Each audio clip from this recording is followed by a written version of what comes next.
Okay. So, I don't know if you I want to mean, do that. we're on the record. Okay. So first witness is parking his car. If we could go on record, just. I just put us on the record. Yes. Judge, we think every time the jury comes in, I think they're able to see a picture of the deceased. Obviously, they get to show it once through. Where?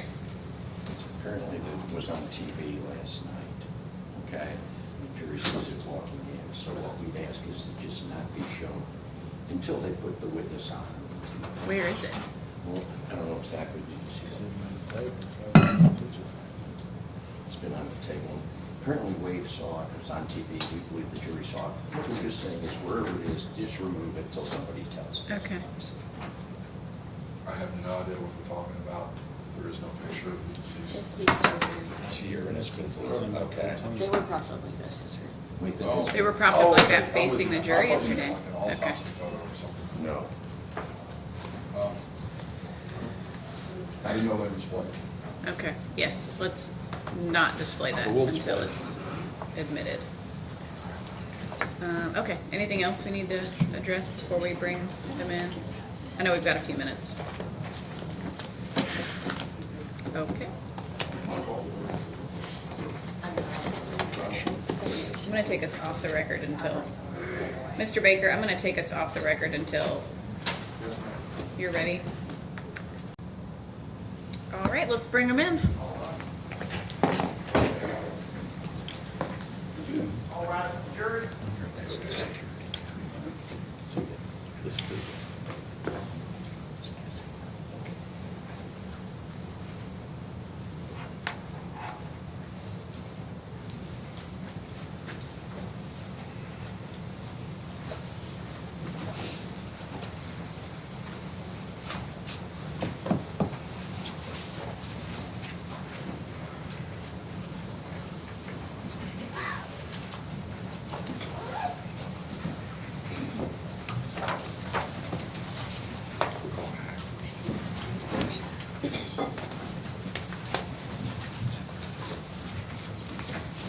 I'll address the president, Your Honor. Thank you. Please be seated, everyone.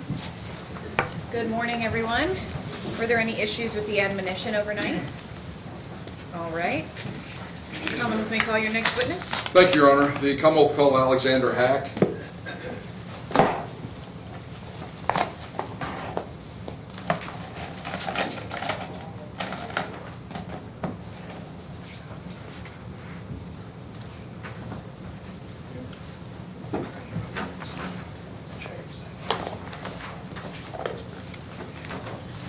Good morning, sir. Please raise your right hand. Do you swear to tell the truth, the whole truth, and nothing but the truth? Yep. Thank you. Please be seated.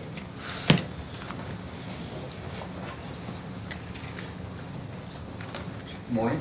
Morning. Sir, could you please state your full name for the ladies and gentlemen of the jury? My name is Alexander Carl Hack, And how old are you? 31. All right. I'm going to ask you some questions about an incident that happened back in 2019 in Olive Garden, Waterloo, okay? Were you there that night? I was. Yep. Okay. And do you recall at some point speaking with police that evening? I did, yes. Okay. Let me ask you a series of questions about what you saw, what you perceived that night. If you don't understand any of my questions, let me know, and we'll address that. But we're just interested in what you saw and what you know, All right. okay? What time do you think you got there that night? It was later in the evening. I don't remember the time. All right. Was it dark out? Close to, All right. so, Was your intent to eat dinner? yes. All right. Yeah. Did you go alone, or were you there with some other I was with folks? 3 of my friends. All right. And did y'all ride together? Yes. All right. When you got there, were you able to get a table, or was there a wait? There was a wait, and we never did get a table. So. Okay. When you say you were on a wait, did you remain inside the building? Yes. Was that? And is there a lobby there at the kind of the Olive Garden where the hostess stand and some benches? Yeah, there's a hostess stand, and there's 2 benches on the left and right of the doors when you came in. All right. If I, let me ask you, is there kind of like a set of benches there there's the exterior door and then a set of benches and then an interior door, another set of benches and the hostess stand. Is that the kind of way it lays out? There is the exterior door and the interior door. There's benches on the inside of the interior door. Between the two sets of doors, I can't recall if there was benches or not. Okay. Were you, We were on the inside near the hostess table, or well, on the inside of the interior doors. okay, so you were near the hostess. Yeah. If I have a somewhat crude and not to scale drawing, I've been working from, sorry, can you step around? Yes. Sir, could you step around with me Yeah. and look at this white board here? I've written host up there, hostess stand, and then I've written door down here, and this was, I think other witnesses identified as an interior door, and it identified these two long rectangles as a bench. If, you know, we have it oriented as if you walk in left and right. Could you point generally in the area you were sitting and waiting for a table? Yeah, we were, me and our friend were right there. So are you identifying the record, the left side bench closer to the interior door? Correct. All right. Sir, could you return? Yep. Sir, were you seated or were you standing? I was seated. All right. Was all of your party seated? No, one of my friends, John, was standing. Okay. While you were there, was there, I don't want to put words in your mouth, was there an incident that drew your attention? Yes. Okay. What first drew your attention to anything happening in this lobby of the Olive Garden? The people at the bench across from us started to get in a verbal argument, elevated voices. All right. Did you hear the argument? Not all of it, no.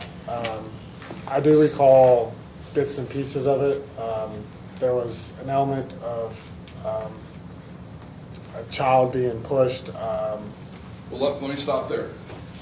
You were seated on the left side, some of your party was standing up. When they were standing up, did that impair any of your visibility to the right side bench? Some, obviously, but not all of it. They weren't not directly in front of me. I know you may have heard words about a child being pushed down, but I'm asking you, did you see that with your eyes? No. Okay. But you heard the start of an argument about that? I heard a sort of argument about a child being pushed. Okay. And did you identify who was saying something about the child being pushed? Male, female, tall, short? Yeah, the argument was between a Hispanic woman and an African-American male, so. Okay. And you heard the woman say something about, tell us what. I remember the woman saying something about like, don't touch my child. And I remember the male saying something about the child was bumping into him and that like the child, I don't remember the words, but kind of the emotion was like the child needed to be raised better. Okay. Your Honor, may I step around one more time? Yes. I probably should have asked you to do this the first time you're down. You step around, if you're back to my crew going, you identified yourself as being over here, Mr. Hack, on this side? Yes. Roughly, I know we have some drawing already here, initials, but can you roughly point to where the woman was when you heard her speak and where the male was when you heard him? So the woman was over here and the male was over here. All right. Okay. And how far apart do you think they were? This is not the scale, so give us an idea. Let's demonstrate. You're the female, I'm the African-American male. I mean, yeah, probably 5 or 6 feet, so. Just tell me, I'll move. That's like here-ish, Yours? here-ish, yeah. Okay. And how far was it from where they were on this right side of the bench to the left side of the bench where you were sitting? I'm guessing the benches were, assuming about 15 to 20 feet apart, but I'm not comfortable. I don't really know. Okay. Are you better visually than estimate? I mean, if you were the bench on Yeah, this side, how far is the other bench as far as from you to me? Farther. I mean, yeah, that's a couple more feet back. Probably about there. All right, thank you so much. If you would sit back down.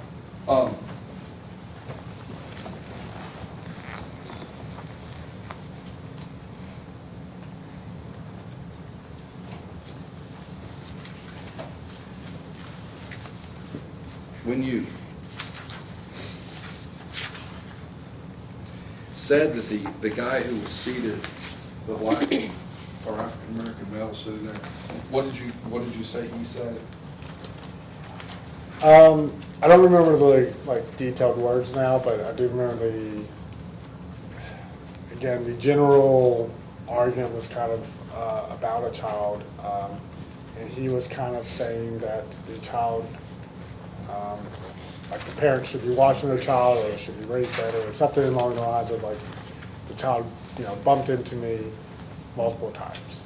All right, let me show you something here, and I'm going to ask you to look at page 4, line 67 from 63. Just kind of, if you would, yourself, read that.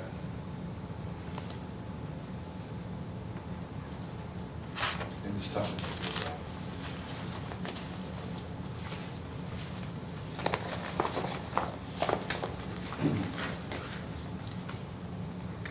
I'm sorry, what page and line? Page 4 and line 63 to 67. That's not right. You're going to read that one. Sorry, I'll stop place for a second.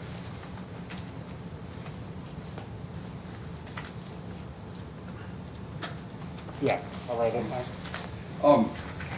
Does that refresh your recollection a little bit about what you were telling the police back then?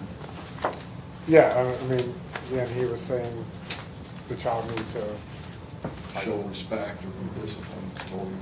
Yeah. Show respect to him or be disciplined, kind of discipline, that kind of Yeah. stuff. Was this argument, was it like you and me were talking, like, well, maybe, or was it kind of heated? it was heated enough to catch my attention, Right. in a busy restaurant, so. And, people when we exchange, like, describe what happened in front of other people, were kind of polite and everything, but were there cuss words used in this, or was it pretty? Yeah, you're going back many years. I don't remember if there was cuss words. I mean, it was yelling, it was shouting. It was loud.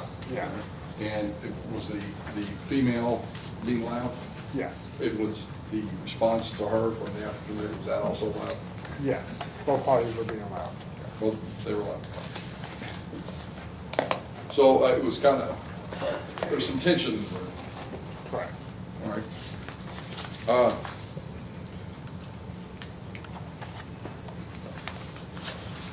And you remember that, I'm going to show you on page 5, the top paragraph from 70 to 74. I just want you to look at that. Read it yourself.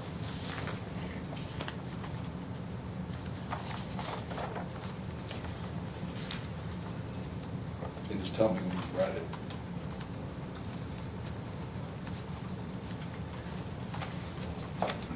Okay. And so when you had this conversation, you told us about, don't touch my kid, and your kids need to show respect and be better disciplined.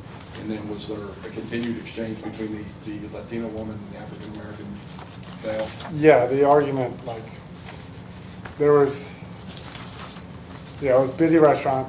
Me and my friends were waiting to be seated, so there was an argument, and I kind of like died down, and we kind of went back to our conversation, and then kind of picked back up. And Well, let's do this. If I said there was kind of two parts, there was a flare-up, a calm-down period, a flare-up again, is that a fair way to think of this exchange between the parties? I would say there's multiple like calm down and flare-ups, or at least parts where I kind of stopped paying attention to their argument. So. All right. I'm not talking about the point at which Jose Munoz was killed, but prior to that, were these conversations between the African-American male sitting on the bench and the Latino female? Yes. Exchange? Yes. Did you ever see an exchange between the African-American female who shot and killed Jose and any male of any kind there, or was it always between him and this female? As far as Until the incident? yeah, as far as a verbal exchange, I don't recall any, but I really wasn't. I wasn't paying that close attention to the argument until it became physical. So did it get heated enough that the African-American male who was sitting there that he was saying back off to the Latino lady? I mean, help us go through what this argument is like. I don't recall him saying that to the Latino woman. I recall when I spoke to the detectives, I do, you know, in my transcripts, I do remember telling the detectives that he was telling someone they needed to back off, or back down, but I don't really recall who he was talking to, so. Okay. Now, when you were there, were you able to visually, I know you told us you probably heard, based on where your friends were standing, because they were standing up, were you able to see all of it, the exchange, or were you kind of carrying? So I could see the male Okay. clearly because he was like across. My friend John was standing up, and so I could tell where the other party was from, you know, like, what's the word I'm looking for? My buddy John was blocking the Hispanic woman. I couldn't see her, but I knew where she was because that was only part of my vision being blocked. So. Okay. At some point, did everything die down? It calmed down. I don't know about completely died off. Okay. And I want you to, if you would,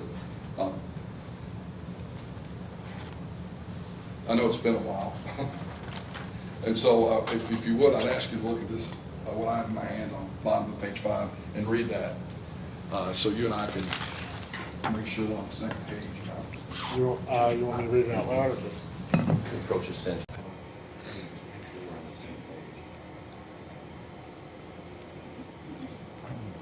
What you're giving him. Because there's two statements, okay? There's two statements. Do you have a? Well, you do. Okay, you're using your all's transcript. Is that it? Yes. Well, yeah, I'm not impatient with that. I'm just trying to refresh his recollection. This is like one of ours. Oh, okay, let me. I'm gonna I got one. Here. I got it. It's like, here. Do we have one?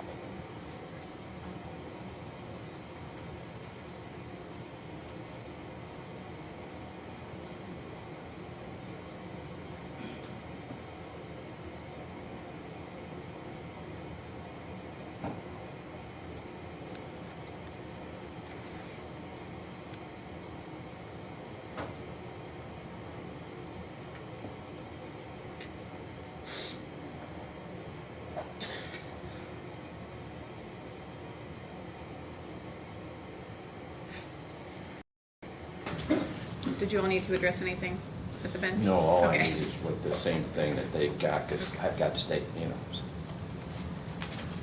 Yes. Appreciate it.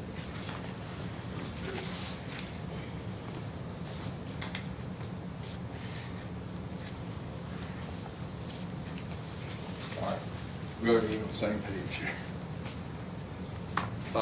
The bottom of page 5, if you just read those last 3 sentences, I'm sorry, I don't have the 86, I think, line 86 on down. And then I'm going to ask you if that's refreshed your recollection, and I want to ask you a couple things about it.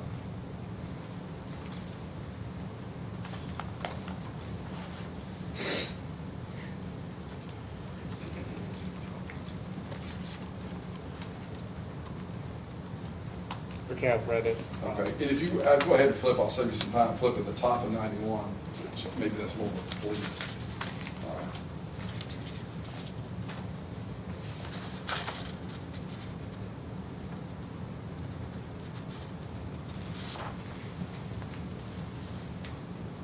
Just flush my board. Okay. You good? Yep. All right. At some point, did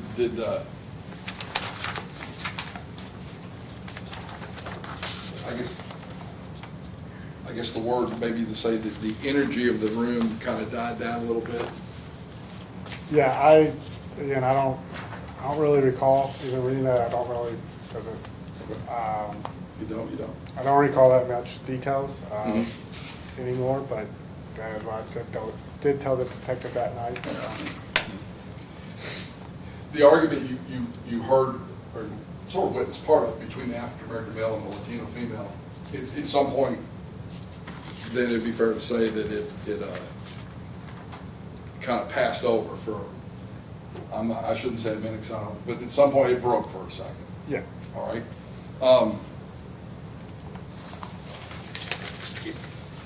At the time you were watching and observing and hearing this event, was anybody physically moving toward each other, or I'm just going to say anything aggressive physically being done from either the person, the African-American male, or the Latino female? Or was it just words? Sure. As far as I recall now, it's just words. Okay. All right. After this argument seemed to pass over, the energy came down in the room. Did it flare back up again? Yes. What, from your, from hearing and watching, what sort of flared it back up again? Like, I don't really recall anymore, but it's like my transcript. At the time, I heard the male kind of talk about the child again, even though it died down. All right. And was this in just him, or was it, in, if you recall, was it in response to anything the Latino woman had said? I don't recall. All right. The recollection was that it started again be about a mother discipline her kids, show some respect, that kind of stuff. Mm-hmm. All right. When that started up the second time from the African-American male, what did you see at that point? In terms of people moving in the room? Are you talking about like the incident that, where the person got shot, or? Yes. Okay. Yeah, the argument kind of, it kind of died off and flared back up. I feel like that probably happened more than once. But again, kind of minding your own business with your party. And then I do remember the Hispanic male approached the black guy who was sitting down. When you say the Hispanic male, do you know where he came from? There was a kind of group, and I do not know where he came from. I know he was in that group. I believe that party had like 4 or 6 or 8 people in it. I know some were sitting and some were standing, but I do not know where he. All right.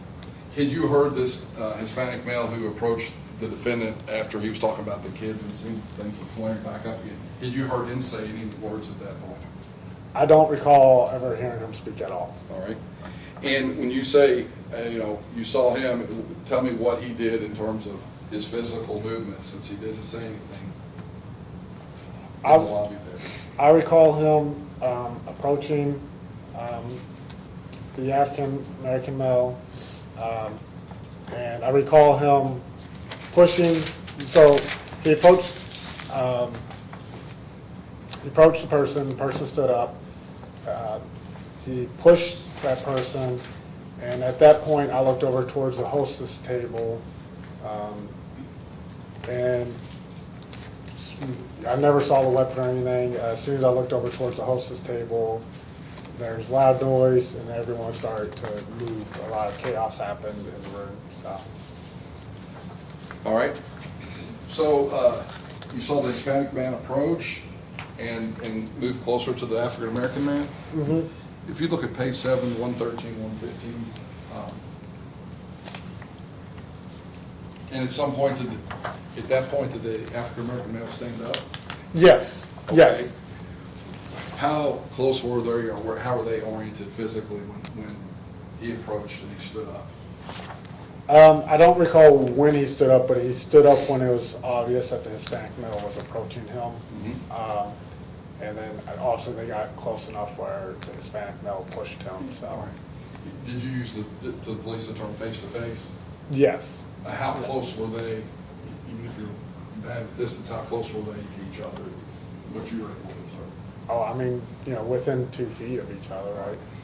When you were looking at it, were you looking at like from a back view through or a side view as they approached each other? I'm trying to get how you were oriented when these two came together. It wasn't perfectly perpendicular to them, but very close to being perpendicular, so kind of a side view of them. Right. When the Hispanic male approached the African American male, did you see him armed with anything, a gun or anything like that? No. After the push, what physically did the African American male's body do? So he was standing up kind of close, well, really close to the bench, you know. I want to say he got pushed like down-ish towards the bench, not fully down. But again, it's been a very long time. And as soon as, again, for me, as soon as I saw the push, I didn't like keep focusing on that to see the reaction of the push necessarily, because I immediately looked, again, towards the hostess table, seeing if there was any employees there to kind of break up the physical dispute. All right, and then it would be accurate to say that you didn't see the time that the gun went off and killed Jose. Correct. I never saw the gun, so. You would have been, although you were on this left side of the bench, looking over, at that point you were looking up to the hostess stage. Correct.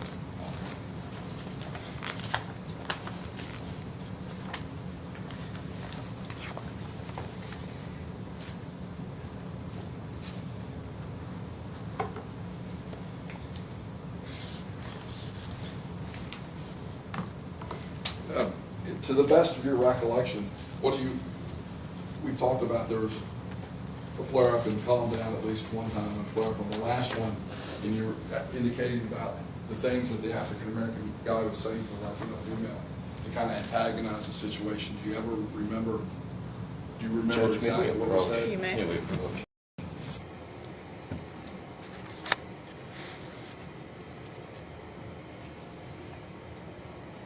He's leaving and he's testifying. I don't even remember him antagonizing. He just needs to ask, and he's repeating what he said. Objection is for leading questions. It is leading and he's testifying as well. Okay, I can answer, Judge.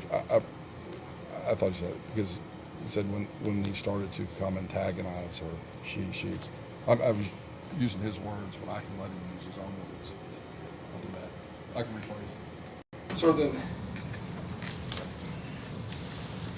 if you would look at page 6, the 98, and if you could read those two sentences.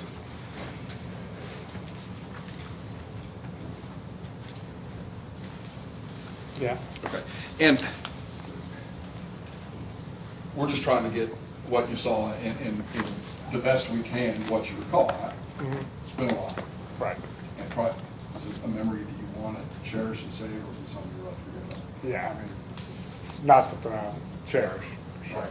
When you talk to the police, did you use the word antagonize? When I talked to police, I did use the word antagonize, yes. Okay. Which is general conclusion, and what I was trying to get ladies and jury is as best you can, the words that the African-American male was saying to antagonize the Latino female. I don't recall anymore. I do not recall what words were being used. Just in general about the kids and discipline and that's. Yes.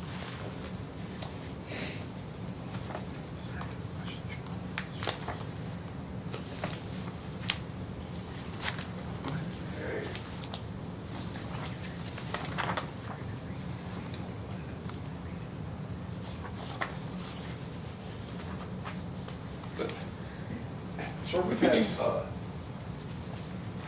guess testimony may go both ways. Were there any, do you recall any comments to either party about race or that having anything that, that words being said to each other? I do recall that being talked about. I don't recall the words. And we've, spoke many times. I've had to talk to lawyers many times about this. Uh-huh. I do remember talking about racial comments being made to one lawyer or the other, but it's been so long I don't really. You don't recall what they were? No. I just want to know, were there any made, and versus some made and you don't recall what it was, or, I mean, was this part of this argument going back and forth? See, I remember talking to a lawyer about racial comments, but I don't recall if any were made or if we talked about how there wasn't made or what was made. It's been so long that just wasn't. All right.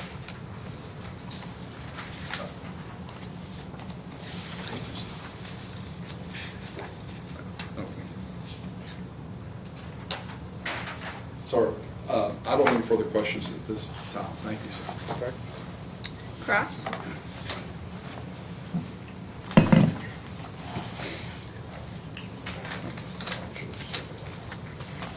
Morning, Mr. Hack. Morning. After the incident, you do recall that police interviewed you, Correct. okay? And it was a recorded interview, Correct. all right? And obviously, that was right then after the incident, correct? Yes. Is it fair to say when everything was fresh in your mind? Yes. You could remember, okay, Yep. because it had just happened. People aren't asking you questions years later. And you told police as best you could what you saw, correct? Yes. What you heard Mm-hmm. and what happened. Yes. Okay, right on the spot.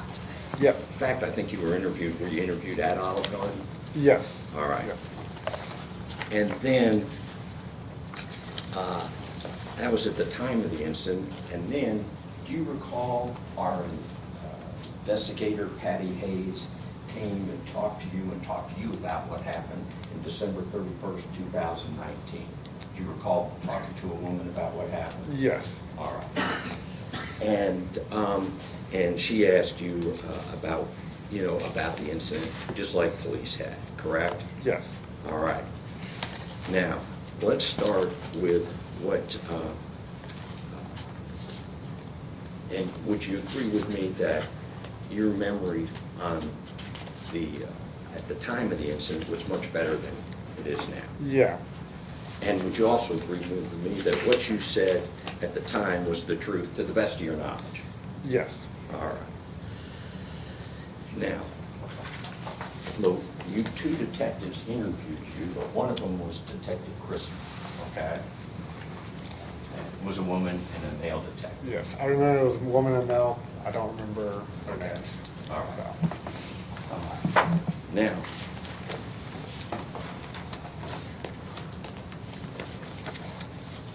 describe what happened. And I'm going to go to our page 4, our interview. And I'd like to quote. You may.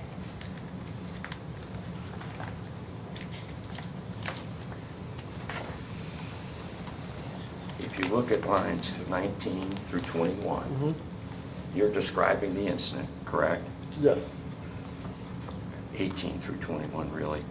We're just waiting. I can't see the lady, but a Latino lady starts yelling at a black man who was sitting down.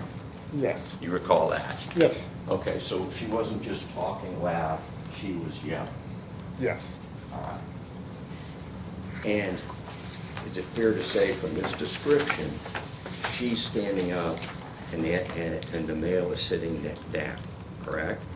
I do not know if she was standing up or not. He was sitting down. He was sitting down. I could not see her. And she's yelling at him, Yes. all right? And when he responds about controlling your child and discipline, he continues to sit down, to the best of your knowledge, correct? Yes. All right? So he's sitting down, she's yelling at him. Are you aware that in the entire statement, you never talk about the African male yelling at anybody? No, I'm not aware that. I've never said that. Okay. You never mentioned the African male. Yeah. But anyway, he's sitting down and she's yelling. We agree with that, correct? Yes. He's saying she's yelling. Correct. And he says to her multiple times, back up, correct? You need to back up, you need to back up. Yes. I do, again, saw that in the transcript. I don't recall those words anymore, but I do trust my memory that night. I do trust what I told the detectives was true. Okay. So if you go to page 5, the male says your child needs discipline, correct? And he kept saying, you need to back up, you need to back up, you need to back up. He said that multiple times. He kept saying this to the Latino woman. Is that true? Yes. All right. So he's sitting down, he's telling her to back up, back up. Now, at that point, she says, are you threatening me? Do you recall that? Again, I do not recall any of the specifics of the argument. All right, let's go to page 6. Lines 1 through 3, and this is from that night. Start at the end of page 5. You know, you need to back up, you need to back up, and she starts saying, oh, you're threatening me. Do you see you stated that? Yes, you see that I stated that? And he's like, no, I just need you to back up. Is that what he said? Yes. Yes. Yeah. All right. So he says, no, I'm not threatening you. I just need you to back up. And he's sitting down, still remains seated, correct? Yes. All right.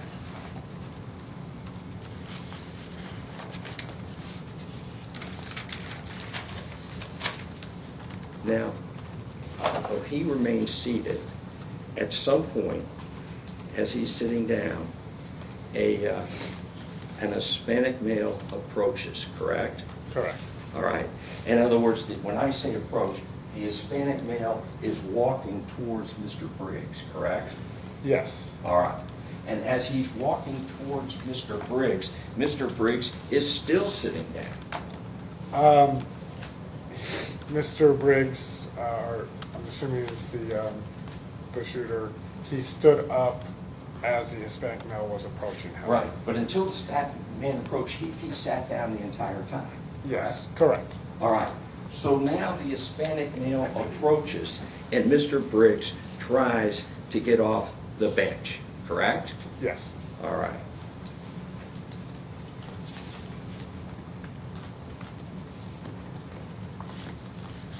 And at this point, as you stated, they're very close, correct? Yep. Very close. And as he gets, as Mr. Briggs stands up, the Hispanic male puts his hands on him, correct? Yes. Pushes him. Yep. And pushes him back, correct? Yes. All right. And then there's something else the prosecutor didn't ask you about. After he pushed him back, so the man's falling back, the Hispanic man came back with his fist, correct? I don't recall those details anymore. But if that's what I said to the police that night, then yeah, my memory's fuzzy after all these years. Well, I understand. But let's take a look. Line 22 through 25. In fact, we'll start earlier, line 18. And as he started getting close, that's the Hispanic man, the black man stood up, and they are face to face. And I mean, it was all a fluid motion because the Hispanic man pushed the black guy. And it looked like he was cocking his fist and ready to punch the black guy. Is that what that says? Yes. And that was the truth. Yes. And that was the truth right when it was fresh in your mind. Correct. And so what you saw was a bout, correct? Right. I do recall seeing. I knew it was becoming a physical fight. Right, and that's why at that time you turned away because you were looking for some kind of assistance. You thought that this was about to be a fight, Correct. an altercation, Right. correct? I thought it was about to be a fight. I was looking for an employee to break up the fight. Right, because when you saw this fist come back, you think it's going to be boom, correct? I thought it was going to be a fight, yes. Yes. That the man sitting down was gonna be punched, right? The That's sure what it looked like, the black correct? guy was, yeah, he was standing at that time, but yeah. Well, yeah, but he'd been pushed back down, correct? And then this happens. So there's gonna be a punch. And until that Hispanic man, as you said, approached Devonen Briggs, the African-American male, he had sat down the entire time. Correct. And he didn't go out and approach the Hispanic male. It was the other way around, correct? Correct. He was sitting down until he was approached.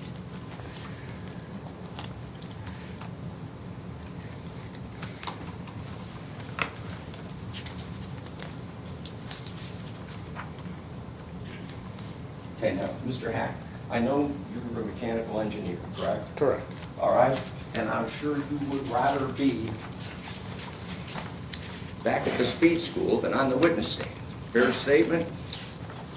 I didn't really love college, but All right. I get it, yeah. okay? Because I couldn't have done the speed school.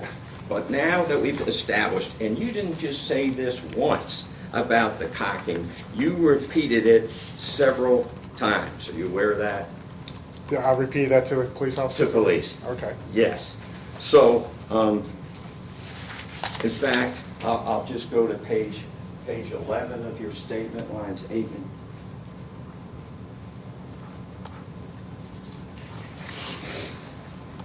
Detective Christmas asked him, did you say it looked like he was getting ready to punch him? Answer, Mr. Hack, yes. Yes. All right. All right.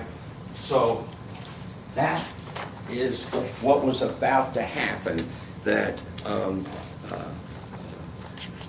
the African-American man was about to get punched, which is why you looked for help, correct? Correct. All right. Okay. Now, you never saw the African-American male, you never saw the African male chest bump anybody, correct? Chest pump? No. No, that never happened.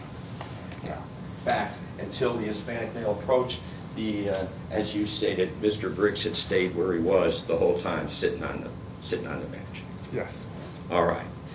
Now, I want to ask you, Mr. Hack, if I could,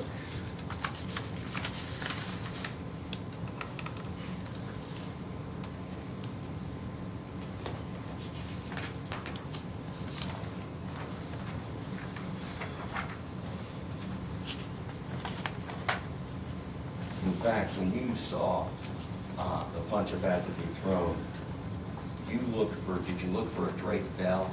Yes. At the time, I knew he worked there. I guess he was a manager of some sort. A guy named Drake Bell. He was I remember looking for him specifically because he was like a heavier set male, and most of the hostesses were, teenage women who wouldn't be able to break up a fight. You thought Drake Bell, he was a heavier guy, bigger guy. You thought he might be able, well, basically, to stop the Hispanic guy, correct? To break up the fight, yes. Yeah. Now, Ms. Hayes interviewed you, as you stated, on in December 2019. And the prosecutors asked you, well, did you hear anything racial? And you said, gee, I'm not sure, okay? Okay. I think what you were saying, though, people have asked you about that. Correct. Is that correct? Yes. All right? And obviously, when this was fresher in your mind, your memory was better, correct? Yes. All right? Now, when Ms. Hayes asked you if you heard any racial slurs on December 31st, 2019, you told her no. Are you aware of that? Okay. Pardon me? I said okay. Okay. Now, you did, okay? Now, if you said no, that would have been the truth. You hadn't heard any racial slurs Right. I trust my memory more. then Yeah. than now. Yeah. So in other words, people may have asked you about racial slurs, but in terms of hearing racial slurs, you didn't hear any, correct? Not to my recollection. Right. And you certainly never heard the word Mexican, go back to Mexico, you never heard any of that, correct? No.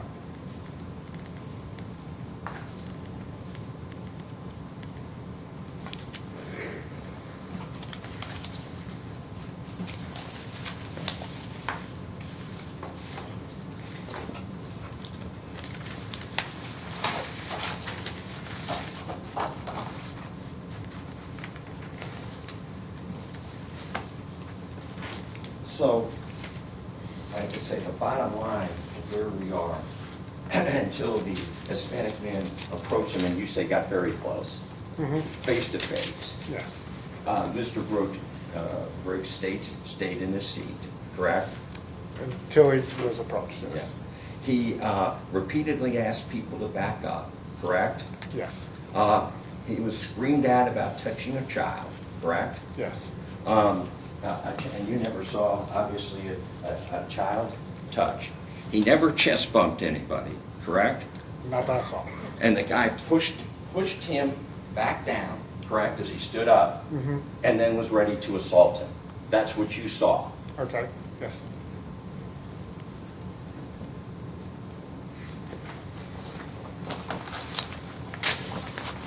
If I could just have a moment.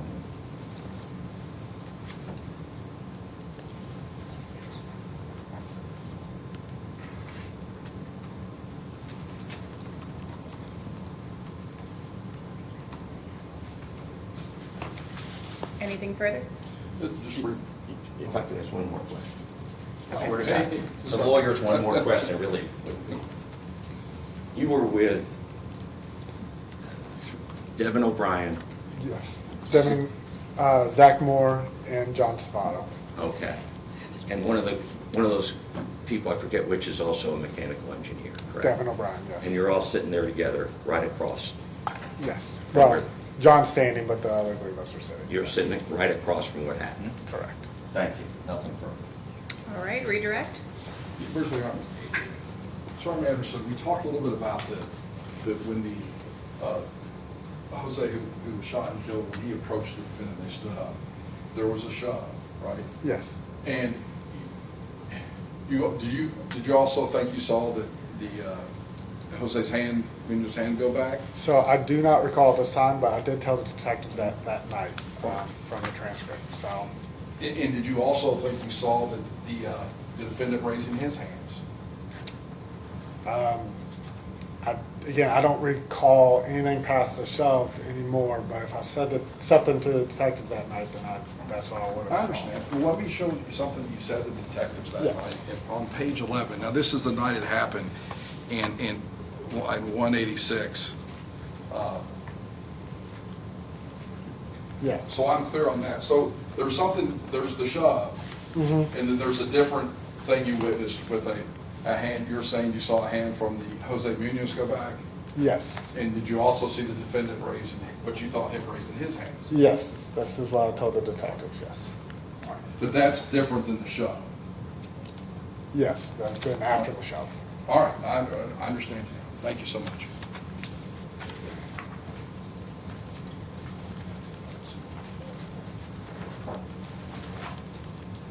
Recross. Yeah. Just when you gave those statements, I think you said several times you saw that hands go back cocking. Yes. Right, and you never saw the defendant cocking a fist or anything like that. I told the detectives I saw his hands going up. That's all you can say. Yeah. Thank you. Nothing further. All right, thank you. Sir, you may step down. Commonwealth may call your next witness. Let's see who we have. Go, take a moment.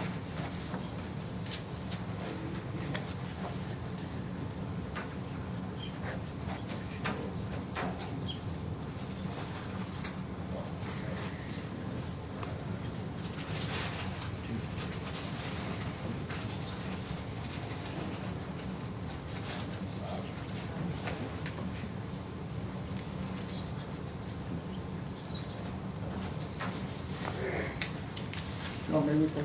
You may.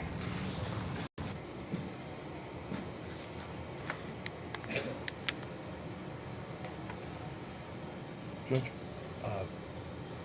the witnesses are told to be here at different times. They're not here. Candace is in phone contact with both of them. She estimated 10:30 for one and 10:40 for the other. I just want the court to know. Okay. We told them to get here. These are the lay witnesses that we've shuffled around for the last 3 days, so I'm not mad at them, but I'm Should mad we at the just take a situation. 10-minute break? I've asked her, and that should make sure we have someone here. We have 2 lay witnesses, and that should carry us another, till lunchish, Okay. I think. All right, we'll go ahead and take our morning break. I'm sorry. That's fine. All right, everyone, we are going to take a 10-minute bathroom break. So if you all could please, it's almost 10:30, if you all could please gather back outside at 10:40. Same admonition applies. Do not discuss this case with anyone, including each other. Don't do any independent research and do not form any opinions about this case. We will recess for about 10 minutes. Thank you. All rise for the jury.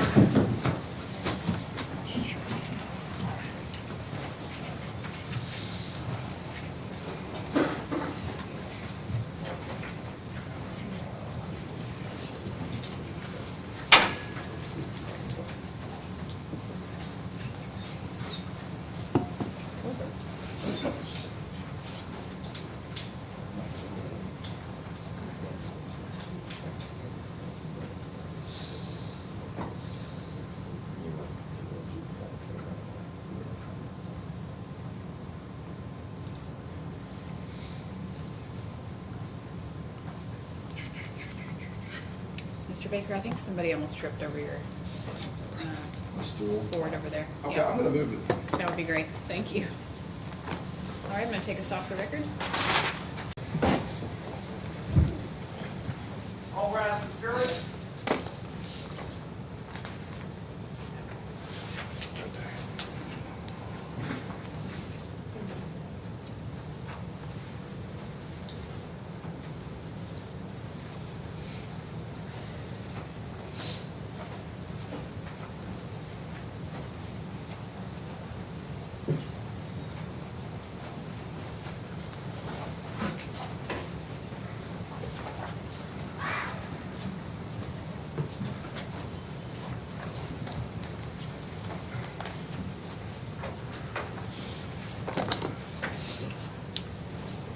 All jurors present, Your Honor. Thank you. Please be seated, everyone.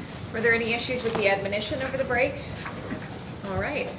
Commonwealth may call your next witness. Thank you, Your Honor. Michelle Hubbard at the stand.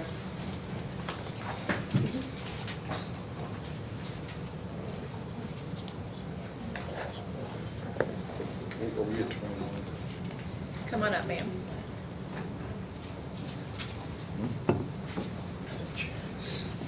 Okay.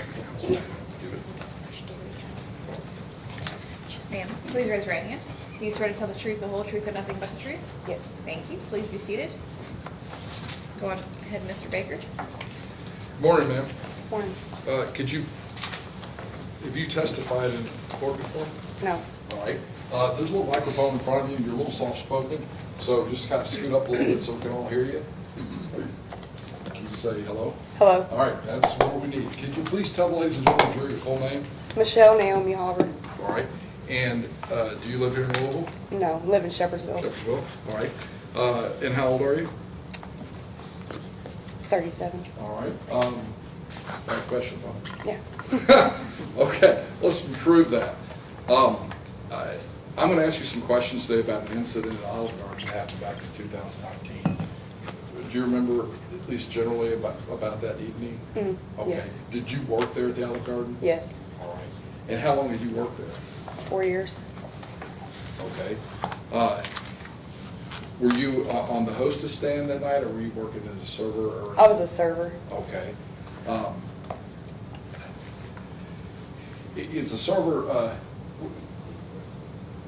going to orient you real quick to what we've heard about the kind of the interior of the Olive Garden. When you come in where the hostess stand is, are there some benches that run down inside? Yes. Okay. That night, did you see or hear an incident that started out there in the lobby? Yes. Okay. What's the first thing you recall seeing that drew your attention to what was happening there in the lobby where the hostess stand and the benches were? There was a lot of people up there, but it was the kid getting pushed off the bench. They were just jumping around and, doing what kids do. All right. You said the kid pushed off the bench. Is that something you were able to see with your eyes? Yes. Okay. Well, as a server, though, where would you have been that you would have been able to see that? Right there at the hostess stand. Okay. And as a server, why would you come to the hostess stand? Just kind of give us what were you See when doing? I'm getting seated, getting parties. Okay. And when you came up, is that the first thing you saw that drew your attention to what was, I know we know what ultimately happened, but what started that night? Yes. Okay, a crew drawing on a really bad easel, if you could look to your left and on this whiteboard here.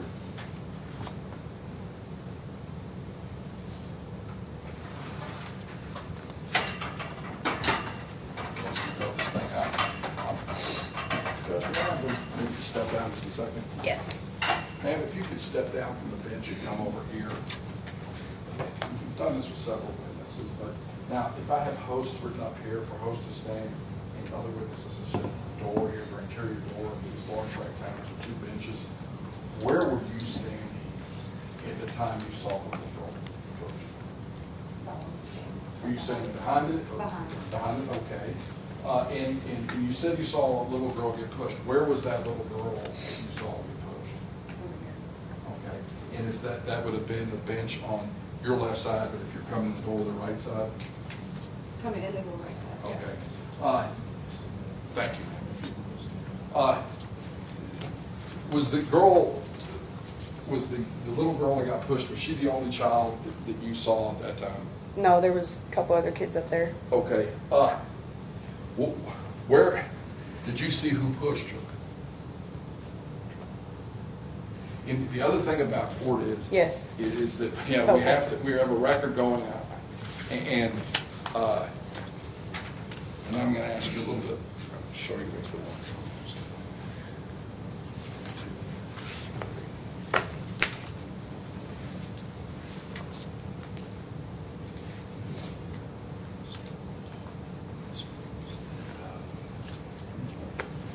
You want to Do you want to approach? Okay.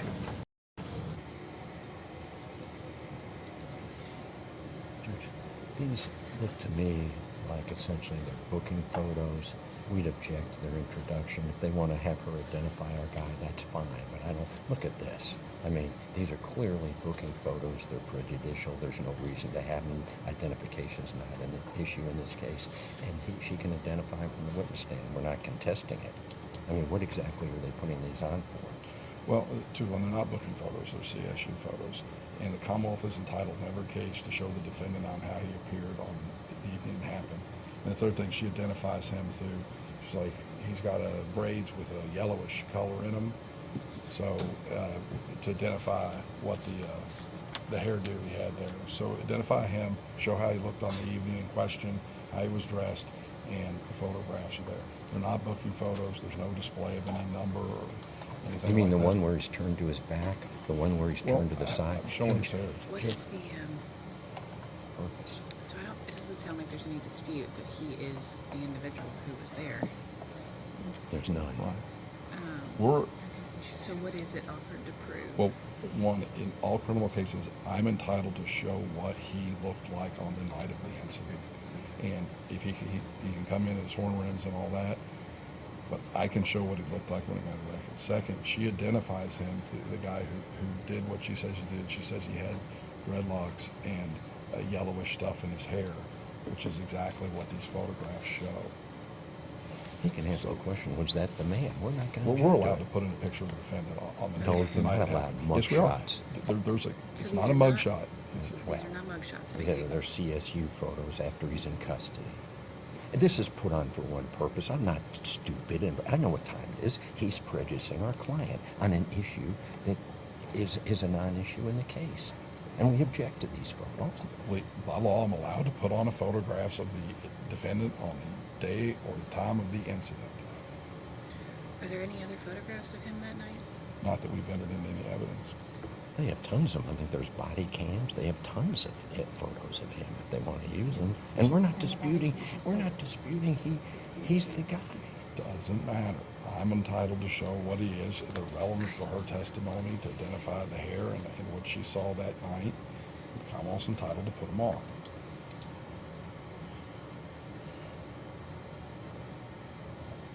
I'm going to overrule the objection. I don't think that they are unduly prejudicial. They are certainly relevant. It's another cheap shot, Judge, and I'll move to object to every one of those. No, but I want to know the numbers. Almost 21 through 23. 21 through 23. It's- I We think it's object to 23 this through- dog and pony show. We object to 23 these. through 24. Almost 21. Are we I already? mean, 22 through 24. 21, 22, Yes, sorry, 23. okay, Thank you. It's three. okay. And Judge, it's a continuing objection. I'm not getting up. I understand. Thank you.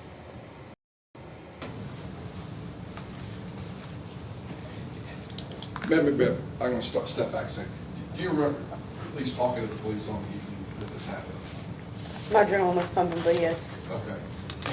And you were telling them, you know, at least what you saw that night, or trying to tell them that? yes, Okay. And when this happened, you saw this push of the little girl. Demonstrate what you saw in terms of the contact between the little girl and the person that pushed her. I was just shaking her off.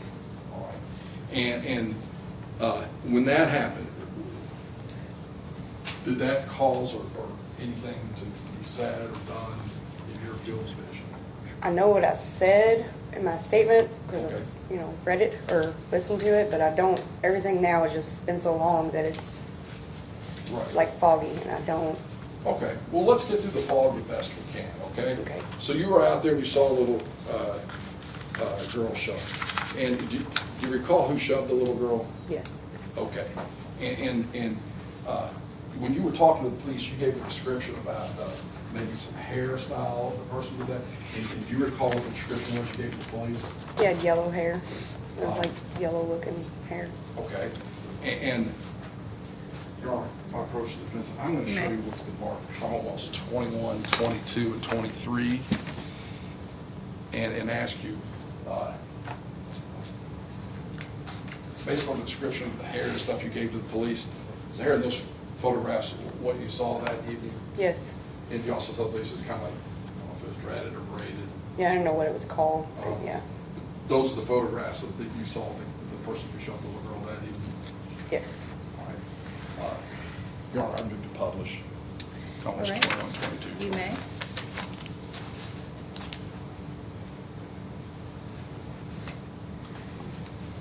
And I know you said your memory's a little bit foggy, and we have a copy of what you had here, but do you recall that there being a Hispanic lady there? Yes, Okay. After the child was shoved by the defendant, did you recall anything she said? Did she No. say anything? I know she did something, Okay. You know she not did? touching her kid. All right, and I'm gonna, hand this document, I'm looking on page 2, around line 26, and ask you, I know you'd like to do a reading test today, to ask you to kind of read that paragraph. Don't read it out loud, just kind of read it to yourself, and when you're done, let me know, and I'm gonna try to ask you some questions about that.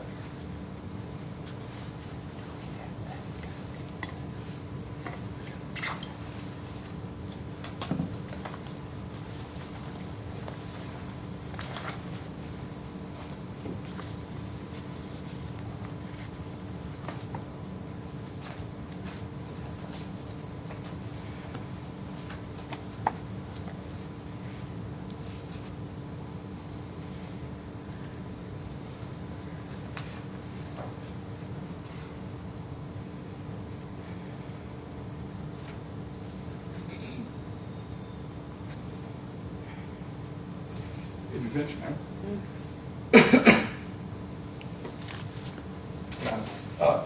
Having read that, do you recall some of the things? Is that a refresher action about what the Hispanic lady was saying? Yes, And what was she saying? telling him to not touch her kid and to apologize. Okay, and was this in like a real conversational tone, or was it getting kind of heated? I mean, A little heated. Okay, and the fellow in the picture that you identified that had the kind of the yellow in his hair, did he say anything back to her? Teachers needed to teach her kids some respect and, sorry, Is that all? I mean, ma'am, this isn't church. I know it's They not need to hear some church. things. Is that all he said to her? It's just been a really long time. I understand. Yeah. Right. Is that all he said to her? Told her to fuck off. He wasn't gonna do it.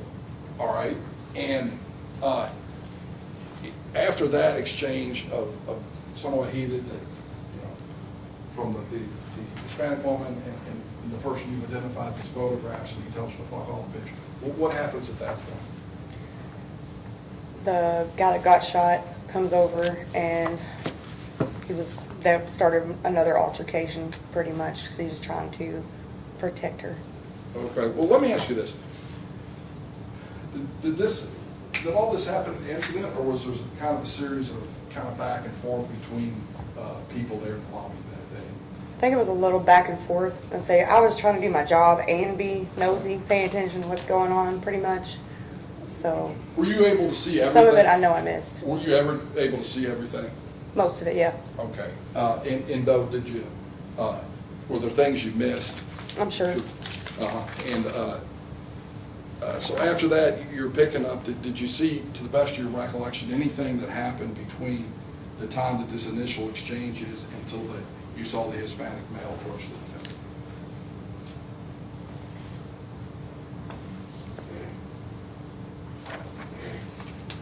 That I can recall. No, not Okay. between then. That's fine. Well, at some point, you said the Hispanic male approached the defendant. Where was the defendant at that time? You know, we have kind of our bench seat. He was still over on Road. Yeah. Does she have that statement in front of her? No, she doesn't. Okay, that's all I wanted to say. No problem. Oh, okay. Oh, you told us about the incident when the girl got pushed, right? Now we've kind of, to the best of your memory, got to the point where an Hispanic male was walking toward the person who pushed the little girl. Okay. Okay, where was the person who pushed the little girl at that time? Still on the bench. Still on the bench, right? And how far away was the Hispanic male when he went toward him? He was by the other bench. All right. So across, so like maybe from me to that stand. So you were thinking, without getting into feet or something, you think about this distance? Yes. All right. And what did the African American male who seated there, what did he do at that point? He just don't remember what he said. But I know whenever he went over to him, he was yelling at him. They were both kind of yelling at each other. It was really loud in there. They went back and forth yelling at each other. And then the one that got shot punched him. Okay. Now, let's do this. You said that the African American male was on the bench and the Hispanic male was coming toward him, right? Yes. What, did the African American male ever stand up? Not until later, Till later in, whenever he pulled the gun up. okay. And how far away was the Hispanic male when he pulled the gun up? Not very far away from him. Probably where you're standing distance, maybe. Okay. Not that close. Well, let me ask you this. Like, close. Should I go further away? No, closer. Closer? Like there. This close? If you're the African American male and I'm the Hispanic man, about this close? Yeah. You mean, okay. And you said, did you actually see the gun? Not really, no. I just seen like a flash of like shiny. And Okay. then And the flash, whose hand was it? his, Is the person identified in those photographs? yes. Okay. And then were you looking at this flash? Were you seeing the muzzle flash, or you were saying you just saw something in his hand? was Just the flash? muzzle flash, because we were all talking, because they were arguing, and, Okay. I mean, there was a bunch of us over there. You know, we Being all nosy. kind of use different terms to describe things. You said hit. Explain to me what you saw the Hispanic male do toward the African Americans in terms of hit. He punched him. Okay. Matter, step around. You may. Could you step down here just for me, just a second? You didn't know you had to do that. If I'm the African-American male and you were the Hispanic male, now, at this time, were you still back here behind the host to stand, or not behind the I host? was more over that way. More over this way now? No, like, this right here is the bar. Uh-huh. The door's right here, so we're standing inside the, like, right outside the door right there. Right inside the door right there? So you had been over here and roughly point to where these two fellows were at the time you saw Like here them? and here. Okay. Now, He walked to this side. okay. All right. You walk from that side. Okay, now, if you were the Hispanic male and I were the African-American male, what did you see? What did you see how they came in with physical contact? No, he was sitting down, but Okay. he's, Just I don't one know of how those? much, yeah. Okay, thank you for that. But at that point, what did the African-American male do? Pulled his gun somewhere. Okay. I just saw this. Okay. I didn't see, like, All right. where it came from, what it, Did you ever see him stand up, or was he still seated? no, he was standing up. The African male was standing up at the time you saw the flash. Okay, but before that, was he standing or seated? Sitting. Okay. Let's go back. You say a punch, so was there contact from the punch? Yes. All right. If the African-American male with the gun was standing up, what did his body do at the time that you Just though he barely moved. okay. And when this, given that I know where you are, was it a punch like what you believe you saw like this, or was it something like this? It was like a lean punch, like he leaned on me. Lean like that? Okay, and you say the other person barely moved? Barely moved. Well, give us an idea of what that is. That It didn't seem like it made like a hard physical contact hit. in your eyes, That makes- did he go back Just- down to the floor or anything like that? The guy that was hit? No. All right. Did he remain standing in your? Yes. Okay. Objection, Your Honor. May we approach? You may.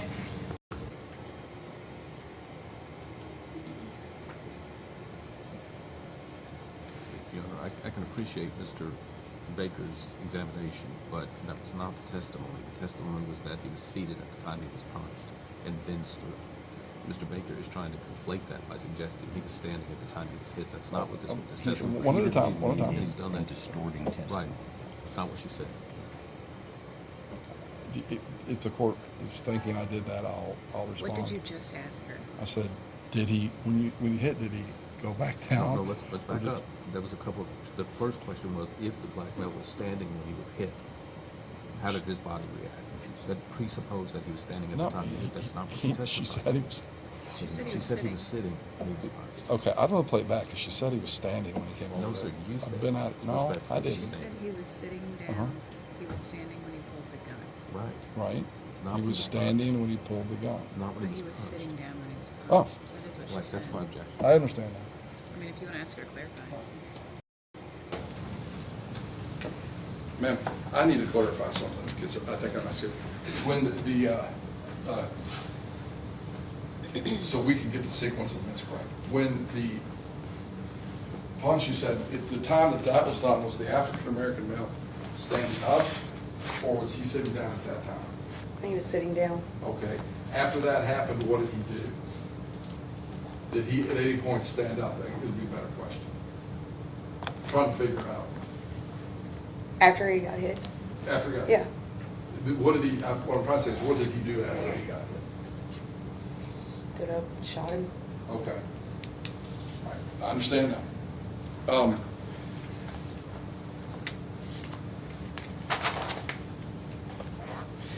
In your interview, you refer to the person who was shot by first name Jose. Did you know any of the people there that night? No. How did you know the name of the victim, for that matter, the other guy there?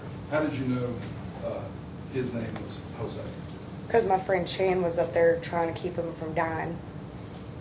Okay, okay, so after the shooting. She told me after. Okay, after the shooting, did you remain in the restaurant? Yeah, well, we ran through everywhere, through the back. Then we went back in afterward. Because we were there was kids everywhere, trying to get the kids out of there. Okay, And after getting the kids out of there, did you returned back to the scene? Yeah, And you don't really know whose name it was, but a friend of yours who was doing CPR told you the name was. Yeah. Okay.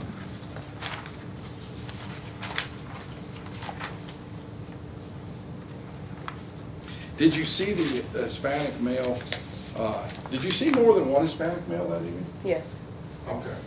Is the Hispanic male that you've described to us that went and did the punch to the black male, is that the only one that was, were they the only two involved in this incident that you saw, the physical altercation?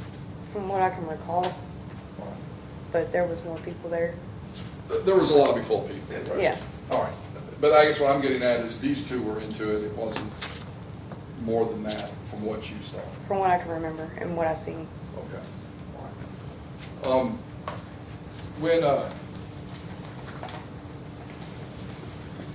Was there ever a time where you were away from the hostess stand and went back to the restaurant from the time you said, hey, I saw this shove and this argument start, and I know what the conclusion was? Were you kind of standing there or in that area the whole time, or did you like going to see the people at the table and coming back, or were you there the whole time? No, I wasn't there the whole time. All right. How many times do you think you left the hostess stand and went somewhere else in the restaurant, or took your eyes and ears kind of off the scene? Multiple times. I mean, at least 4 or 5 times. Because I know it was kind of drawn out, I'm sure, because I know when it started, Right. and then we weren't expecting that. So that would have been, you've given us a description about what happened What parts I see. when Jose was shot in sort of the beginning, but there were parts in the middle where you weren't at the hostess stand? Yes.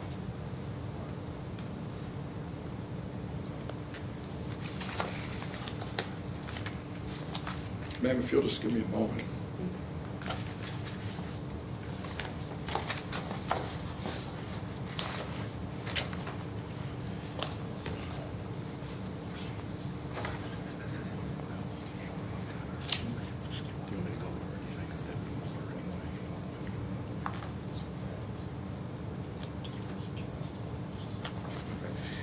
Ma'am, I don't have any further questions. Thank you. Thank you. All right, Cross?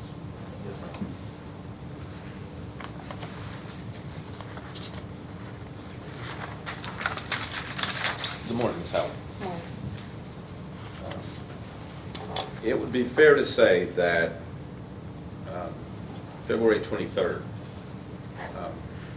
2019, the day this happened, that was a pretty tough day for you and the other people in the Olive Garden. absolutely. When you go to that environment, you're there to kind of enjoy a meal and to enjoy the environment. You don't expect anything like this to ever happen. And certainly, you had never seen anything like that before that day, is that correct? Correct. All right. And certainly, that had an emotional impact on you. Absolutely. Still does, I can tell. Absolutely. Right?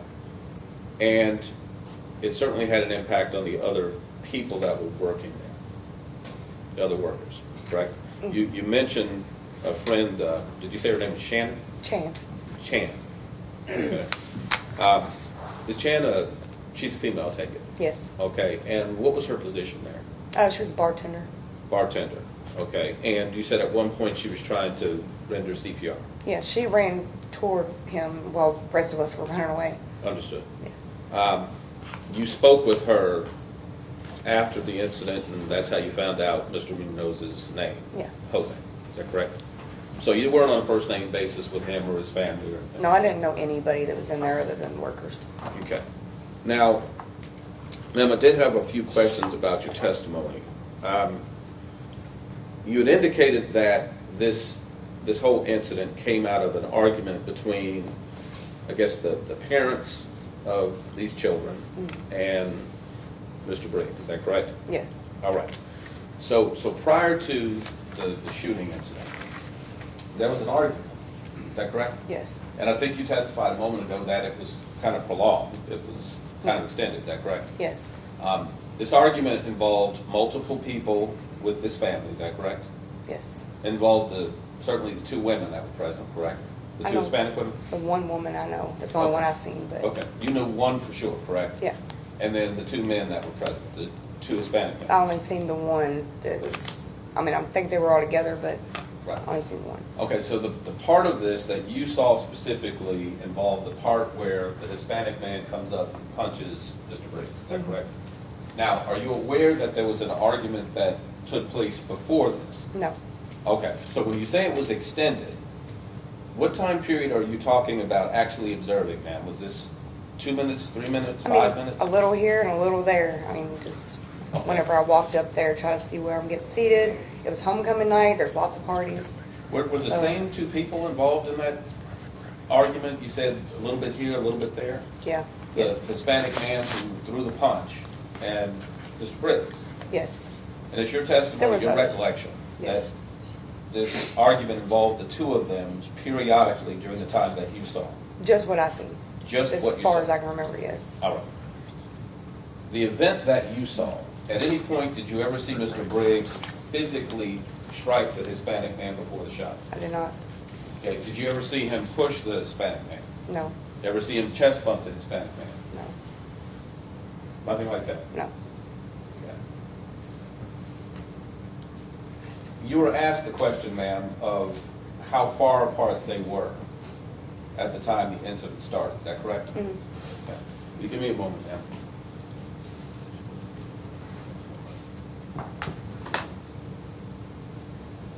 Now, Ms. Halber, obviously, is somebody who worked at the Olive Garden. You're familiar with the layout of the restaurant. Is that correct? Yes. Right. I mean, how long did you work at the Olive Garden? 4 years. 4 A little years. over 4. Okay, and did you continue to work there after this incident? For about a month, I quit. Okay, yeah, that would be hard to stay. Mm.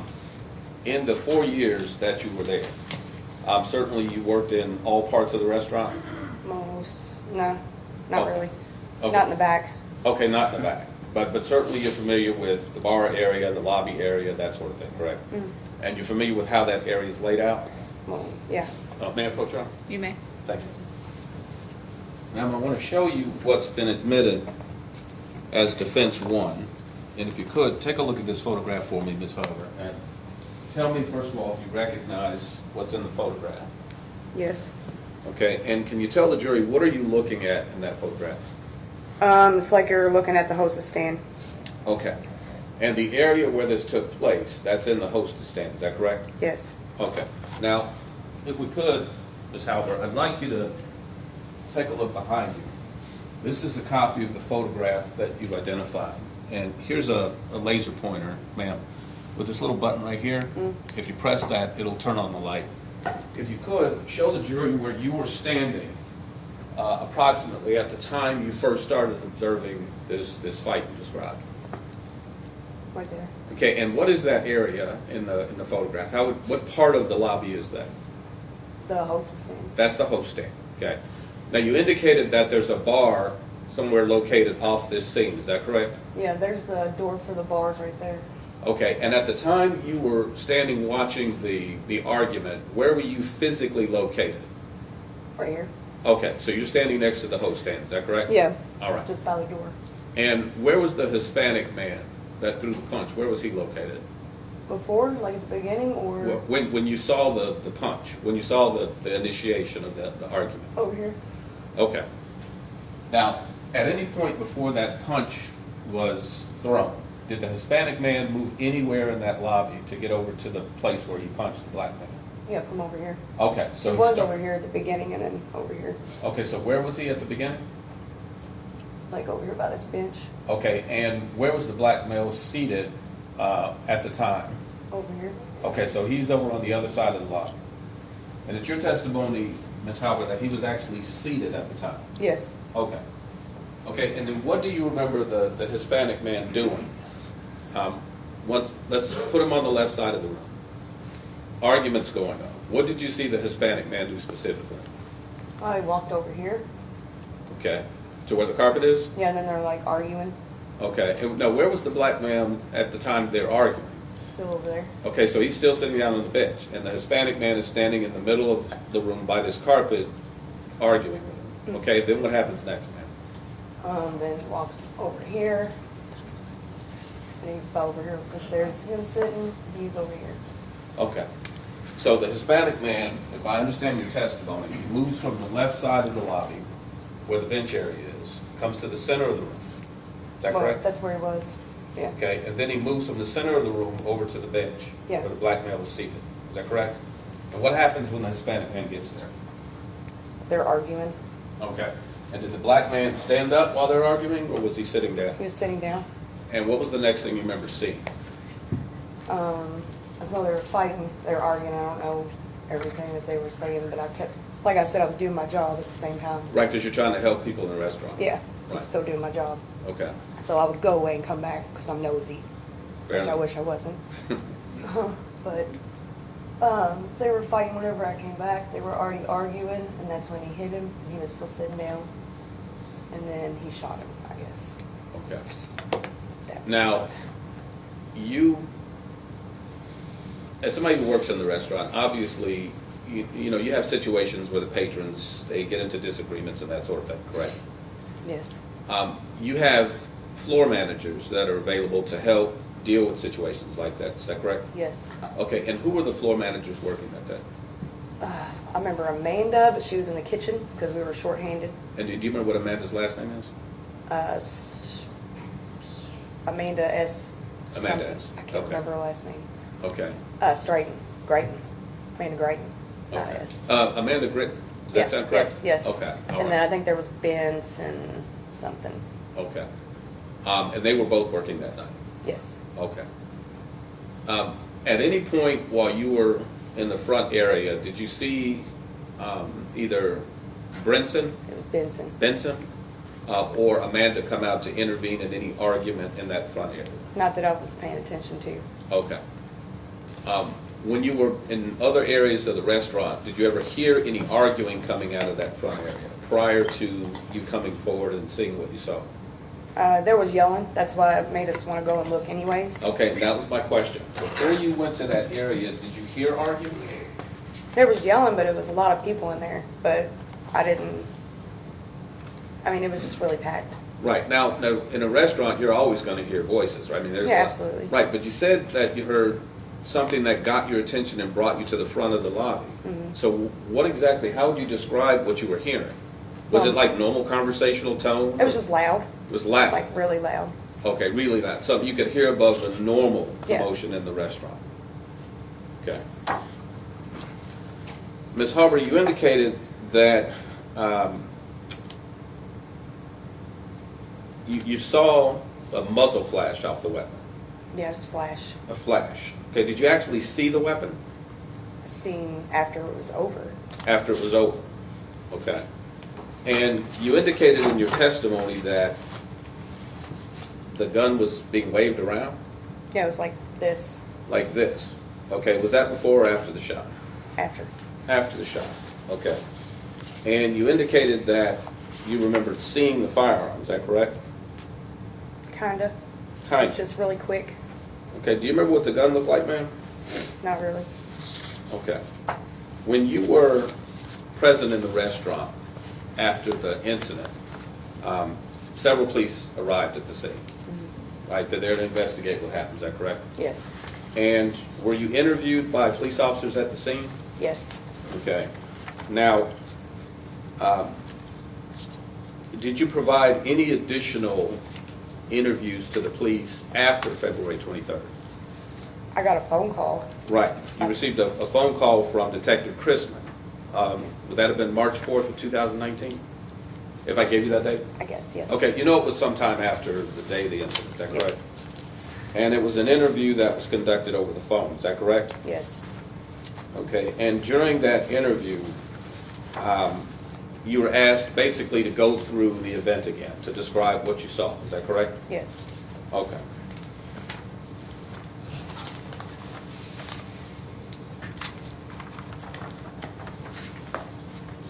March 4th, Mr. Becker. During the interview, ma'am, you were asked to describe what the Hispanic male, Jose, was saying or doing at the time. Do you recall that? Yeah. Okay, and I Not know very, it's been not a very long well. time. Right, I mean, you're talking about years ago. Yes. But you do recall the interview, and you do recall that it was on the phone with Detective Chrisman, is that correct? Yeah, and I didn't even remember that until I had it sent to me, so Gotcha, okay. it's been a long time. You say sent to you. Someone sent you a copy of your statement? Yes, Okay. All right. And that was to basically give you a chance to review it and try and help you remember the events from several years ago. yes, but it didn't even sound like my voice to me, so it was different. Okay. It was different than what you remember saying? No, that's not what I'm saying. Okay, I It's- apologize. Yeah, it's just that going back from so many years ago and then listening to yourself saying things of something that you tried to block out, it didn't feel like it was me talking because of my Well- adrenaline, I guess. Well, that wouldn't have been you in any normal circumstance. Yes, Right. So that was kind of a different event, right? yes, But what you were sent was to give you a chance to listen to whatever it was you did say. yes, Is that correct? And what you were sent, was that a copy of the recording of the telephone interview? yes. Okay. So you did have a chance to listen to it, is that correct? Mm-hmm. All right. Yes. Page 7, Mr. Baker. May I approach the witness? You may. Ms. Howard, you were asked to describe what the Hispanic male, Jose, Mr. Munoz, did. And if you could, take a look at the highlighted section, ma'am. And tell me, first of all, if you remember being asked the question by the detective and if you remember that response. I know it's been a long time. It's been a very long time. Yes, ma'am.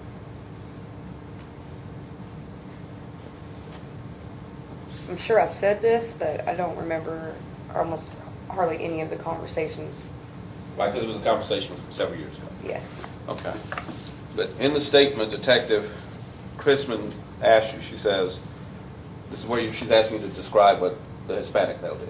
yes, She asked you, and she says, all right, and then what happens next? And your response, then Jose comes over and was saying he's not going to talk, told him, you're not going to talk to my wife like that, you shouldn't have pushed my kid.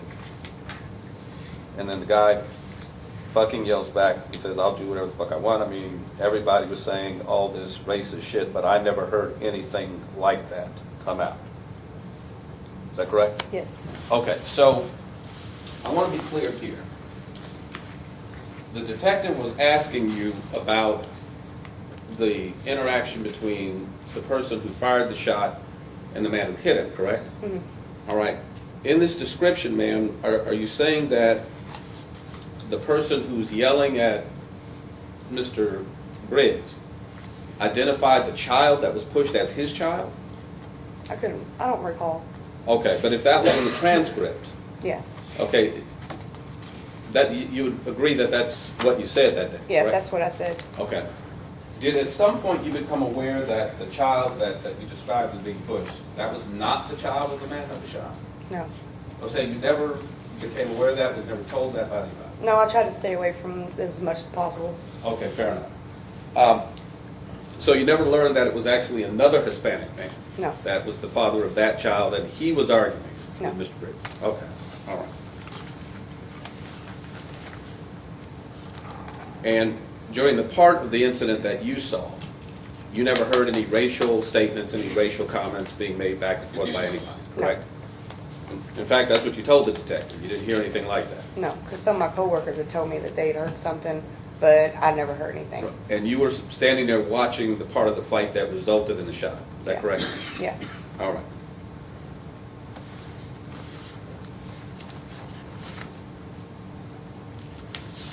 Detective Chrisman asked you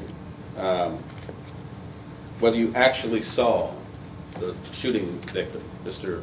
Munoz, whether you actually saw him strike the black male. Do you recall being asked that? yes, Okay, and you told the detective you actually saw him hit Mr. Briggs, correct? Yes. And that was prior to the shot?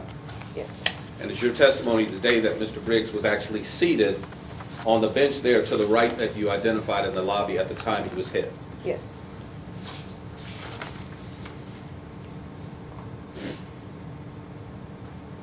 Okay.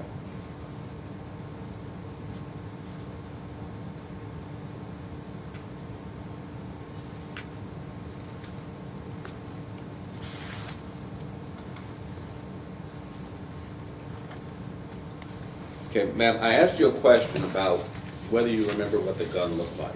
Is that correct? And you testified that you saw what you thought was a muzzle flash.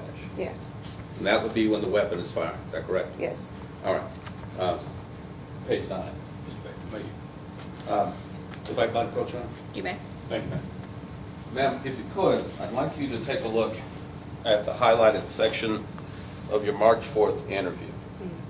This is where the detective is asking you about the firearm and what you saw. And if you could take a second, ma'am, and take a look at that, please.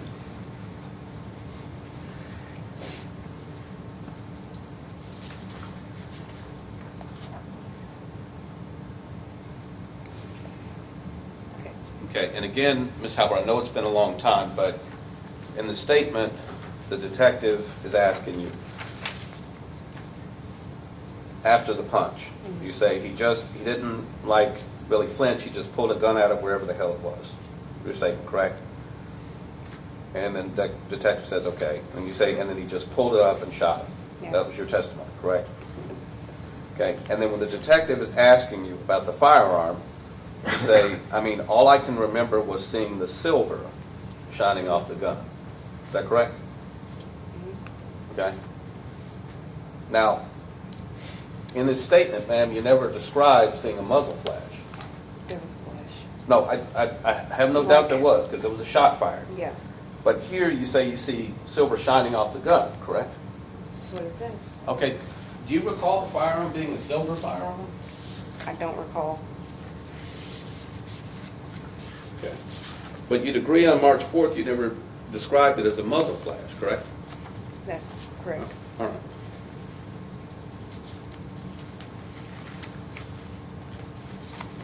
Okay. And page 10. Ma'am, you were asked by Mr. Baker about what the action of Mr. Munoz was, like what a punch was, to describe what you thought, correct? May I approach you, ma'am? You may. Thank you, ma'am. Ma'am, Detective Christman asked you the same question on March 4th, okay? And if you could, take a look at the highlighted section for me here.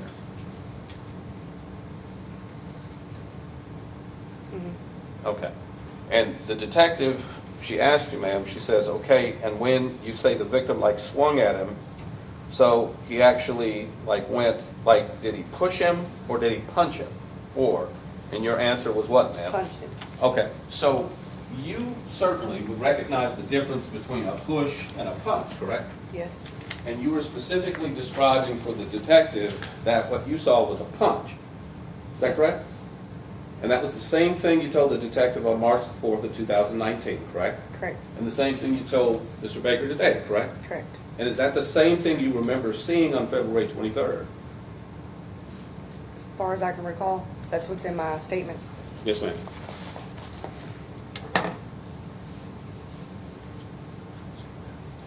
Ma'am, I don't have any additional questions. Thank you. Thank you. Thank you. Redirect.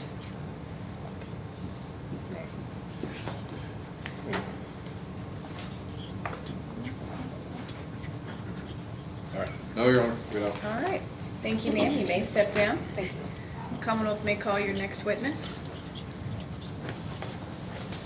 We're ready for detainment. Your Honor, the Commonwealth calls Taylon Churn to the stand.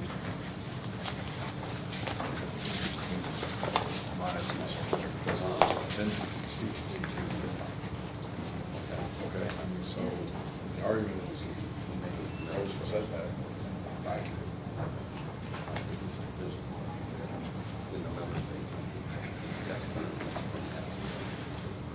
Come on up, ma'am.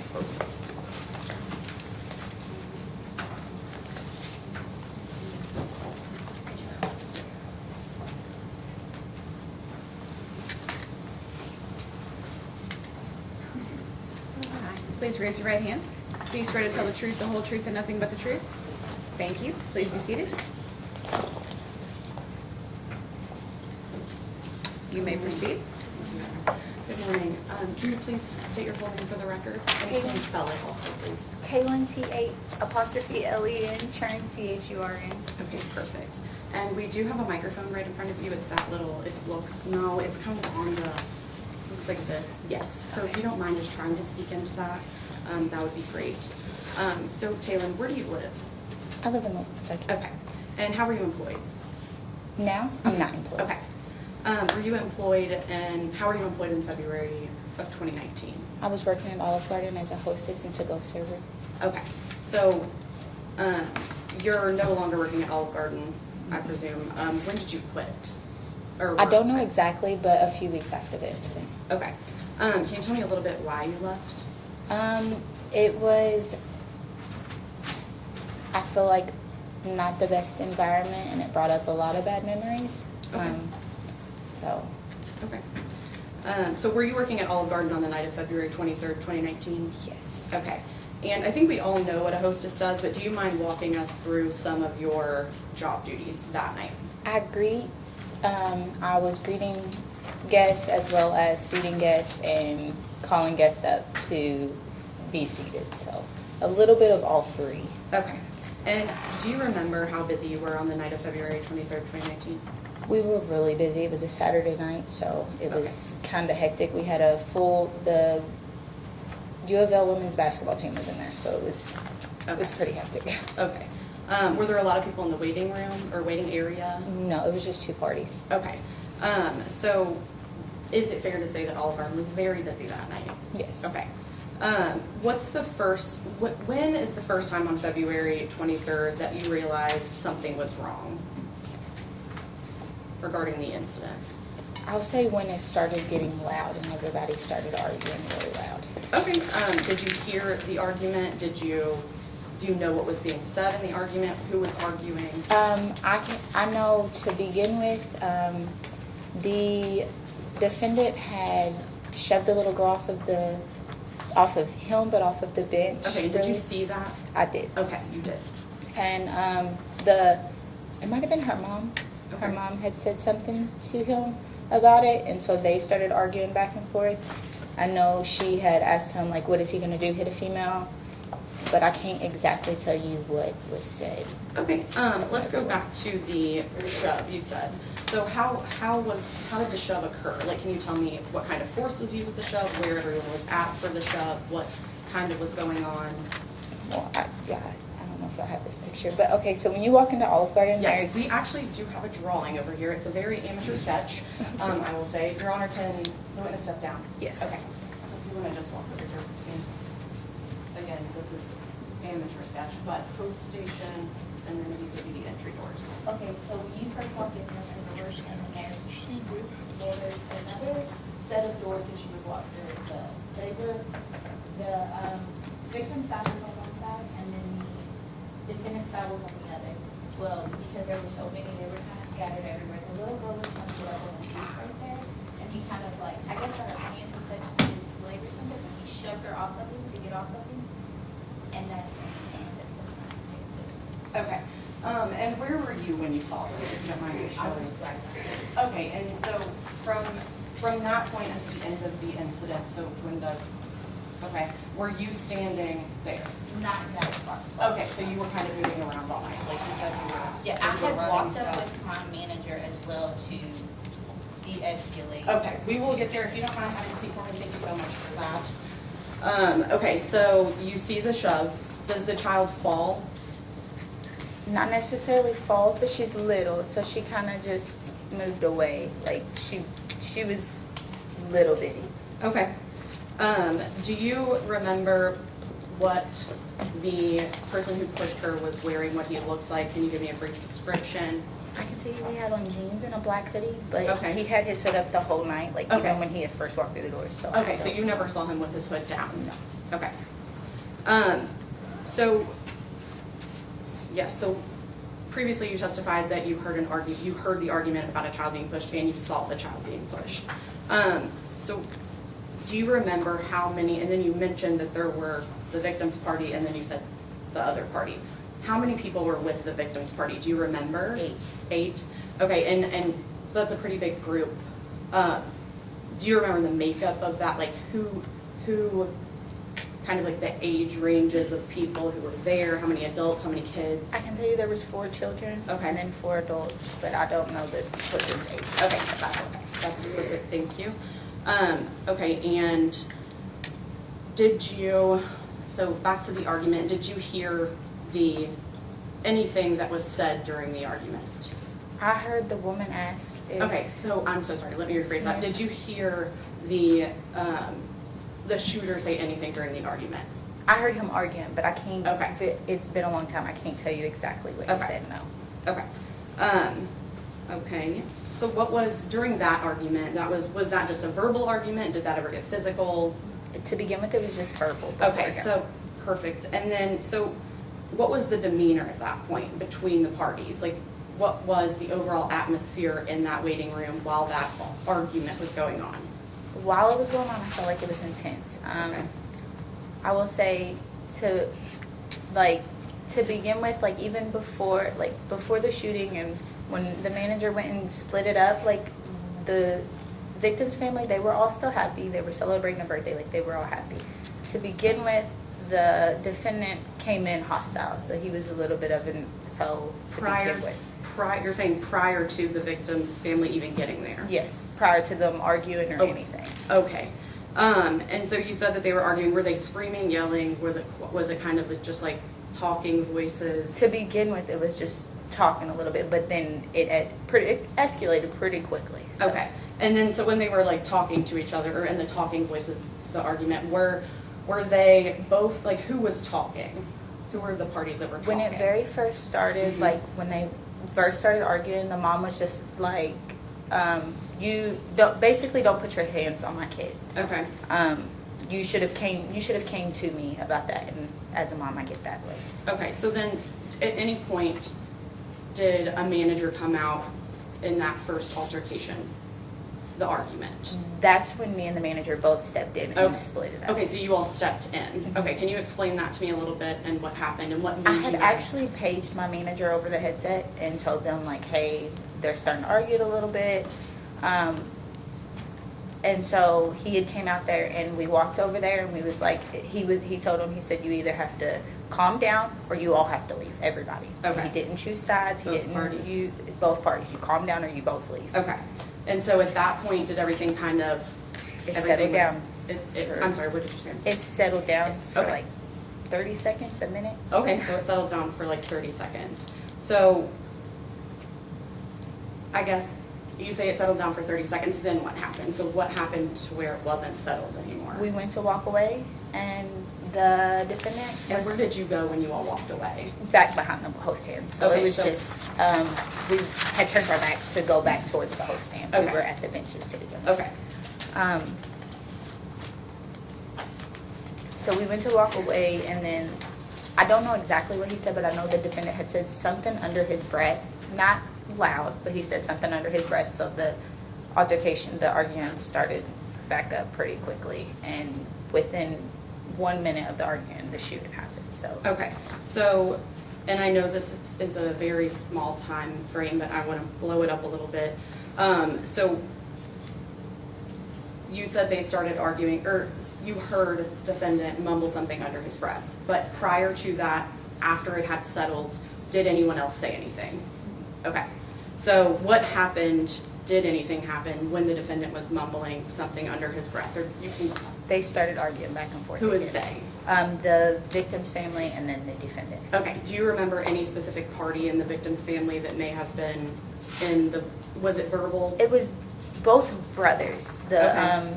The victim who was shot and then his, I don't know if it was his brother or his brother-in-law, but I know they were there as brothers, so. Okay, But one of them had stopped and they were sitting down and then that's when the shooter and the one that was shot was an altercation. okay, so when you separated them, just to take a step back again, after the first altercation, verbal altercation, do you know where the victim's family went and where the defendant went? You separated them because they were? If I'm facing the host stand, Okay, the defendant was on the right side and the victim's family was on the left. okay. Your Honor, can she step down really Yes. quickly? I'm so sorry for the visual, but I'm so sorry to keep having you step down. Okay, where were they prior to you separating them? They were kind of just like, when they were arguing to begin with, kind of just like, Okay. or just in there. Okay, so you and manager step in. Where did they go after that? Where do you? The victim's family went on this side and the defendant went on that side. Okay, thank you so much. And you went, did you go back up to the host stand? Yes. Okay.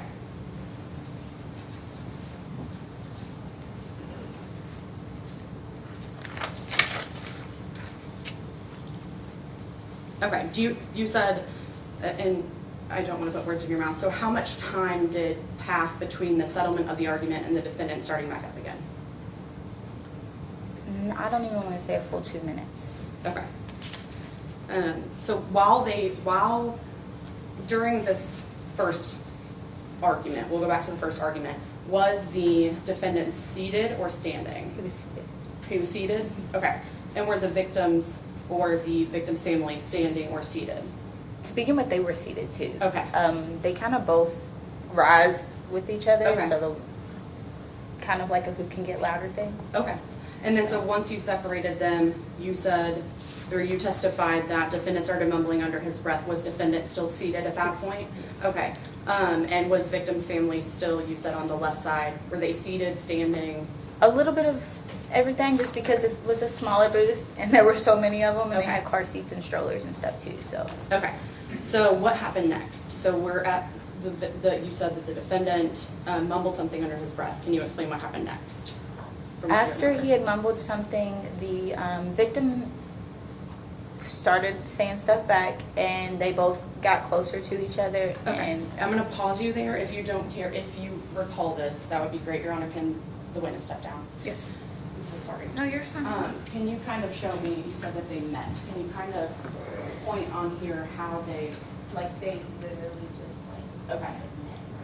met. Okay, so at that point, defendant had stood up. Yes. Okay.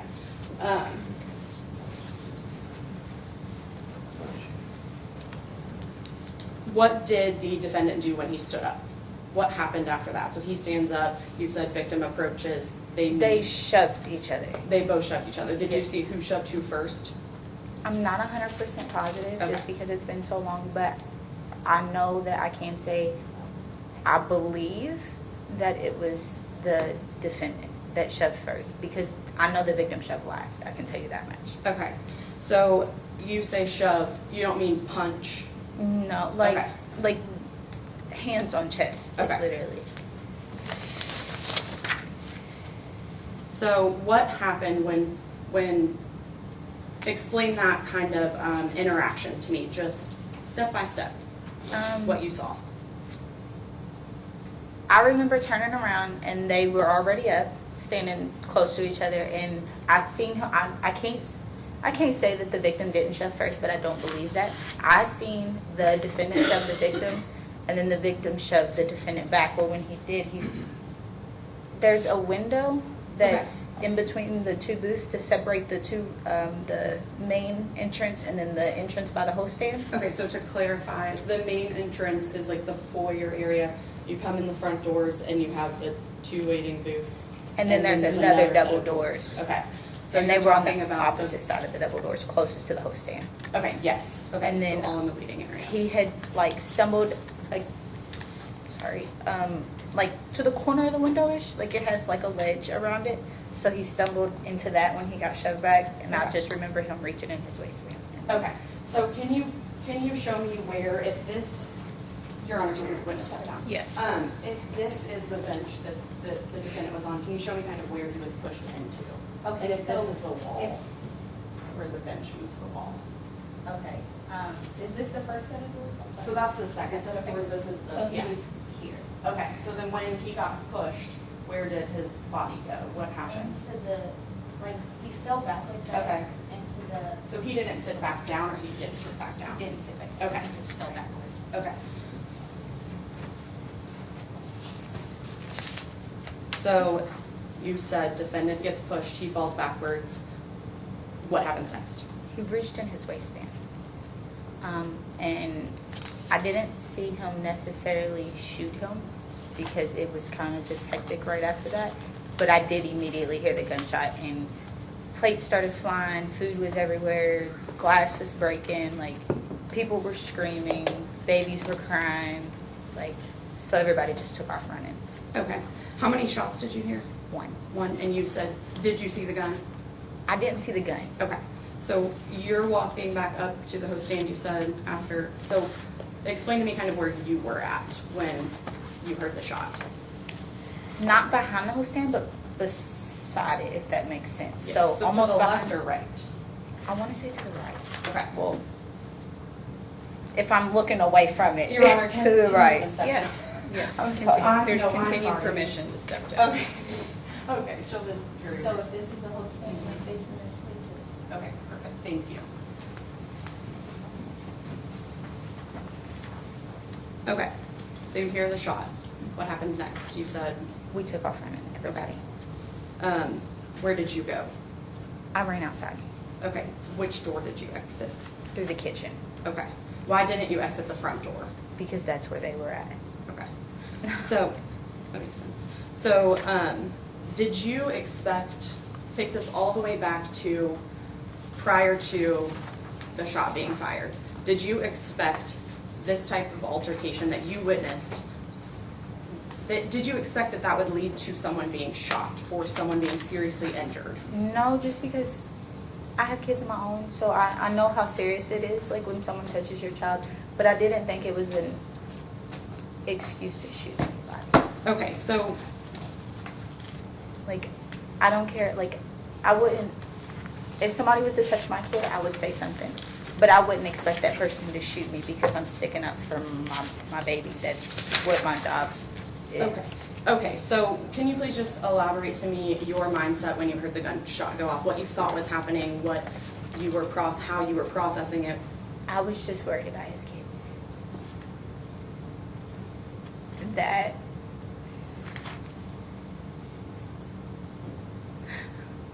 I have 4 kids of my own, so I had my first baby at 15. That's where my head goes, is to the children. So that's just the only thing that I was worried about. And I did end up getting on the side of the building, and me and another server had met up with all the kids. Were the kids inside or outside? I'm When so it sorry. happened, If you need a break, we can take a break, but yes. when it happened, they were inside. Okay, and then, so you said you met up on the side of the building with someone else. Can you kind of explain that, how? I don't remember who exactly it Okay. was. I remember meeting on the right side. Okay. And she had 2 of the babies, I had 2 of the babies. Okay. Until the other family had got there to get them. Okay.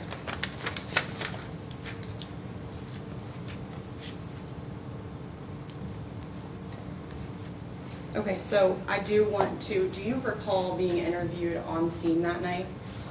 Okay, in that interview, do you recall telling detectives that the victim was on top of the defendant? Yes. Okay, what did you mean by that? They wasn't touching each other, but they were close enough to where you could see spit flying in each other's face, if that was to make sense. Okay, like, so- when he shoved him, he had fell towards him when he shoved him. Okay. So he was just almost like linked over, like he Okay. had fell toward, they fell together almost. Okay, okay.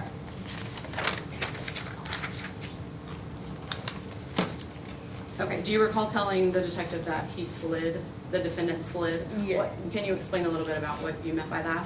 I don't want to assume, but assume that he was trying to like make it where he didn't fall on him, because I don't know which way he fell, because I ran. But I do remember him, like, he was linked back, so he just like slid to get out the door. Okay, Like, so defendant, did you see the defendant leave?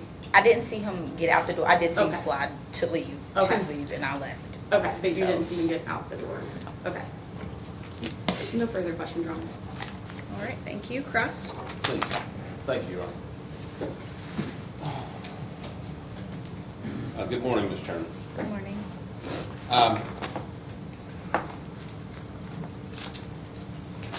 You were 18 at the time this happened, is that correct? Yes. In fact, you might No, have a I birthday in was 2 days. 17, about to be 18. 17, about to be 18, is that correct? Yes. You were a teenager when this happened? Yes. And at the time, you were a young mother, is that correct? And you testified, Ms. Chern, that your sympathies go to children, correct? What mother wouldn't, right? What parent would, correct? And because you're a parent with children, I take it you're like a fan of spending time with kids, Yes. talking with kids, telling stories to kids at bedtime, that sort of thing, correct? All right. I take it then you're familiar with what a story circle is. right? No. Where you tell one person a Oh, story yeah. and it comes around? Like the microphone. Like the microphone. And one of the things about a story circle is that the story that comes back to you, most often it's different than the story that started out, right? It evolves over time, correct?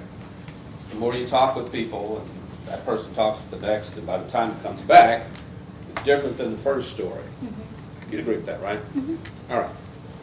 The day that this unfortunate incident happened, Ms. Chairman, you were interviewed by several officers. Isn't that correct? Yes. Right. So when you were asked by counsel what you recall saying to the detective, that was Detective Bailo. Do you recall him? I don't You don't know. know? Right, but that wasn't the only detective, that wasn't the only law enforcement officer you spoke with that day. No, there were several of There them. were several. And in fact, you gave several accounts to the officers that you spoke with, correct? Right? They asked you questions, you responded. Is that correct? All right. You recall speaking with an Officer Miller at the scene. This is February 23rd interview with Officer Miller. You were asked to describe what you remember seeing that day. Is that correct? Yes. You had indicated that at the time you were working at the Olive Garden. How long had you been working at the Olive Garden as of February 23rd of 2019? I want to say since September, but I'm not positive. Okay, so it would have been a few months at that point, maybe 6 months. All right. And certainly in that time frame, you became familiar with the layout of the restaurant. Is that correct? What was your position at the time, ma'am? On that exact day, I was a hostess. Hostess. Okay, and what was your title, your job title? I was a hostess or to-go server. Gotcha. May I approach her? You may. Thank you. Ma'am, I'm going to show you what has been admitted as Defense 1. This is a copy of a photograph. And if you could, Ms. Turner, could you tell the jury what you're looking at in that photograph? I'm gonna say like medical equipment, and then the rug, and yellow tape. Yes, ma'am. But the structure that all of those things are in, what is that area of the restaurant? The crime scene. Well, it wasn't a crime scene before February 23rd. Oh, okay. Hold on. It's the waiting area. Waiting area. Okay, there we go. And is that photograph, is that what the area looked like in terms of how it was set up? What the Yes. lobby area was, hostess stand, as of February 23rd? Yes. Okay, and ma'am, if you could, there's a pointer here next to you. This little button here will allow you to turn on the light. If you could, Defense 1 is shown behind you now. Can you show the jury where the hostess stand is located in the photograph? And is that the area where you were standing initially? Yes. Okay. And the area where Mr. Briggs was seated, where is that in the photograph? Right there. Okay. And the area where the Hispanic family, the group of people that had come in to eat, where were they located in that area?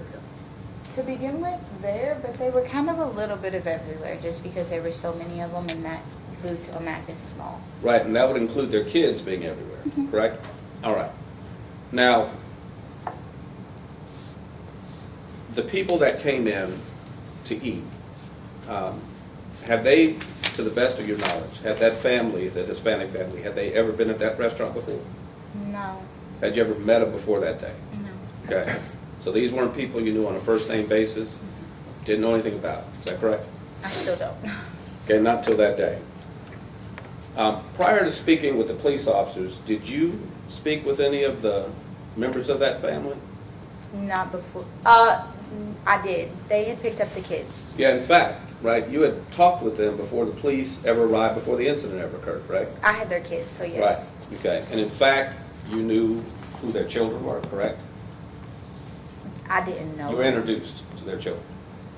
No, I wasn't. I took them because of what had happened. No, ma'am, I'm asking before the incident. No, Okay, I was never introduced to their children. okay. After the incident itself and before the police arrived, you took possession of the kids? Yes. Did you talk to the parents of the kids before the police arrived? No, another server said that, I'm asking what another server said. okay, I'm asking you, did you speak with any of the parents of the children no, that you took possession of? Okay. And you had no information about these people, no, is that correct? yep. Page 5. We don't have that interview, but. You don't have the Miller? No, it's okay. Okay. Thank you, so sorry, I'm just the only one who didn't. Yeah. No. Thank you so much. Page 5, please. Got it, thank you. Okay. May I approach you? You may. Ms. Turner, I'm showing you a copy of the transcript that was made from your interview with Officer Miller. This is the scene interview on February 23rd. If you could, take a look at the highlighted language, please. Okay.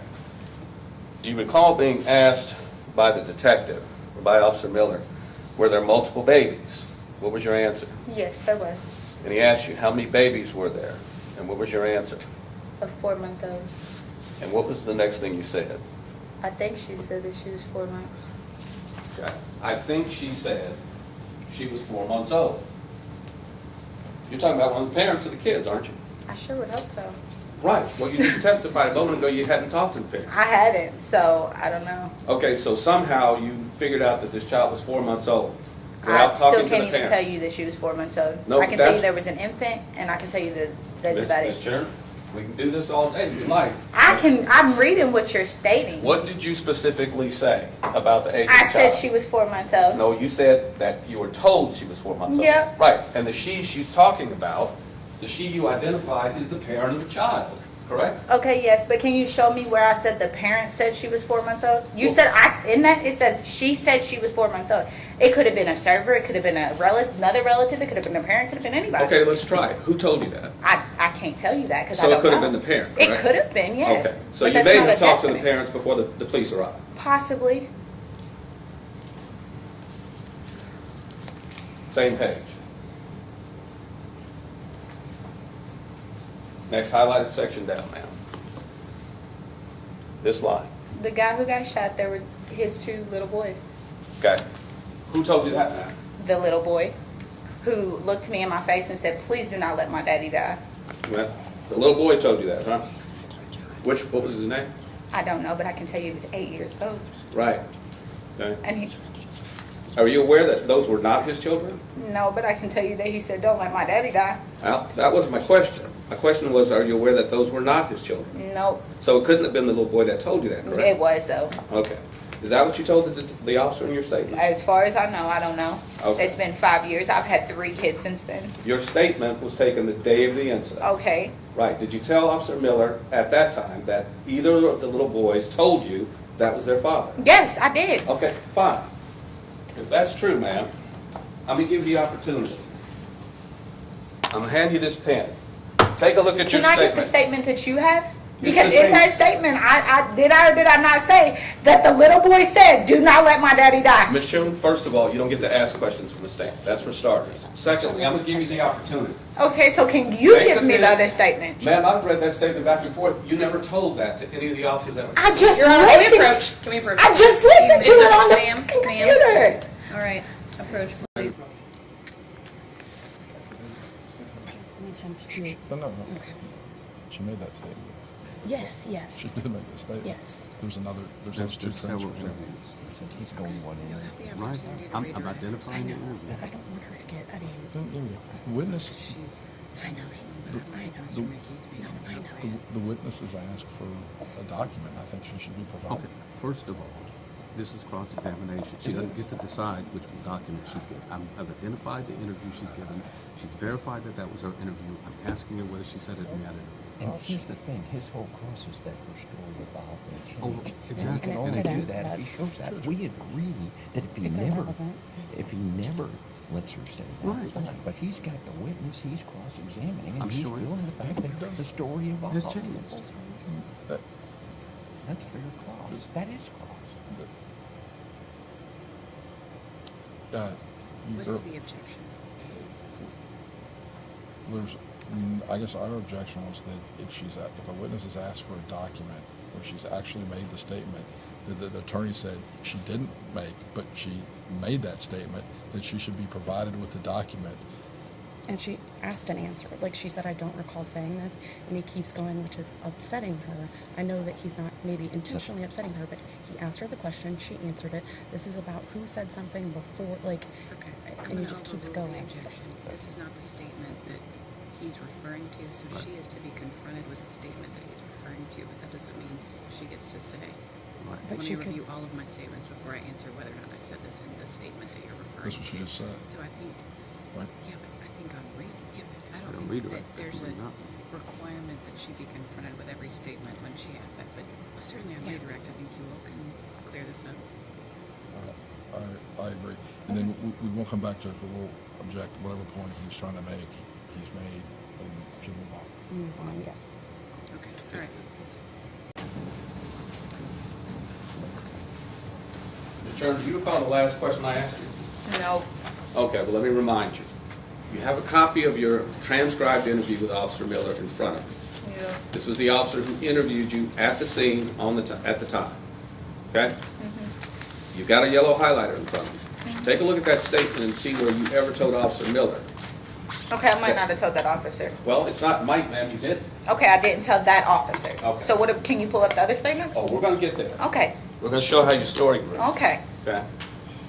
Okay, I need a recess before y'all No. send me to jail too. No, ma'am, you can't.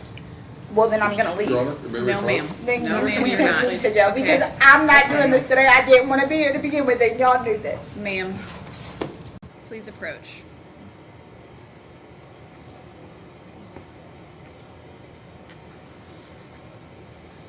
I'm in the middle of having a miscarriage. I don't want to be here as it already is. Oh, my God. And I have the paperwork to prove it if he wants to call me a liar. Ma'am, you know what, we're gonna take a break. Because this is too much. I am ordering you to stop speaking right now. I'm gonna let the jury go. And we're gonna take a break. All right, everyone, we're gonna take, actually, we're gonna go ahead and take a lunch break. It's 12:05. So we're gonna break for lunch. If you all could please be back outside in about an hour, so about 5 after 1. Same admonition applies. Do not discuss this case with anyone, including each other. Don't do any independent research and do not form any opinions about this case. Thank you all. All rise for the jury.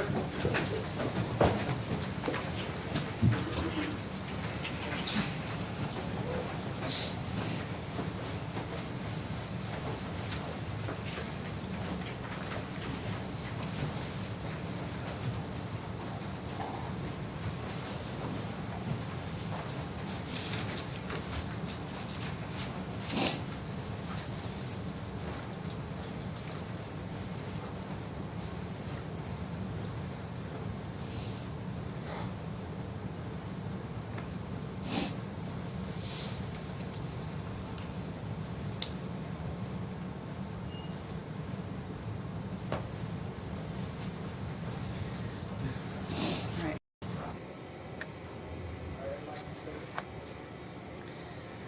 Do you all want to approach? And we're gonna need to take a break, but, ma'am, I need you to control yourself I while you're can't. testifying. I can't, and that's what I said to begin with. I did not need to be here. I have way too much going on in my home life. I don't even know these people from Adam and Eve. I was in a bad place at the wrong time. One time 5 years ago.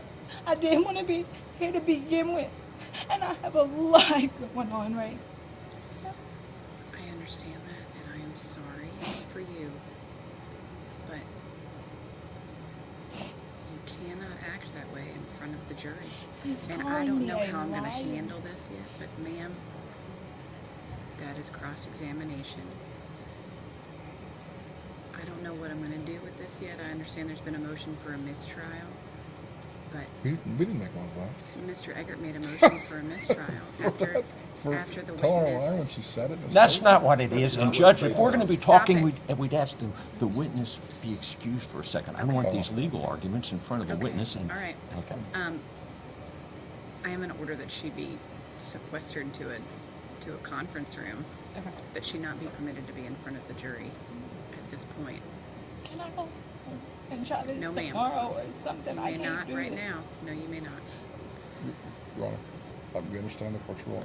Normally, I would not speak with a witness who's in the middle of that, but I'm going to need to speak with her, and I think I will bring the court's attention. There was some medical issues that she presented yesterday to us with, and I won't, not about the content of what she's testifying, but about, I our understand. people were speaking with you. We object. We can't even talk with our client if he was on the witness stand. You We'd come in. object to that. And if, even if you, with a Okay. 6th Amendment right to counsel, so we'd object.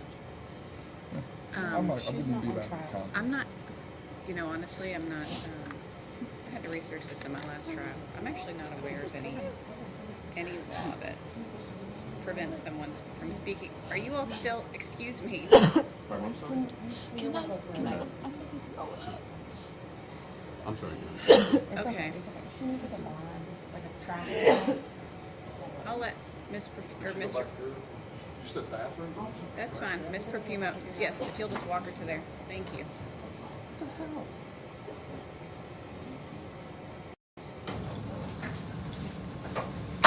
What time are we back here, on 1? I told them 105. 1:05.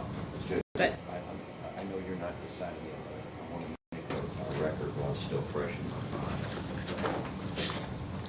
I'm setting this to private, just so we're not broadcasting to the back. Okay. But do you all want to approach the back? Yes, that I can.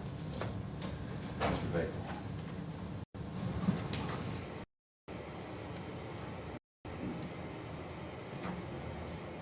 Judge, we would move for this mistrial. I'm saying this for the record. She's not deciding that, but I'm trying to make the record clear. When the witness had the outburst and approached the bench, she said then in a very loud voice she was having a miscarriage. Mr. McGee was doing his job, nothing but his job. He was cross-examining her. Her statement was loud enough that the jury can hear it, that she is I think having that was a her miscarriage. point, honestly. And that's what she did out What do you loud. mean? She I mean, intended she to do yelled it. it so loudly. To me, it seemed as Oh, if she was well- trying to make sure the entire room heard her. All right, well, the Commonwealth, I guess I I don't don't know have that the picture that's up, grounds for a doesn't see mistrial. that I'm at gonna have to all. think about this, but- Okay, the Commonwealth didn't see it that way at all, I'm gonna make my point. What set the witness off is, she said something, Mr. McGee made a statement that I think is misleading, said, no, you didn't, when she's actually, yeah, I gave a statement and said that, which is absolutely true. That's not cross-examination, that's him testifying and saying things that aren't true. What are the words that, she called us yesterday and said, I don't know if I can make it, I have this issue that I have. She was emotional before because of the way she felt about kids, I guess, and she was jacked up at stand. So for the record, I don't think she yelled anything to get out of, to pollute the jury or do anything. I candidly agree that she's upset about what's going on here. So but it was a fair response. She said, you've never said that. She's like, yes, I have. Can I see my other statement? And I think she's entitled to it at that point. So I'm not, okay, well, let me address a few things. Okay. When I don't know that she knows what polluting a jury even is. What I took her to be doing was making sure the entire room heard her. I don't know that it was an effort to affect the jury, to sway the jury, but it was very Screamed and theatrical. yelled. Yes. but everything up to that was too.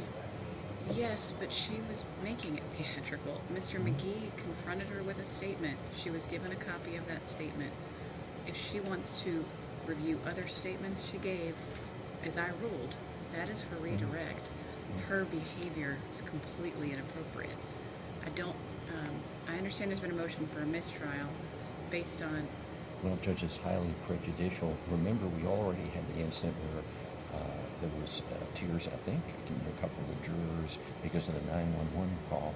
Now we're being accused, Mr. McGee is, of causing a mistrial, a miscarriage. No, upon a untrue. witness. No, she said I'm having a miscarriage. Absolutely true. She called us yesterday. No, Whether I'm it's- talking about what she yelled. Yes, She she called yelled. her yesterday. No, you're trying to. No, wait a second. Yesterday, she said, I don't know if I can be here medically.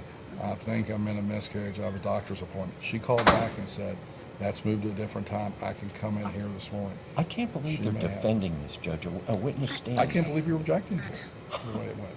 I can't believe we're objecting. Wow. She stood up and yelled. I think she said, I'm having a miscarriage. well, she said, I'm having a miscarriage right now. Well, she's gonna have to conclude her testimony, or that's gonna be a whole other issue. Candace is with her. I But- think she's calming down. Okay. She's throwing up. I don't know exactly. In terms of the motion for a mistrial, I don't believe that it is necessary at this time. However, she will have to clarify for the jury that she was suffering from a miscarriage before she's going to have to address that now because she has announced it to the entire room. She will have to clarify that she has to clarify that she's not being caused to have a miscarriage by cross-examination. Is she having a miscarriage? Yes, she brought doctor. What? She had doctor stuff. Like she said, she went to the doctor this morning. Okay, but I also don't know that I don't know that there's any prohibition on speaking with a witness over a break. I dealt with this in my last trial. And I Absolutely, researched it. Judge. We'd object. It's improper. We can't even talk to the client on the stand during a break. With a 6 What I've said they is can't talk I to actually us. am not. Is that the law? I asked Yes, that because is I the had law. I don't Because I repeatedly, and they always object. believe that it is. Well, I I don't know where object to that their comes talking. from. We couldn't, but I don't think concept. that is the law. All right. Unless you can give I'm me going to some law that object to says that. that. I'm going to object to them talking with their witness who announced to the world she was having a miscarriage. I'd object to it. All right. And we, Let me see what I can. we got some other motions to make about the, but what time are we back on? 105. Okay, I'm gonna. And it really should be,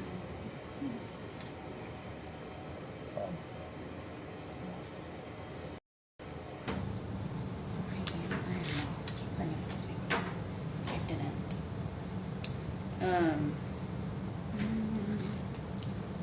I'm researching this Okay, I'm so issue sorry. real Okay, quick. I'm so sorry. 'Cause maybe it might be different for civil cases.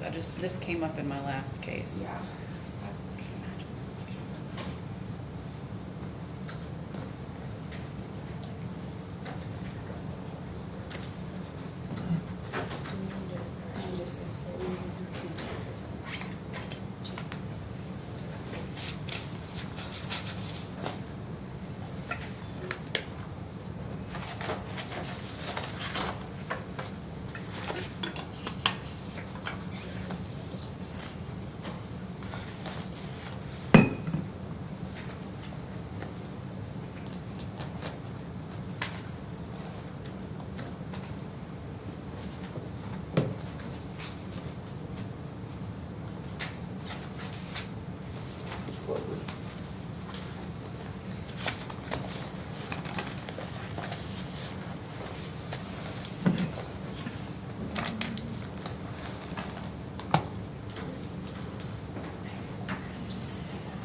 Last time I was there,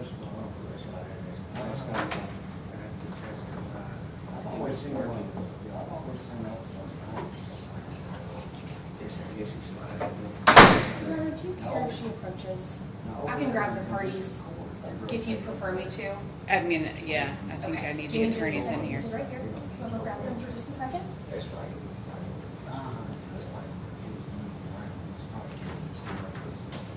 No, I don't see him there. I don't see him come in. Yeah. Okay. All right. Appreciate it. All right. Thank you.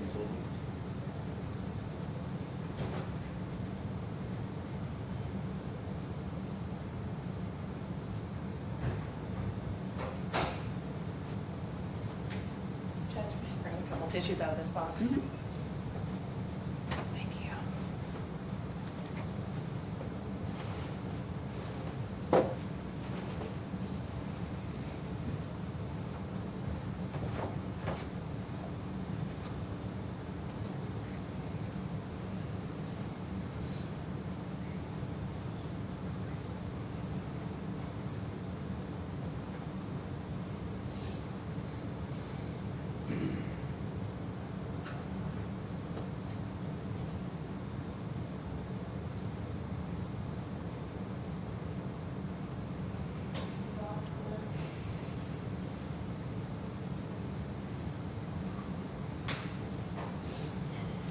of Mr. Eggert?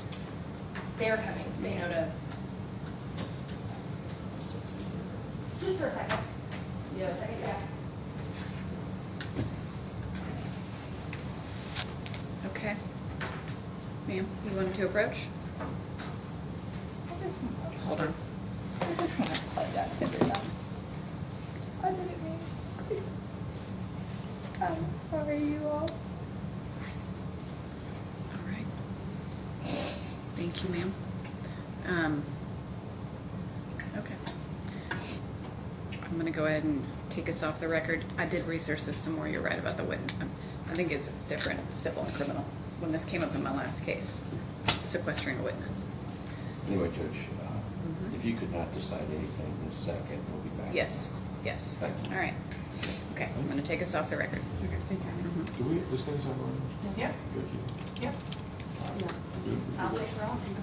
Yeah, I can take you to, we'll go to the control room for a little bit. Ma'am, you cannot discuss your testimony with anyone, all right?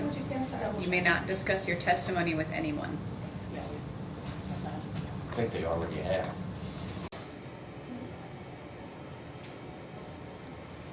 Okay, we're back on the record. Okay, I've considered the motion for a mistrial. No, you're going to deny it, I understand. How'd you know that? Because you indicated you were. Oh, I guess I said I was gonna bring it. Yes. Well, either way, I have to bring him back in. Because you're not entitled to it, maybe that's another reason. Well, Okay, no, all but right, I let's want to just make get a to the record, point. a complete record here, okay? That's fine, and then I'll talk about next steps. Okay. Okay, go ahead. All right. Judge, when the witness approached, the witness did say, as the court said, and that part was on record, correct? We were Yes, on that was record. all on record. Right, when she said that, she was having a miscarriage and essentially was an outburst and theatrical and so forth. Then, I did make a motion for mistrial because we believed it denied us fair trial. I understand the court's going to overrule it, but then what happened is we would object to this too, that the Commonwealth was then permitted to communicate with the witness. What happened next was whether they communicated about the content or her demeanor, they communicated to her about her testimony. Who did? The Commonwealth, because Who? if you can let me finish my motion, because then within a few minutes, she suddenly appeared with a completely different demeanor, and I hope this was on record. So we were on record up until after she had already come back, and I had you all come back. And suddenly I had she never turned the record off. apologized. Suddenly she was tearful, looked to us and apologized. Essentially, the Commonwealth, that is, has been permitted to repair a witness during a break, because there's no way when we left her, she wasn't even coming back. Now she appeared, she was brought in by the Commonwealth. The prosecutor, the co-counsel told me, hey, we're going to go in a few minutes. And then the woman appears, they come in all together, and she says, I'm sorry, and is all tearful. Essentially what's happened is she's altered her demeanor completely. And the reason she's done that is because they were allowed to communicate with her. And it doesn't matter whether the communication was about content or whatever. This was a communication we objected to. They talked to her. They obviously talked to her about her demeanor. She suddenly apologizes. And we believe that this denies us a fair trial. So we would add that to the motion for mistrial. We understand the court is overruled. Okay. And I don't need a, do you want to respond? it's not, some things I say aren't directed at the court, they're directed at the record, and I understand. you know how That's why that's I a just- pain in the yes, ass. Yeah, whatever. She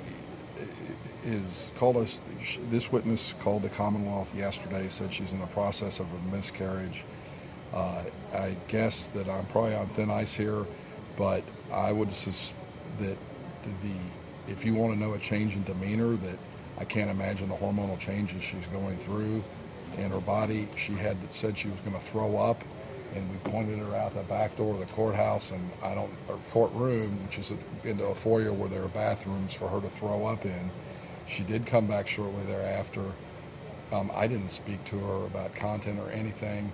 I don't know if Candace took her out there or not. We have a victim advocate who would have walked her out in any circumstances and put her in a victim room like we do all of our victims at breaks.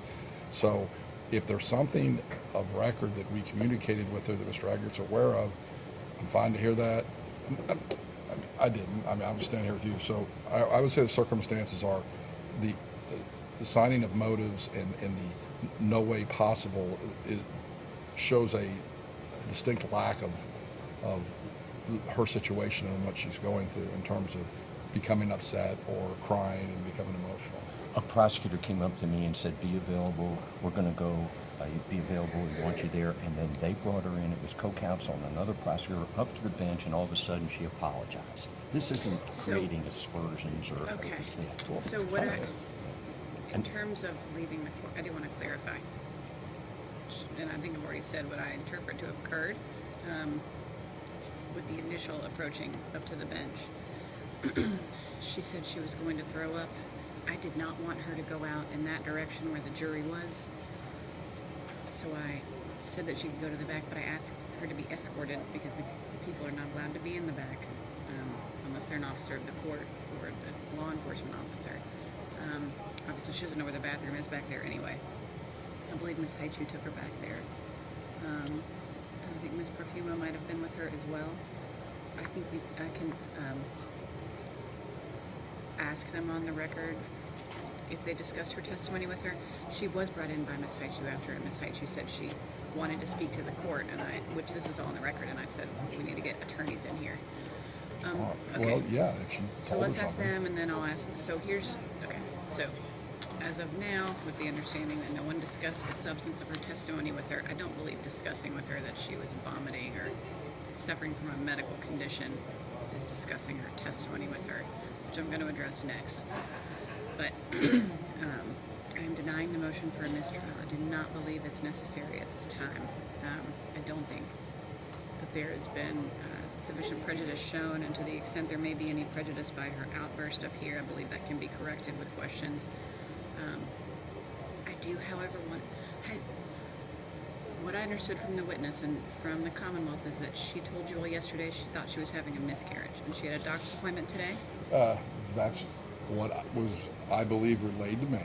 Okay. I would like to know if she has Those been two to the statements were doctor. made, the attorney, Because if she is in some sort of medical emergency, then she does probably need to go to the doctor. So I would like to know. I don't know how early on it is, but I'm going to ask that. Okay, and Judge, if you could bring the co-counsel up here, because whether they talked to her about content or not, I think they talked to her about demeanor. Okay, I would like to have them Put that come and on put on the record. record whatever discussion was Sure. had. Okay.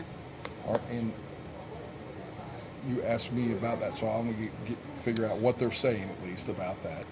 Let's What the bring wit- them up here. Bring them Yes. up here. No, the witness. Then, okay, so my plan is, so I intend to then ask the witness here, before we bring the jury back in, I would like to ask her while she's still under oath to give me some more details about this, to inquire if she does need to go, because if she's having a miscarriage, if she's bleeding or something, and she needs to go to the ER, I don't want Right. to stop her from going. If that is the case, then I'm going to probably break her testimony now. I will call witnesses out of order. I understand there may be an objection to this, but I will order her to reappear tomorrow. If something happens where she has to get admitted to the hospital and have surgery or something, then this is going to be a problem to address then. But I just don't know what condition she is in exactly. And also the co-counsel are going to have to come in and just Yes. answer. Yes, let's do that first, and then we'll bring the witness in.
Yes, Your Honor.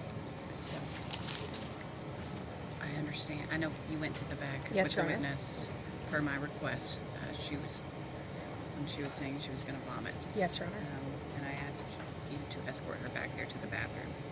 What discussion was had with her? Yes, Your Honor. So I actually didn't immediately go in. I heard her throwing up. Morgan and I were working on getting her some water. I was going to text Candace. Morgan ended up just asking some of the staff back there. She was in there for a while throwing up on her own. Nobody was in the room with her.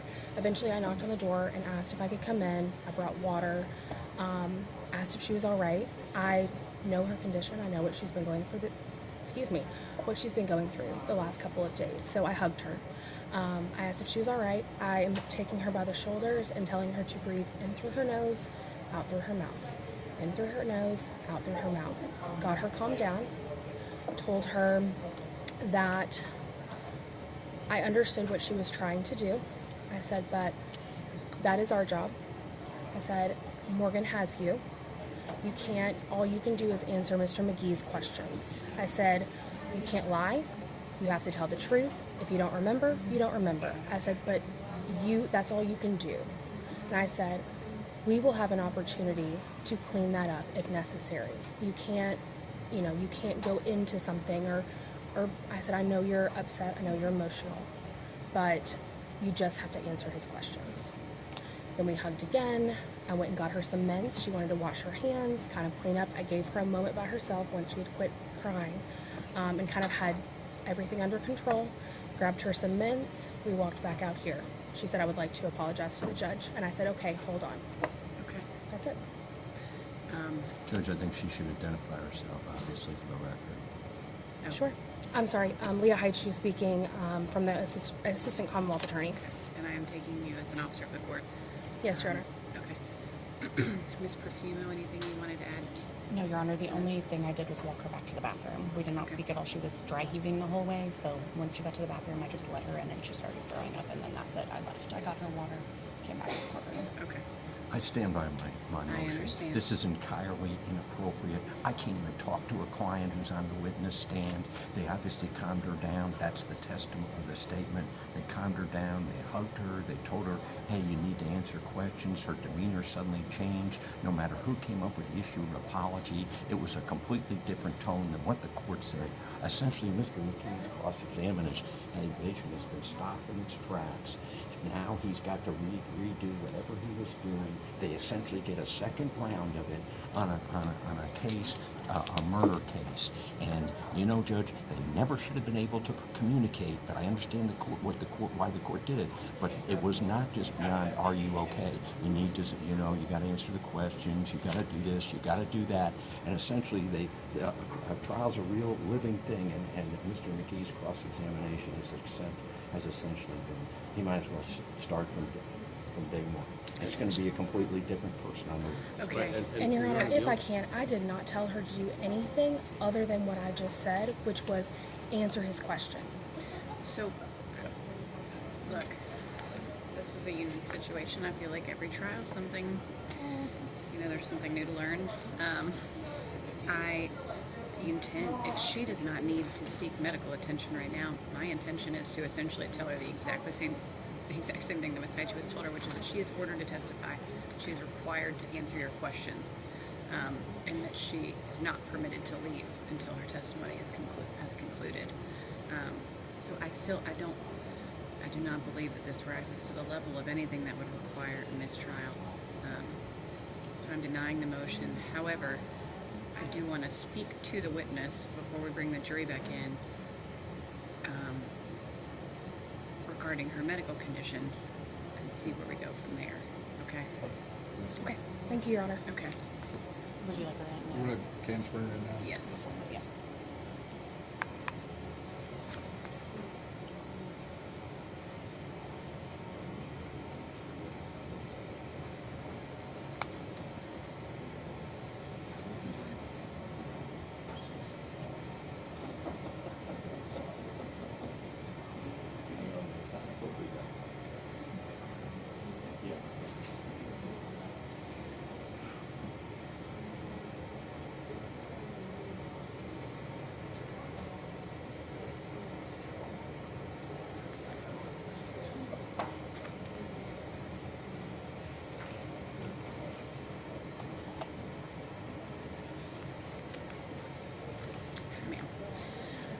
ask you some questions before we bring the jury in, okay?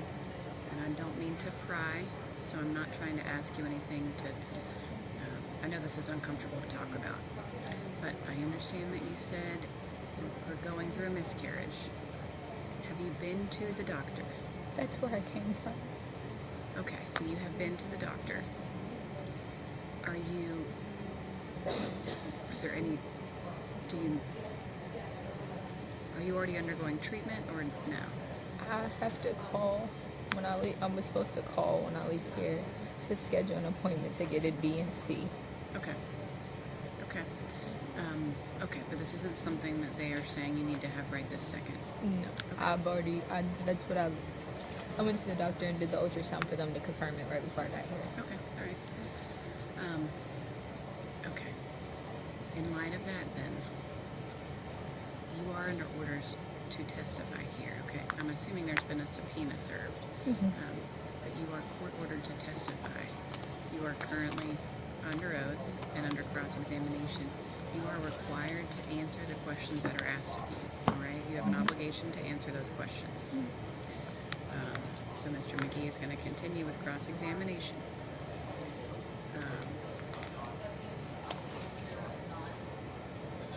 Okay. I think I don't have anything further that I intend to ask at this time. Okay, ma'am. If you would like to go ahead and take the witness stand. And our motion is overruled. Yes, I have overruled the mistrial motion. All right.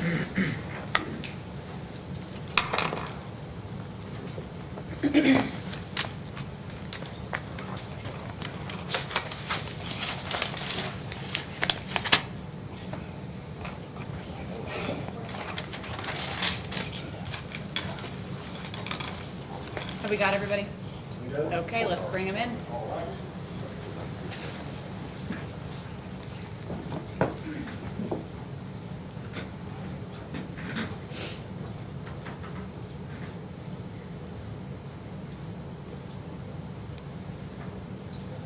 All rise for the jury.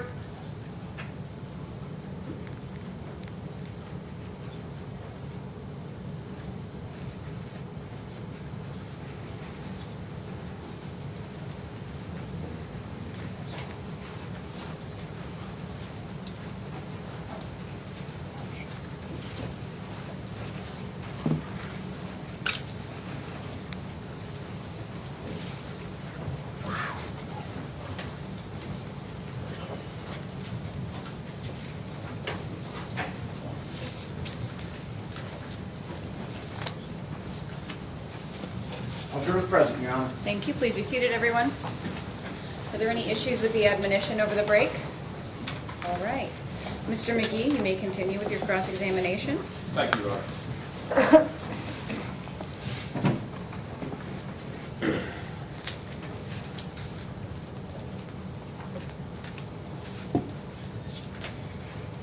When you were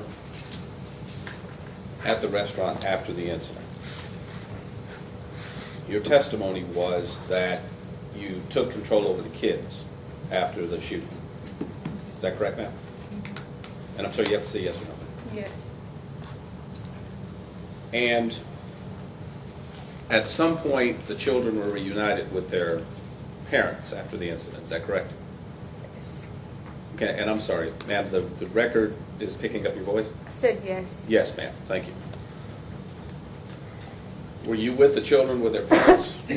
I'm sorry. Were you with the children when they were reunited with their parents? Yes.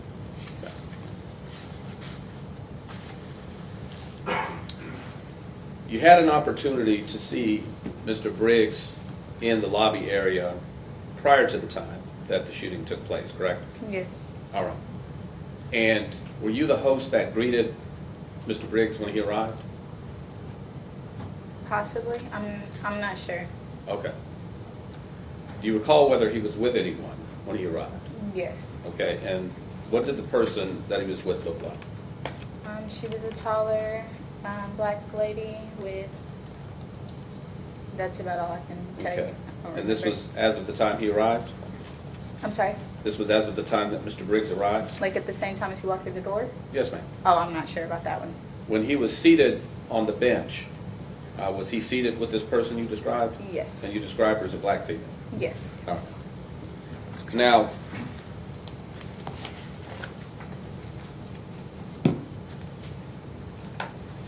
along the bench, we could, we bring up defense one again.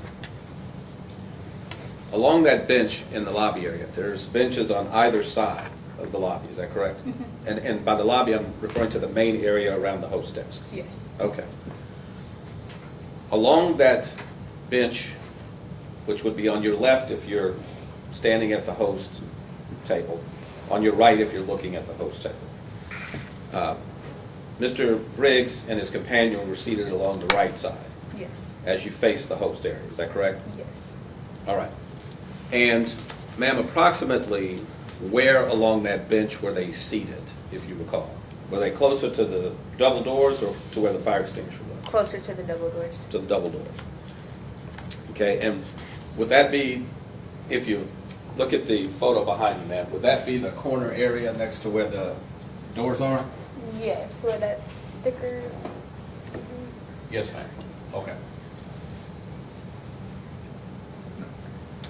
And the Hispanic family, they were on the other side? Yes. Okay.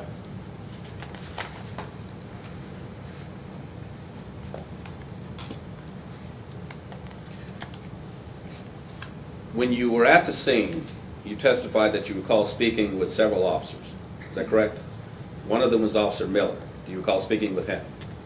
I can't say for sure, but yes. Okay. All right. And do you recall telling Officer Miller that the Hispanic family was standing near the fire extinguisher? I don't recall, but I believe you. Okay. Page 6, the Miller deposition. May I approach you? You may.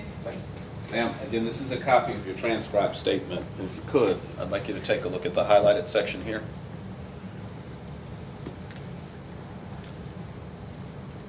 And after looking at that, ma'am, can you tell the jury where you told the officer the Hispanic family was standing? By the fire extinguisher. Okay. And in that photograph, ma'am, is the fire extinguisher on the left side or the right side of the room as you face the desk? The right side. The right side. So that would be the same side that Mr. Briggs was on. Is that correct? Okay, but a moment ago you testified they were on the other side. I said kinda. Gotcha. You'd agree there's a difference between where the fire extinguisher is and where the left bench is. Is that correct? Yes. All right. Now, during this interchange between Mr. Briggs and the family, you heard the mother make several statements to Mr. Briggs. Is that correct? This was after the young girls moved off the bench. Is that correct? Mm-hmm. Right. Now, do you recall what she was saying to him? I don't recall everything. I do recall her saying, "What are you going to do, hit a female?" Okay. Do you recall her saying, "Don't push my dog"? No. Okay. Page 7. Your Honor, may I move for repeating authority to approach? Yes. Thank you, ma'am. And this is the Miller transcript, ma'am. The highlighted section here. Yes. Okay. And ma'am, did the officer ask you what the young lady, the Hispanic lady, was saying? Yes. And what was your answer? Get out of my face. No, that's would be Mr. Briggs. Don't push my daughter. Don't push my dog. Okay. And according to the transcript, Mr. Briggs' response was, "Get out of my face," and they started arguing. Is that correct? Yes. All right. Now, the woman who was speaking to him, she was yelling at Mr. Briggs. They were both yelling. Well, specifically, was the woman yelling? Yes. Okay. And when I say yelling, it's louder than the normal voices in a restaurant. Is that correct? Yes. And that's part of what attracted people's attention? Is that Yes. fair to say? All right. Mr. Briggs was actually seated at this time. Is that correct? Yes. All right. Now, ma'am, a moment ago, you testified that the little girl was shoved off of him and off of the bench. Is that correct? Yes. And your testimony was that she went to the floor? No, Did you see her hit the floor? no, Okay. But you say that he shoved her? off the bench. Right, and that was the description. You used the word shove, is that correct? All right. Page 8. Ma'am, you were asked by Officer Miller, again, this is your testimony, about the child. And if you could read this highlighted section here, ma'am.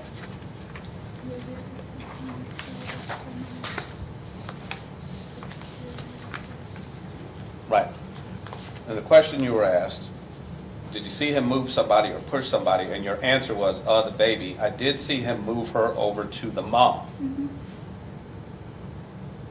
Next question, Officer Miller, did he hurt the baby? Your answer was, I didn't. The baby didn't cry or anything. She didn't. Correct? Now, ma'am, in that section, can you tell the jury where you used the word shove? I didn't. You didn't.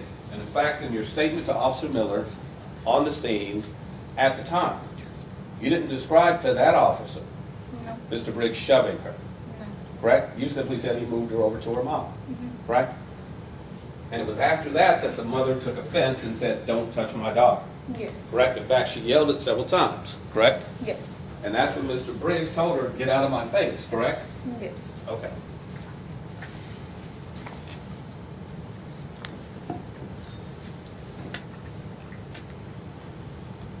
After that, the female asked him, what are you going to do, hit a female? You recall her saying that? Yeah. And Mr. Briggs' response. Do you recall what he responded? I don't. Okay. Same, page 8. It's here on the bottom now. What was Mr. Briggs' response? I'm not going to tell you again, get out of my face, or I will hurt you. Okay. So, when she said, what are you going to do, hit a woman, he said, I'm not going to tell you again, get out of my face, or I will hit you, correct? And at this point, he's telling her to move away from him. That's what he's telling her, right? Yes. Okay. And you were there when this was happening, correct? Yes. All right. And all of this was prior to any shots being fired, any of the men getting involved, correct? Yes. And you'd agree that the woman who was saying this was pretty upset at that point, correct? Yes. The woman who was yelling this at Mr. Briggs, she was there with her husband, correct? Yes. A gentleman named Jose Rodriguez? She was there with men, yes. Okay. And in fact, her husband got involved at that point, didn't he? Yes. He did. And in fact, she had to stop her husband from going over to where Mr. Briggs was at that point, correct? I'm not sure about that. Okay. Page 9.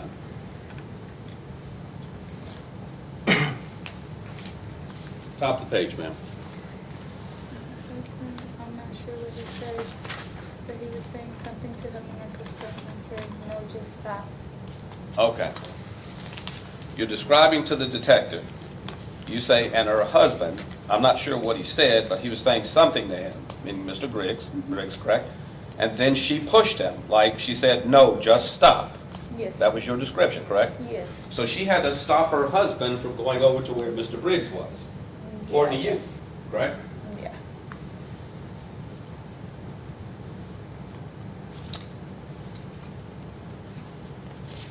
And then you say, he was standing there in front of, and the officer says, okay, the table. That's where Mr. Rodriguez was, correct? I don't recall. Okay, if you said that. If I said it, I said it. And then Officer Miller asked, does he approach the black male seated?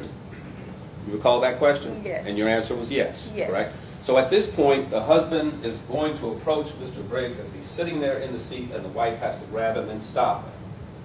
That's what you told Officer Miller.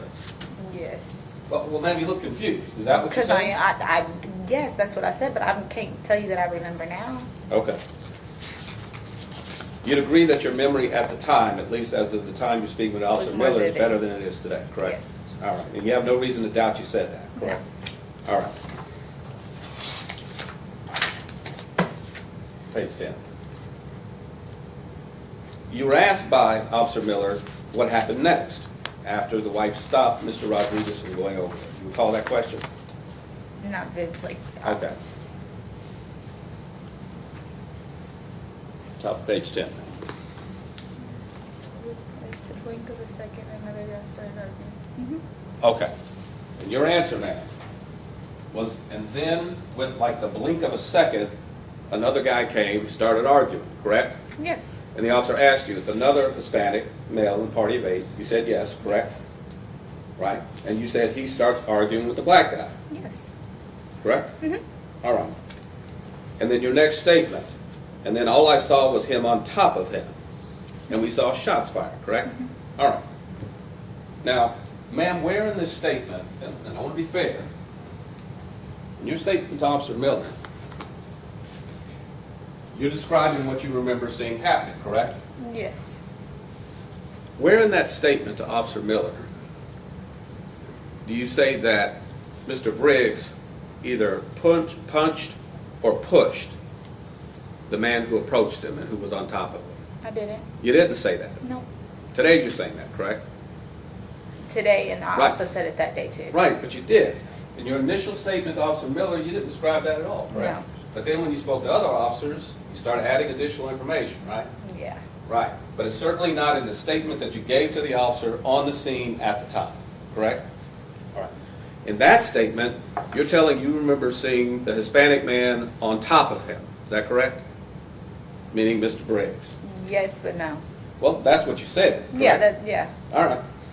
And you agree your memory then is better than it is now, right? Okay.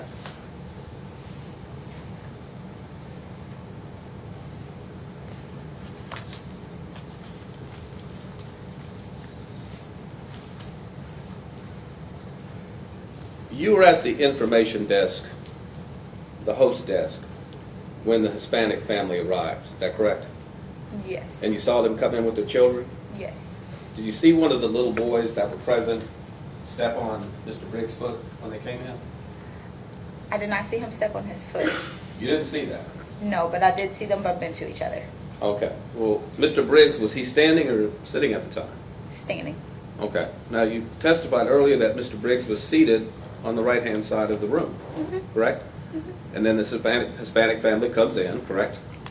Oh, I don't know who came first vividly. Like, right now I can't remember who came first. Okay. So if I told you Mr. Briggs and his wife came in and were seated when the Hispanic family came in, would you have any reason to disagree with that? No. Okay. And there's been testimony from the family about where Mr. Briggs was, but you don't have any reason to disagree that he was there seated when that family arrived? No. All right. And you saw the little boy bump into him, is that correct? And at that point, Mr. Briggs jumped up, shoved the kid, shot the father. Is that what happened? No. No, in fact, he didn't say anything to the child, did he? No. And he didn't say anything to the family, did he? No. And he didn't pull out a gun and start waving it around at anybody, did he? No. In fact, he didn't argue with anybody at that point, correct? No. All right. Now, earlier, ma'am, you testified that when Mr. Briggs came in, he was what you described as hostile. You recall that? All right. When Mr. Briggs came in, did he speak to you? He didn't speak to anybody. Did he speak to the manager? He didn't speak to anybody. None of the other patrons? He didn't Correct? speak to anybody. All right. Everybody asked him Right. how many he was. He said 2, and that was it. Right. He didn't argue with anybody, didn't fight with anybody when he came in, correct? None of those things. He was just waiting with his wife to be seated, correct? And he didn't speak with you based on your testimony, correct? But you're describing him as hostile when he walked in? I said an asshole. No, what you said was hostile. Okay. Right. But he I hadn't said it was a spoken to you. hostile environment, and he was an asshole. Was my exact words.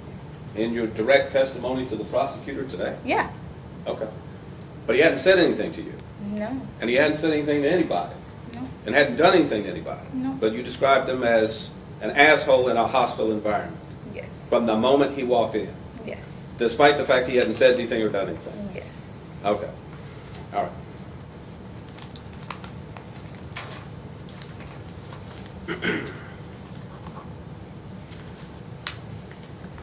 At the time of the fight, the Hispanic man went over to where Mr. Briggs was and approached him, and you testified he was over the top of him, correct?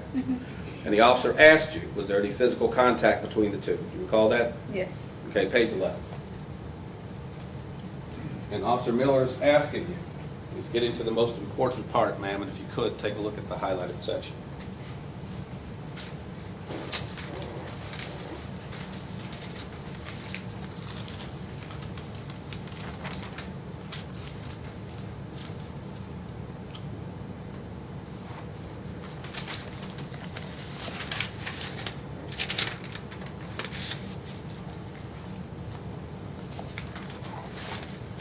Okay.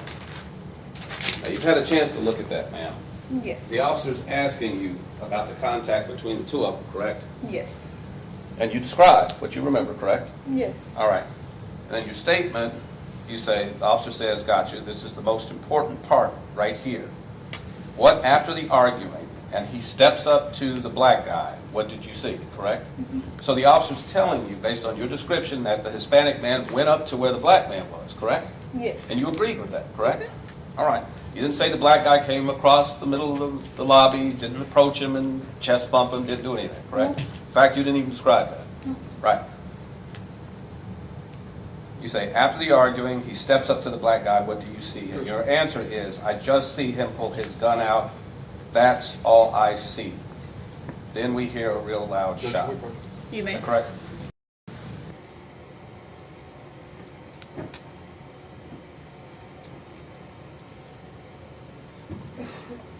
I understand Mr. McGee has had emotional witnesses and trying to work through this. He, for the last 2 minutes, he's just been reading the transcript into the record. And before that, when he said, did you do something? And she said yes, then he would impeach her with the correct answer she had already given. So my objection is just reading the transcript and the record. I haven't objected because I know he's trying to make it work. But I think if he asks her a question and she gives an answer, that's it. I don't think he's just kind of reading through it now. Giving her an opportunity to see if she remembers the question and remembers the answer, and then I'm reading her answer and asking her if she agrees with that. Was that accurate? And she said, because her memory then is better than her memory today. So I did lay the foundation for it. I don't want to read the transcript for her, but she said her memory was better then. I'm giving her the opportunity to tell me whether that's right or wrong.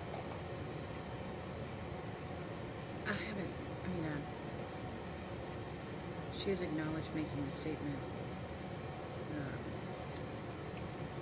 Says she recalls making the statement. I'll allow it.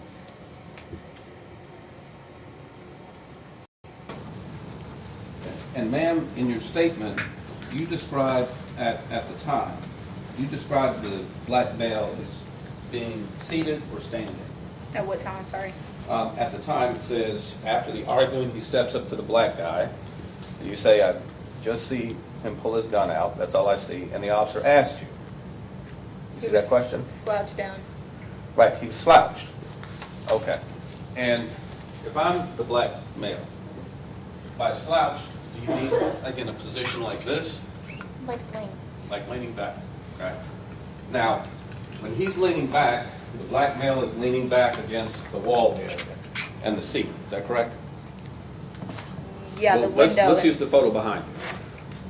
The window in the seat, and like in the corner. Right. Now, behind the bench seat, there's a window. Is that correct? That's what you're describing in that photograph? You know the double doors? Yes. There's windows next to the double doors. He was Right. in that corner. That's what I'm Okay. talking about. Okay, so you're talking about the glass next to the double door? Yes. Okay. So in this photograph, if I understand you correctly, ma'am, he's over here on the right side, kind of leaned in that corner against the glass. Mm-hmm. And that glass is at the end of where the bench seat is. Is that correct? Yes. Okay. And at that point, how close was the Hispanic male to him? They were close. In fact, you described the Hispanic man as being over the top of him. Yes. Is that correct?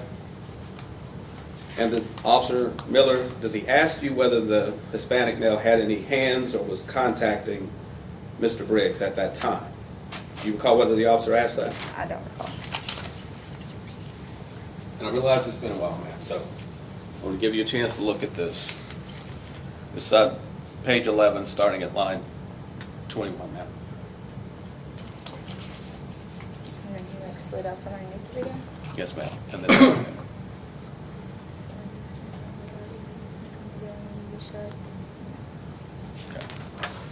And beginning of page 12.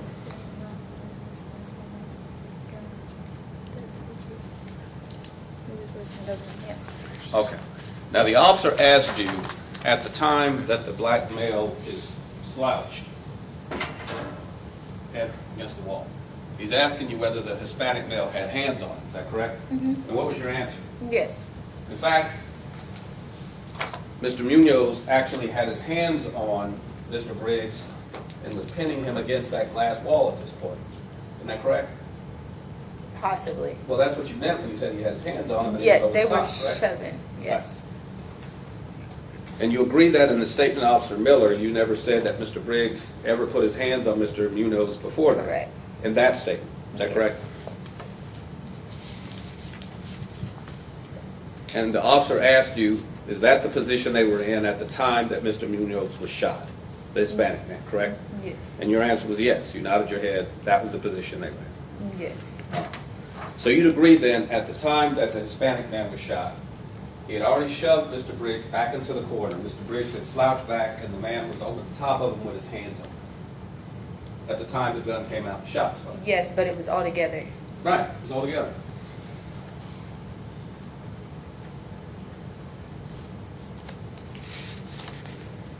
Did you see the gun actually fire, ma'am? No. Okay. At that point, you had actually turned away. I Is that ran. correct? All right.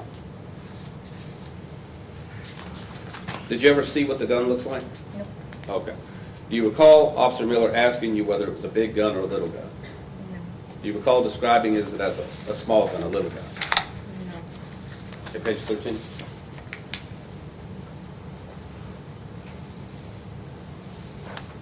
Bottom of the page, ma'am.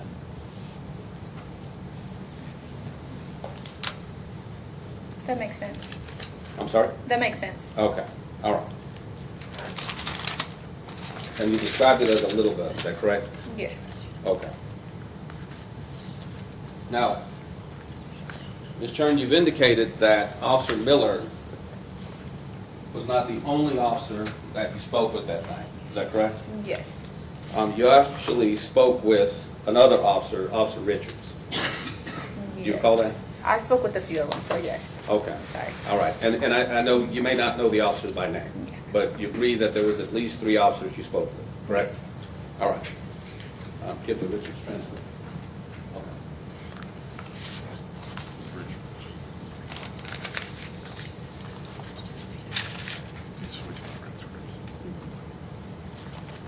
Now, when you were making your statement to Officer Richards, you were asked about how the incident started. Is that correct?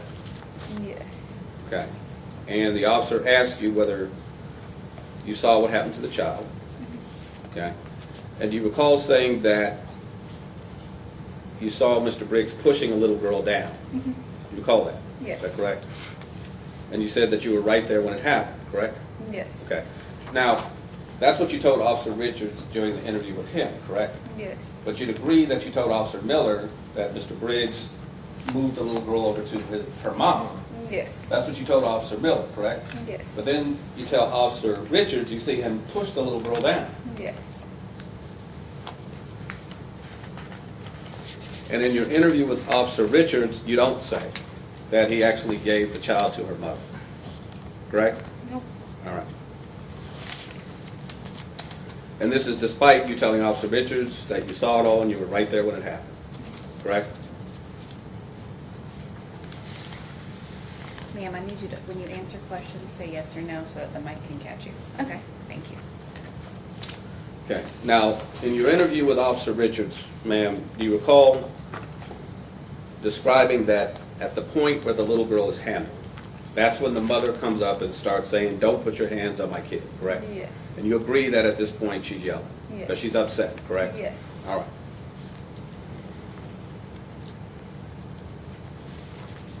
Okay. Do you recall describing what the children's father, Jose Rodriguez, do you recall describing what he was about to do at that moment? I don't. I'm sorry. Okay. Page 2. Here along the bottom.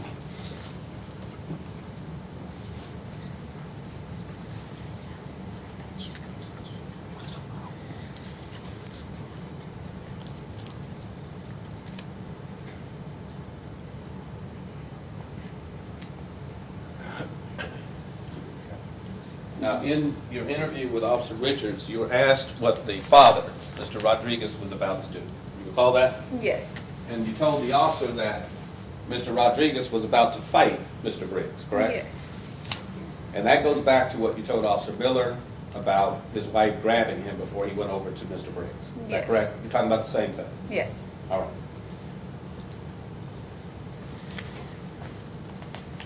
But you agree that the father was about to go over and fight Mr. Briggs, correct? Yes. It was pretty clear he was upset too, right? Okay, so Yes. we've got the upset mom, we've got the upset father who's being held back, is that correct? Yes. And then at some point, your manager, I believe his name is Benson, Yes. You and the manager go and you intervene at this point. Yes. Is that correct? And at this point, the manager talks to Jose Rodriguez and to his wife, Pearl. Is that correct? Yes. Did you know her name was Pearl? No. Okay, it's Pearl. Okay. And he's trying to get the two of them to calm down, correct? Yes, but Right, to de-escalate. he was trying to de-escalate the whole situation. Benson never talked to Mr. Briggs at that point. Is that correct? Not sure. He did talk to Mr. Briggs? He was talking to all of them in general and told everybody that if they didn't calm down, they had to leave. Okay. And you say you actually saw him talking to, he was talking generally to everybody? Yes, generally to just everybody that was out there. Okay, but you'd agree that Mr. Briggs hadn't gotten up off the bench, is that correct? Yes. And the only thing he was doing was responding to the mother yelling at him about the child, is that Yes. correct? All right.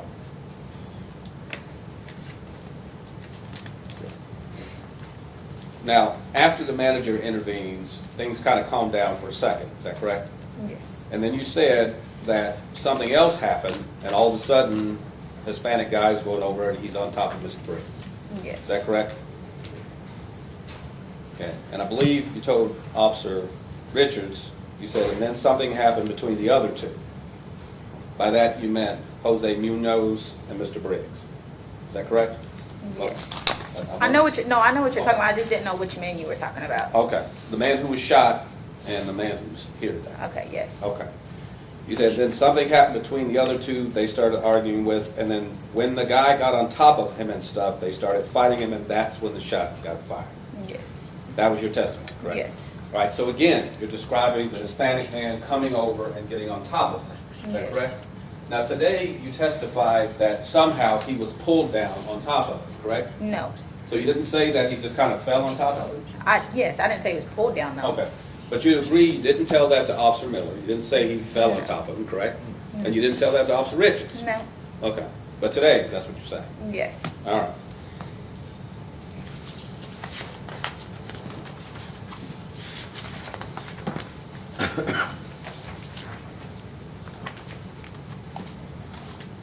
Okay, and ma'am, the last officer you spoke with about the incident that day was a detective. Do you recall that? Yes, but no. Okay, and they may have been dressed differently, some in uniform, some in plain clothes. Okay. Do you recall that? Yes. Okay. Detective Vito was the name of the detective that you spoke with. And do you recall speaking with that detective at the scene? At the restaurant? Yes. Yes, ma'am. Okay. And then you were asked to describe for that detective what had happened. Is that correct? Yes. Now, the detective asked you whether you'd spoken to other officers at the scene. Is that correct? Yes. And you said yes, you'd already talked to other officers. Yes. Is that correct? So at this point, this would be the third interview that you've done that day. Is that correct? Yes. All right.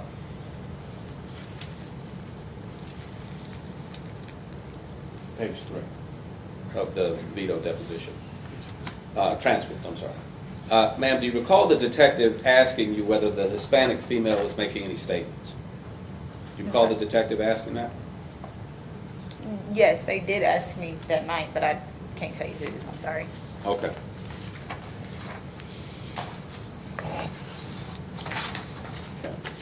Page 3. Highlighted section now. This is the transcript of the February 23rd interview with Detective Vito.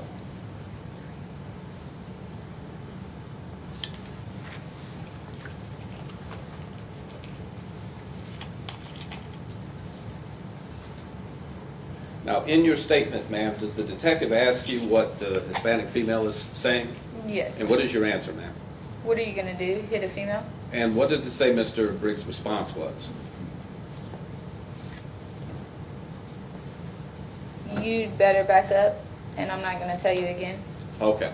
So at this point, it'd be fair to say that the woman is angry with him and she's upset about the child. Is that correct? Yes. And he's telling her to get back. Is that correct? Yes. And she says, what are you going to do? Hit a woman, correct? Yes. And he tells you, or he tells her specifically, he was like, you better back up. I'm not going to tell you. Correct? So he's telling her to stay away from him, correct? Yes. And you were there when it happened and you saw it, correct? Yes. And you told Detective Vito that's what you saw, correct? Yes. And that's what you heard, correct? Yes. And you tell the detective that Mr. Briggs says, you better back up because I'm not afraid to hit a female. Yes. Well, do you recall whether he said it? Yes, I. Okay. And if that's in the transcript, you agree that's what you said, correct? Yes. All right. And then you say his wife, or there was another black lady, the black lady that was with him. You recall that? Mm-hmm. Okay. And by the black lady, you're talking about the person that was with Mr. Briggs? Yeah, they said his wife. I said, yeah, maybe his wife. Okay.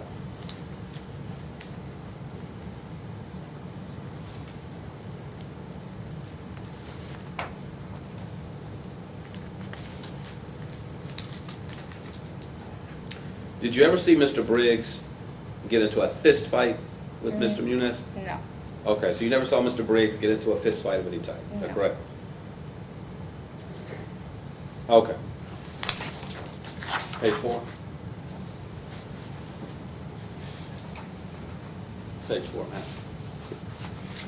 Yes. Okay. Do you recall telling, or do you recall the detective asking you whether they were fist fighting? Yes. And what was your answer, ma'am? Yes. Right, you said they were, because I think the black guy, because he was sitting down at first, and he went to go get up, I'm guessing, to jump at the other male. That was your statement, correct? Yes. Okay, but you just testified a moment ago that the black male didn't move from that area until the Hispanic male came over. That they were just shoving. Okay, but you didn't tell that to Officer Miller, correct? Okay. And you Yes. didn't tell that to Officer Richards, correct? Yes. Okay, and you testified a moment ago that the Hispanic male came over to where the black male was. He was over the top of him with his hands up, correct? Yes, And after he they were pushed him into shoving the each corner, other. correct? All right. Now, you say after they were shoving each other, but you don't say that to the first two officers you spoke with. No, I said fighting. That's what you just showed me, right? I said fighting, but. In your third statement. Okay. Yes, ma'am. But not in the first two. Not to Miller, not to Richards, correct? Okay. All right. And you said you're guessing that that's what the black male was going to do, that he was going to get up to go after the Hispanic guy. That's what you said to Detective Vito, correct?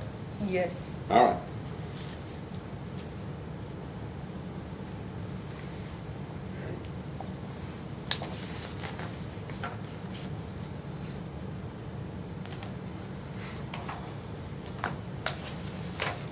You were asked by Detective Vito who threw the first punch. You recall being asked that? Yes. And who did you say threw the first punch, ma'am? I can't tell you because I don't know. Okay. I don't So know you who I don't know said. who did? I don't know who I said on there, no. Okay. As of today, do you know who threw the first punch? I don't think anybody threw punches. Okay. Well, that's not what you told Detective Vito. And that's what I just said. No, honey. I'm asking you, what did you tell the detective? Top page 5. I said the defendant threw the first punch. Right, but today you're saying you don't know if a punch was thrown or who threw it, correct? Mm-hmm. Right, but that morning you told the detective that you're pretty sure it was the black guy who did it, Yes. right?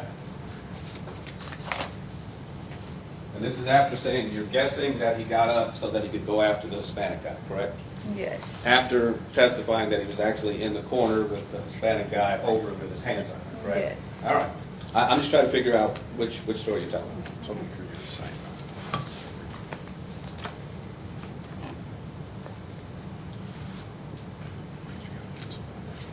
Now, you said that when the Hispanic family came in, you don't know whether Mr. Briggs and his wife were already there or whether they came in afterwards, correct? Yes. Did the detective ask you whether there was any contact between Mr. Briggs and any of the children? Detective Vito, do you remember him asking you that? They did ask me that, yes. Okay, do you recall what your answer was? Yes. And what was your answer, ma'am? That he had shoved the little girl. Okay. This is when the Hispanic family first walked in? No, I don't know about that then. I Okay. can't recall.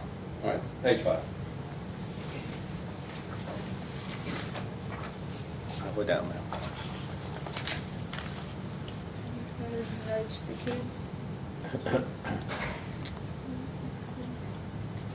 Yeah, that's what I was talking about when I said bumping earlier. Okay. So you're saying that when the Hispanic family first walked in, that Mr. Briggs bumped or nudged the little boy? When they walked past each other, they bumped into each other, yes. They nudged. Okay. When they walked past each other? Yes. Okay, but you understand now that Mr. Briggs and his wife were actually there, seated before the family arrived? Yes. Okay.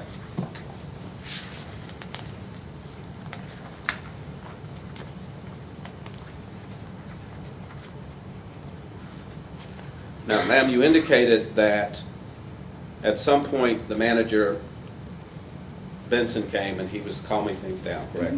Yes. And that things started to go down and then a second later something else happened, correct? Yes.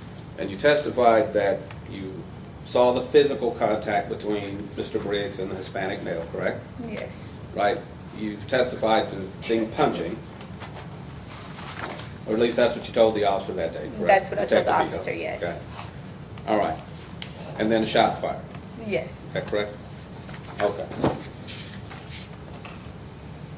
Page 6. Okay, ma'am, that's a little bit different than the description you gave Detective Vito. Okay. I'll give you a chance to take a look at that now.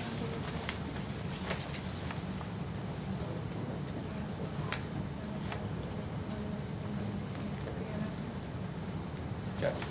Now, in fact, what you told the detective was that after you and the manager got things calmed down, that you both turned around to walk off, correct? Yes. And that you both turned around when you heard screaming, correct? Yes. And that's when the gun was pulled out of the waistband, correct? Yes. All right. So if I understand that part of your statement, ma'am, you're saying that you and the manager get things calmed down, right? You guys both turn around to walk off and you hear screaming behind you, correct? You turn around and all of a sudden there's a gun and a shot, correct? Yes, but no, they were shoving each other and then the gun and shot. Okay, but you agree that's not what you said to the Yes, detective here, yes. correct? You said you turned around after hearing the screaming and then the gun went off. Yes. So that's a little bit different than seeing the pushing, shoving, the punching, Yes. and then a shot, correct? Yes.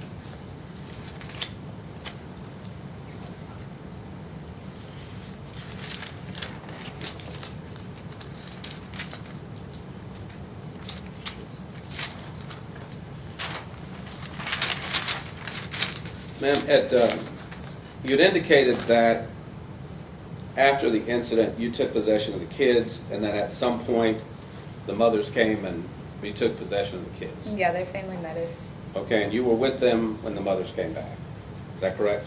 Yes. You were with the kids when the mothers came back. Yes. Is that correct? It was me and someone else. Right. Did you speak with either of the mothers when they came back? No, I mean, their kids was, they were speaking Spanish. A lot of them were speaking Spanish, and I don't speak Spanish, so I don't know. Okay. I mean, I spoke with them and told them that they was their kids, but I was told it wasn't even their moms. Okay. Page 5, bottom. Ma'am, I'm looking here, starting on line 23. And if you could, 23 to the bottom.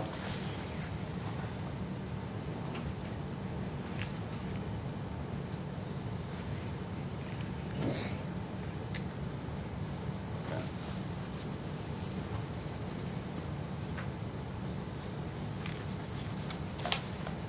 When the family came back, did you talk to them about what had happened? Yes, I guess. So you did talk to the family, is that correct? From that statement, yes. Right. In fact, you're talking about something that the Hispanic family described about thinking at first it was just an accident. Accident. Right. So you did talk to that family before the police arrived, correct? Yes. So you're telling the jury then that you spoke with the family of the man who was shot prior to the time that you interviewed with any of the officers on the scene? Yes. And you'd heard their version of it before you ever started talking to the police officers. Isn't that correct? Yes. You said that you were a young mother at the time. Is that correct? Yes. And you certainly understandably gravitate toward mothers and young children, right? Yes. You think that might have had any influence on the story No, you gave I do the not. detectives? No, I do not. Any of the 3 different stories you gave No, the I do detectives? not. But you No, agree I- there are differences between what you Yeah, said there's between the differences, officers? but And I'm being sorry, a mom ma'am. don't have nothing to do with it. You need to listen to the question so you understand what I'm asking. Okay. Okay? You agree that there are differences between the 3 statements you gave? Yes. Miller, Richards, Vito. Yes. Correct? And in those statements, you go from the black man sitting down to a black man bumping a child to a black man getting up to attack a Hispanic man to all of a sudden a black man nudging a child and the family thinking, oh, at first we thought it was just an accident, correct? Yes. You went through all of that. That is in all of the statements you made, correct? Yes. And all of those statements were made after you talked to the family and after you heard their version. Yes.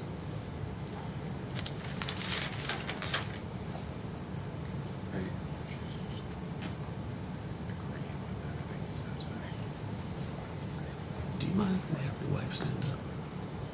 Or do you want me to let that go? Where's she seated?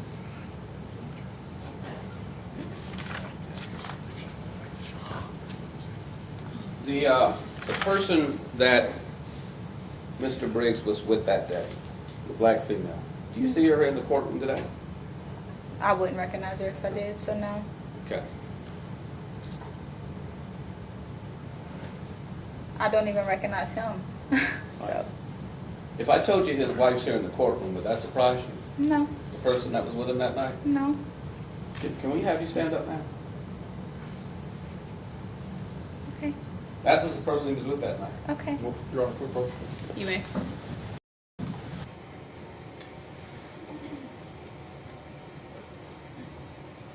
That might be true, that's not a fact in evidence yet. It's part of her description of who he was with at the time the incident occurred. Yep, she said a black She lady. said she wouldn't recognize And then the she person. doesn't, it's up with asking, you know, it doesn't fit. That she doesn't know what she's looking at, you can't identify the people at the scene. You don't have the proof of who his wife is yet in the records, so you can't ask her who his wife is. Fair point. Right, she didn't test it, it's not in the records. So Okay. look at You it. can sustain the Okay. objection. She said she wouldn't recognize her, so we can't say who she is. All right.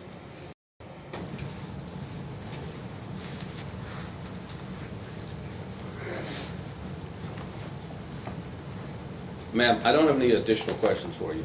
Pass the witness, Your Honor. Thank you. Redirect.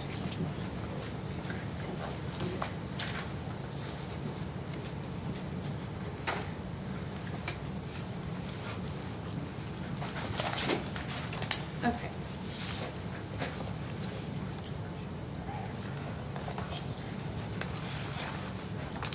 So, Taylor, defense counsel just asked you about telling Detective Vito that you, on the night of the incident, you believed, per your statement that he already showed you, that the defendant threw the first punch. I know defense counsel has agreed, but would you agree that your memory was better on that night than it would be today? Yes, but no. Okay, can you please explain a little bit? When I don't think about I don't think about the situation because that was really hard on me. I was a kid, number one. That's a big predicament to be put in. But so not thinking about it all these years, you don't remember every single thing. You don't. But when you're told something and like, yeah, I'll read it and I'll be like, okay, yeah, I can remember saying that. Can I tell you that that's exactly what happened? No, I can't tell you that because I don't know. Of course, this was 4 or 5 years ago almost. You did speak with a lot of people that night, so I just want to clear up some confusion just in case any does exist. Defense counsel asked you if you had ever spoken with the victim's family prior to the defendant being shot and killed. He actually asked you several different things, but that specifically, do you recall, and I know that he has showed you all of these, but do you recall speaking with officers, detectives on the night of the incident? So February 23rd, 2019? Yes. Okay. Your Honor, may I approach the witness? You may. Okay. I am going to hand you a transcript. You've already seen this transcript. I'm going to ask her to look at page 5, bracket, line 9 through 14. Which deposition? I'm sorry, which transcript? Oh, I'm so sorry. It's Officer Miller, the one that you heard. Okay, thank you. Yes. Thanks. If you could just read that to yourself, the whole bracketed portion, just read it to yourself and let me know when you're finished.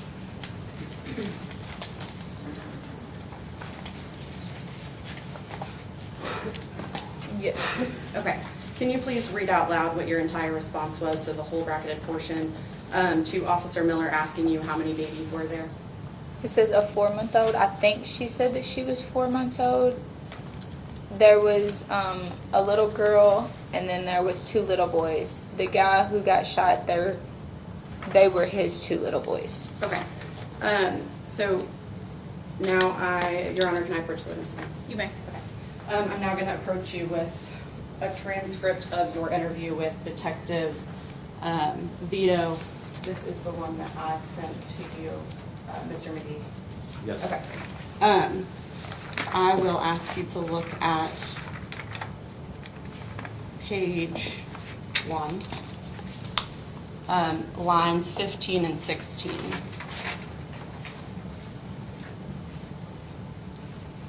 Can you read that to yourself and then let me know when you're finished? Okay. So at the beginning of that, you have it right in front of you. Detective Vito asked for your contact information. Can you please read out loud what your response was to him? He asked for my contact information? I'm so sorry. Yes. So that's all that first part. He's like asking you for your contact information. Your response to him is the bracketed portion, correct? Okay. Can you please read out loud what that says? Oh my God, his baby is just him. He said, please don't let my daddy die. Please don't let him die. Okay, so that's the first thing you said to him? Okay. So is it possible then that you told Officer Miller, which was the first interview, that the kids were the victims because you heard the children saying, please don't let my daddy die? Yes. Okay. No further questions, Your Honor. Can I approach the witness to get that? You may. Can you redirect? I'm sorry, recross. Oh, just one point for clarification. Ma'am, you were asked by the Commonwealth whether my question to you was whether you had talked to the parents before the shooting.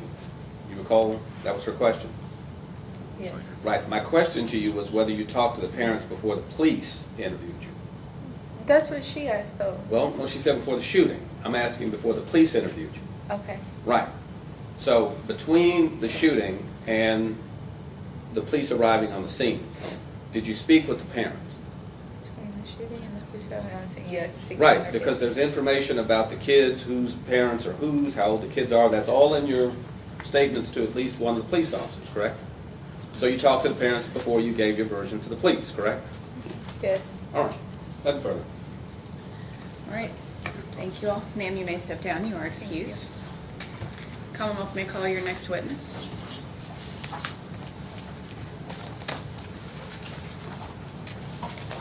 The Commonwealth calls Stephen Bell, Your Honor.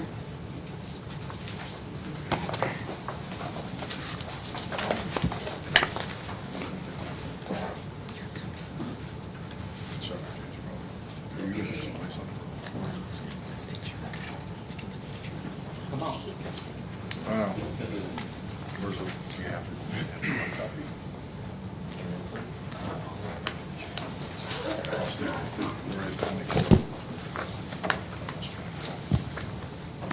Please raise your right hand.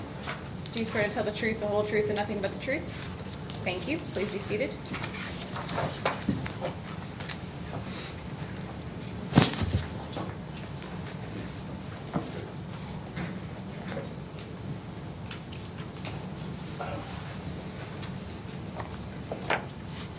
Good afternoon. Can you please state your full name for the record? Stephen Drake Bell. Okay, and do you usually go by Stephen? Well, I go by Drake, but Stephen's perfect. Okay, okay. Where do you live? In Louisville. Okay, and how are you employed currently? Like exact place? Yeah, sure. Cardinal Gaming. Okay. And how were you employed in February of 2019? I believe I was still at Olive Garden at the time. Okay. And when you were at Olive Garden in February of 2019, what was your job title? The technical title was service pro, but it's assumedly just like assistant manager. Okay, so service pro, but that equals? The same thing, yeah. Okay, assistant manager. Okay, at that point, so when you were a service pro, assistant manager, how long had you been employed at Olive Garden? Roughly 2 years, I think, at that time. Okay. Were you hired on as an assistant manager? Hired on as a server, became a bartender, then assistant manager from there. Okay, so you kind of worked your way up to assistant manager. Mm-hmm. Okay, so is there, since you had worked there for 2 years, would it be fair to say that you were familiar with the system that they use to keep track of guests? Kinda. I was not really a lot of the front of the house. I was more or less back of house, and then making sure like food and stuff was going properly. Okay. So you never used the electronic system, or you were never trained on the electronic system? As far as seating, no, ma'am. Okay. Okay, this is, Your Honor, can I ask the witness to step down? Yes, you Can may. you please step down for me? I'm going to show you, this is an amateur sketch of Olive Garden's waiting area. Does this look accurate to you as far as big picture things, where things are? That's the host stand. Okay. So let's see here. Okay, so can you just explain what is in this photo, if you can tell? Absolutely. So when you first come to the main doors, these are going to be two separate waiting areas separated by another door. Line of bench here and a line of bench here, and the host stand is actually right here. To this side is a bar area, and this side is to all the normal seating areas. Perfect, and you can have a seat. Okay, so you were working, you said that you were working on the night, or maybe you didn't. Were you working on the night of February 23rd, 2019? Yes. Okay. Can you please walk the jury through the events of that night? Just start from the beginning, from the first thing that you remember. Okay, so I started in what was called the A, B, C room. There's a B room that leads to where it is near the host area. I heard some shouting coming from that area along the lines of, "Don't put your hands on my child." Okay. Kind of see guests turn their heads at this point looking towards that area, so just managers, so I started And making so my what way were to... you, I'm so sorry to cut you off. What were you doing while you heard the yelling? Like, where, you said you were I here, just but what came were from you the doing? kitchen, it was just more or Yeah. less making rounds, make sure all the tables and stuff were happy with their food so far. Okay, and so about how many feet from the waiting area would you say you were, like, back into the B room? Or To about the host stand, I'd say about 7 to 10 feet roughly. 7 to 10 feet, and there was no obstruction, no doors, it was pretty open? Just a straight hall. Okay. Please continue. I'm sure, so I hear that commotion, start making my way towards the front. At this point, I see people being separated, and someone yelling, "Please don't, not please, don't put your hands on my children." Like I said, it's coming way up there to that point, but to see people being separated from what I assume was a confrontation. Okay, so I know that this is like a courtroom and we are proper, however, you can use the real words. Okay. So if there were cuss words used, please feel free to use Yeah, they those. said, please, don't put your hands on my fucking child. And is that what you heard being yelled? Yes. Okay, so, what did you think was happening at that point? Like, what was going through your mind? What were As soon as you- I walked up, I said I did not see the actual confrontation, just heard, "Don't put your hands on my fucking child." Okay. Walked up and see them being separated. At this point, I don't know what has actually gone on, just heard, "Don't put your hands on my fucking child." Okay, and who was separating them, or you saw them being separated? One of our other managers, Benson, at the time had been separating them. Okay, do you know where everyone was when they were being separated? Like, you walked up, do you mind to show me Sure, kind absolutely. of, you're on 10, please step down. Yes. Okay. Kind of walk me through where you came up. So I came from this area to around right here, and around right here is everybody being separated initially. Okay, and then so you say separated by whom? Benson. Okay, and that is another manager? An actual manager on staff. Yes. Okay, and then what did you see after that? Everybody just went their separate ways, everybody came with where they were sitting. Do you remember where they were sitting-ish, the area? Yeah. I don't know the exact term, but the person that shot was being set over in this area, Okay. and the family came over here to this area at that point as well. Okay. So where do you go after this? So you walk up, you see this, where are you? I stand right here. Okay. Just to make sure nothing else is happening at this point. They've been separated at this point, then out on their own separate ways as far Okay, as so not talking. so there was a lull, kind of a pause, a cool down. Okay. So do you stay up there, or do you leave and I come stay. back? Or So once you hear the commotion, you said that you come up here and you stay there until, I stay here, right here, just to be safe, just to make sure nothing else is gonna happen. okay, you do not leave again until you hear the gunshot, okay. Let's see.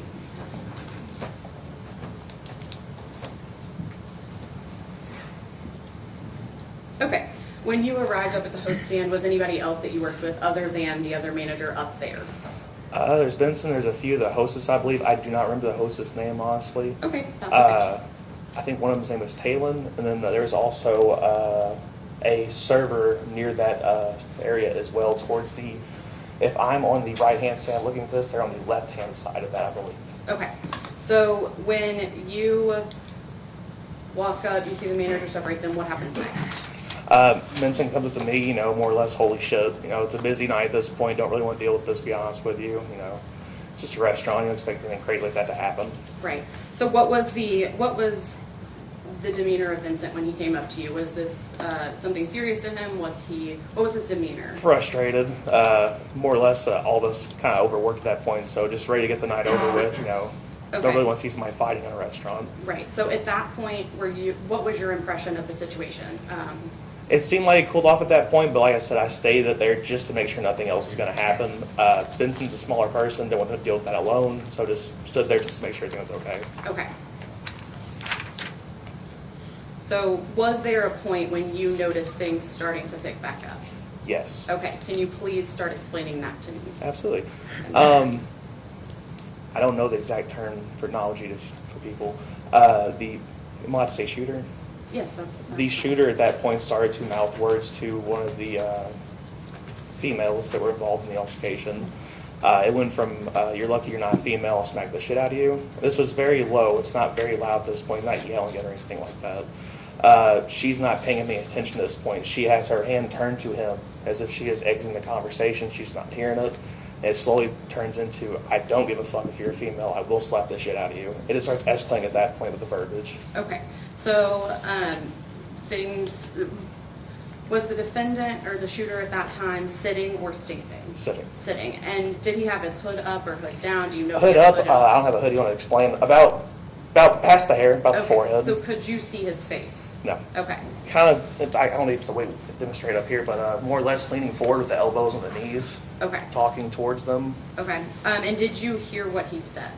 Yes, like I say, he kept mumbling things. It started off as, you're lucky you're a female or I would slap the shit out of you. And it gradually turned into, I don't care if you're a female, you can still get slapped. Okay, and you said that he was speaking to whom?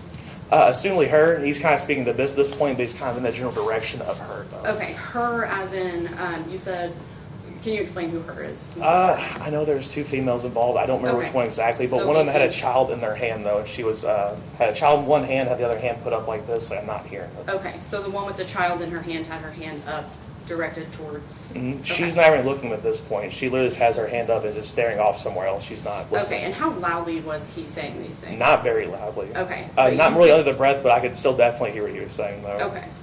What did you think at that point when you heard him saying things? More or less stunned, to be honest with you. Don't really hear that kind of stuff normally in a family restaurant. Okay. And what was his demeanor when he was saying, I'm sorry, I'm going to go back. What did you say that he said? I don't give a fuck if you're a woman, I'll smack the shit out of you. Yes, that's Okay. what it turned into at that point. Okay, and how was his demeanor when he was saying that? Oddly calm. Okay. Okay, was anyone responding to him while he's saying this? At this point, no. Okay, so were they paying any attention to him? No, ma'am. Okay. Like I said, she had one hand up in his direction and was looking in another direction at this point. Okay, from your perspective, what did it seem was happening with him saying things to them? If things had already calmed down, how? Assumably to get a rise out of somebody again. It's just me assuming, though. Okay.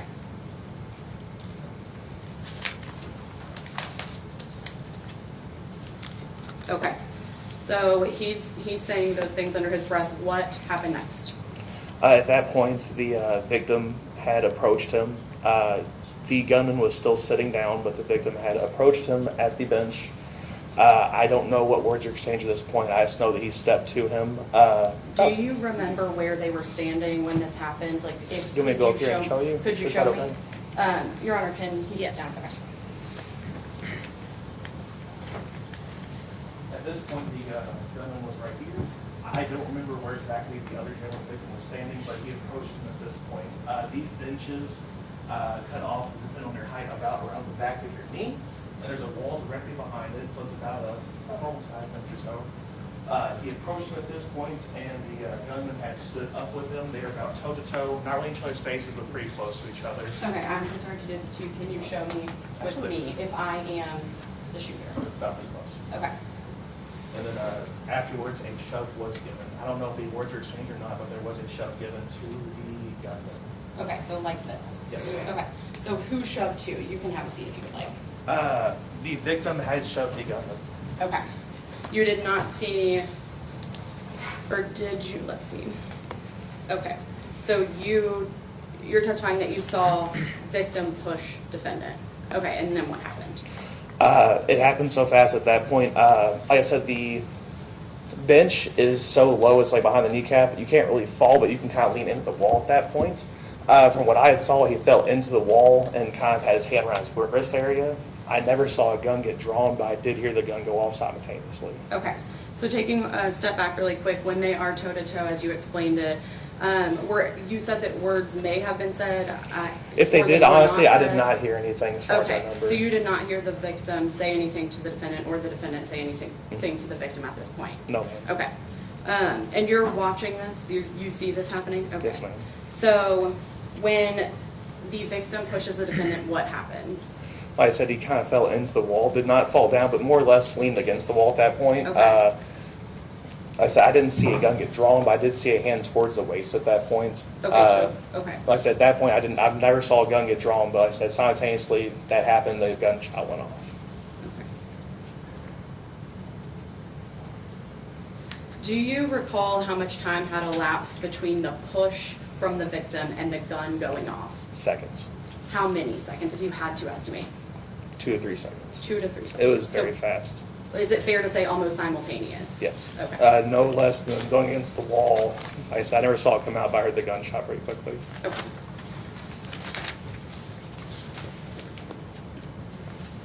How many shots did you hear? Just one. And what were you thinking?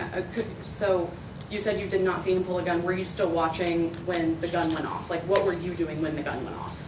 At this point, I said, hey, y'all, just normal standard stuff. Didn't really make an approach at this point. Just, hey, y'all, getting ready to go to the separated, someone leave type deal. But then it went off, and I immediately just ran. Okay. And when the gun went off, what were you thinking was happening? Like, just from your perspective? What? Someone just opening fire. Like I said, I had no idea at that point. Just heard the gunshot, heard someone yell gun, and then just ran out of the restaurant through the kitchen to the emergency exit. Okay. And so from your perspective, was this altercation that you saw, or whether verbal, physical, what did you anticipate a gun being pulled or a use of deadly force needing to be used as a result of? Withdraw. I can withdraw. Okay. I'll withdraw.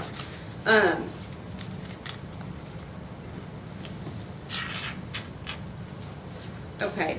Was there? What were other people doing in the restaurant when the gun went off? The people that you were around at the host station? All of us kind of stampeded towards the emergency exit in the back of the restaurant by the kitchen area. Okay, and did you see any children?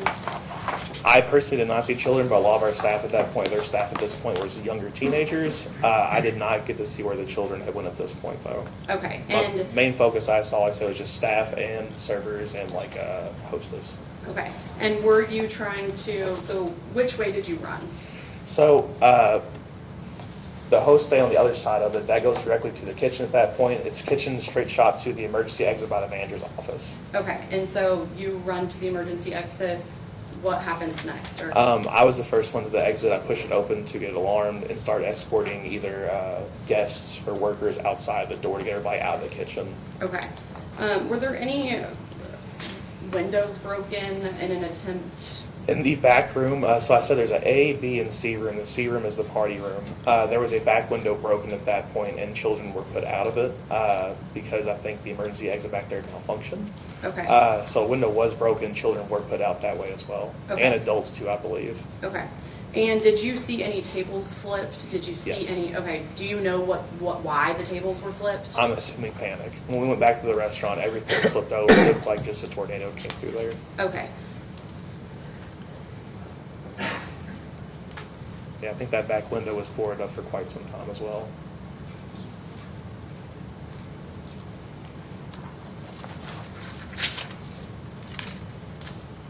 Give me 1 second, I'm so sorry.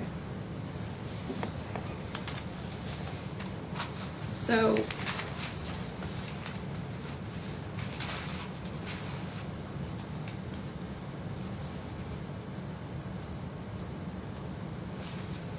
I want to take a step back to when you said the victim approached the defendant.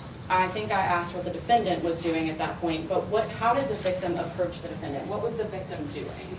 Just casually stepped up to him, didn't run up to him, didn't aggressively run up, just took a few steps towards him. Okay.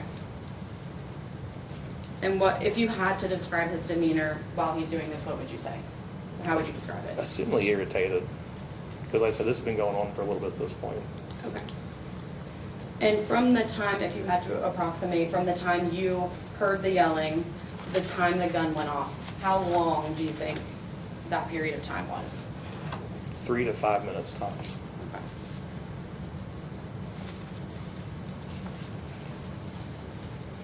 And so you testified you never saw the gun. Did you see him pull the gun? Did you see?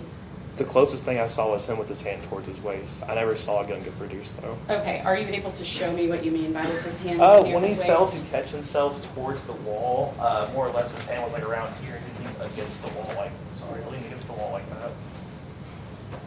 Okay. And did you see where he pulled the gun from, okay.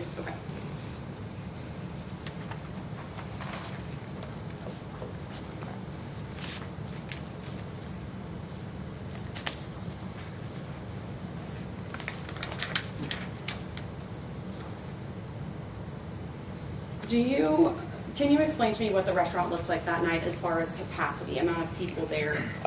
We were at capacity. The normal workflow for them is to, when all seats are taken, to either wait in that guest area, the waiting room, the one inside the double doors, either outside or mosey to the bar to get a drink at that point. At that point, I believe we're at completed capacity, including the bar tops. Okay, and so when you say at capacity, do you know how many people would have fit in the restaurant, or what capacity would have been? Including workers? Or just the... Yes, including workers. It's kind of tough. It doesn't have to include workers. I'd say ballpark between maybe 150 to 200 maybe, including staff. So it's safe to say that there could have been approximately 150 to 200 people in that restaurant at that time? Okay.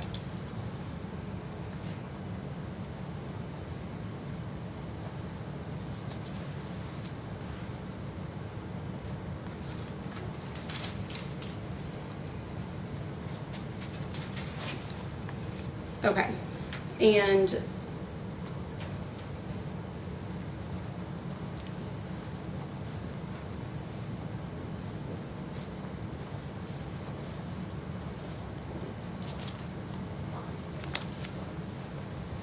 do you recall seeing a car seat at any point? Yes. Okay. Can you tell me where the car seat Absolutely. was? So if you're looking at this chart over here on the right-hand side, the car seat is at the end of the benches on top of a old wood table that we have in that area. Okay, and so, I'm sorry, Your Honor, can the witness step down, please? Yes. Okay. So if you could just point to where the table was. It's this little end table right here that fell there. It's a bench that holds roughly about 5 to 6 people comfortably, and there's a table at the end that was more or less like neighbors and stuff. They have maybe some other things here. Okay, perfect, thank you.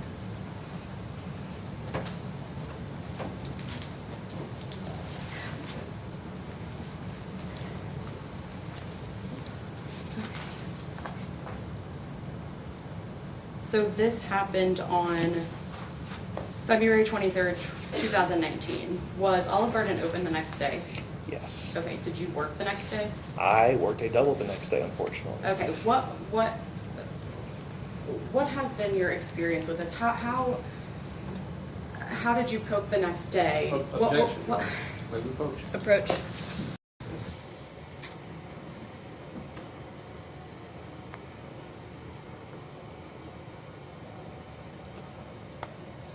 Commonwealth's not alleging that Mr. Bell is a victim. What does it matter what his demeanor was the next day? The only question is, what did he see that day? This is a fact witness. This isn't a victim in this case. It's also not a civil case for damage. He also Right. experienced this trauma, and I think that his experience is also relevant. Just because he is a victim in this case. Yes, he is. He was present. This is a He criminal may not be a case. victim. And This isn't even Probative of. his experience, what this experience was like for him. He's a witness who was there for it. They were. What element of what crime is that probative of? None. I can. Okay, I want to sustain the objection. Okay. No more questions, Your Honor. Thank you. All right, it's 2:30. I think it's probably time to take a bathroom break. So let's take a 10-minute break. Same admonition applies. Please do not discuss this case with anyone, including each other. Do not do any independent research about this case, and do not form any opinions about this case. And if you will please gather back outside in about 10 minutes, we will resume. Thank you. All rise for the jury.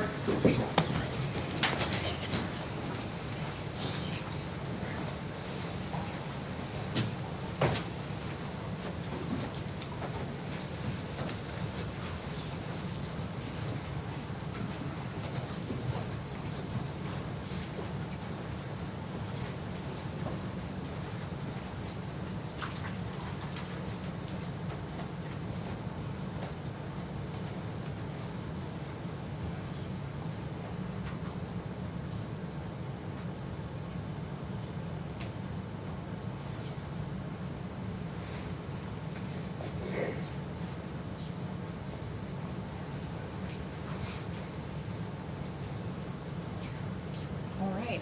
Sir, if you need to use the restroom, you can, but do not discuss your testimony with anyone. All right. You can stay there. Sure, that's fine. I'm going to take us off the record.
All right, let's bring him in.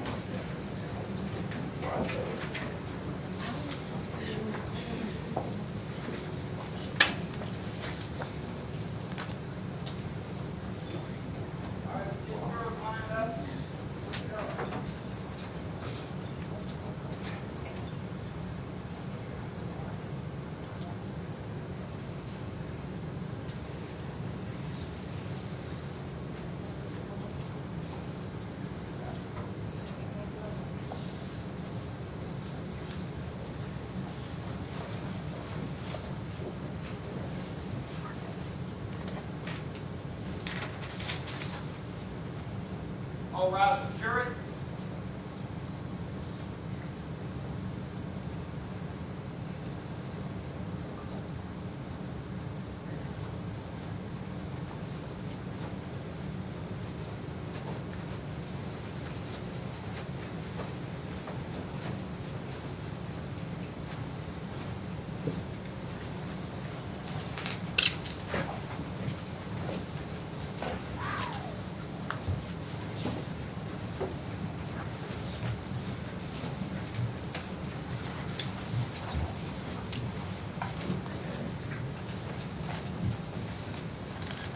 All jurors are present, Your Honor. Thank you. Please be seated, everyone.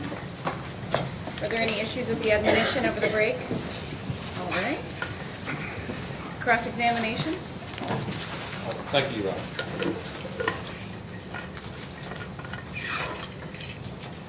Good afternoon, Mr. Bell. you were present during the portion of the argument that ultimately ended in the shooting. Yes, sir. Is that correct? Yes, sir. You were working as one of several managers there that day? Yes, sir. All right. You talked about the events that got your attention initially.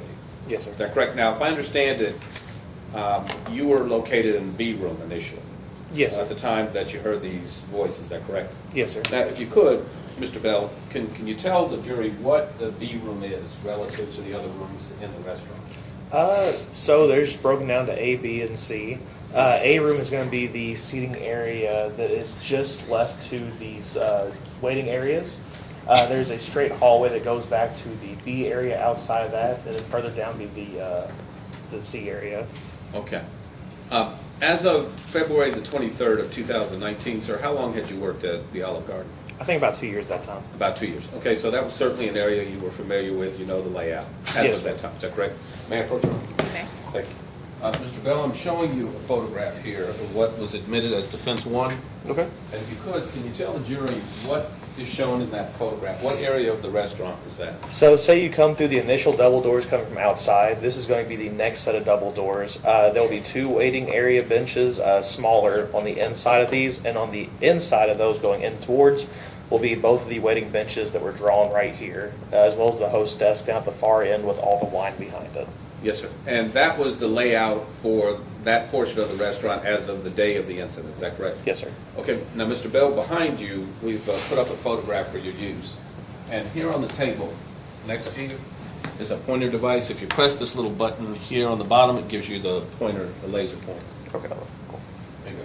Sir, if you can, when you were in the Bianca room, the B room, can you tell the jury, kind of show them the direction that that room is from the perspective here? Right there.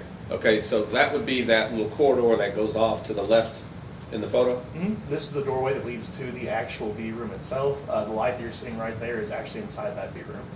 Now, I know it's difficult from this photograph because it's two-dimensional, but in terms of the distance, approximately what's the distance? You don't have to get it down to the inches, but You're fine.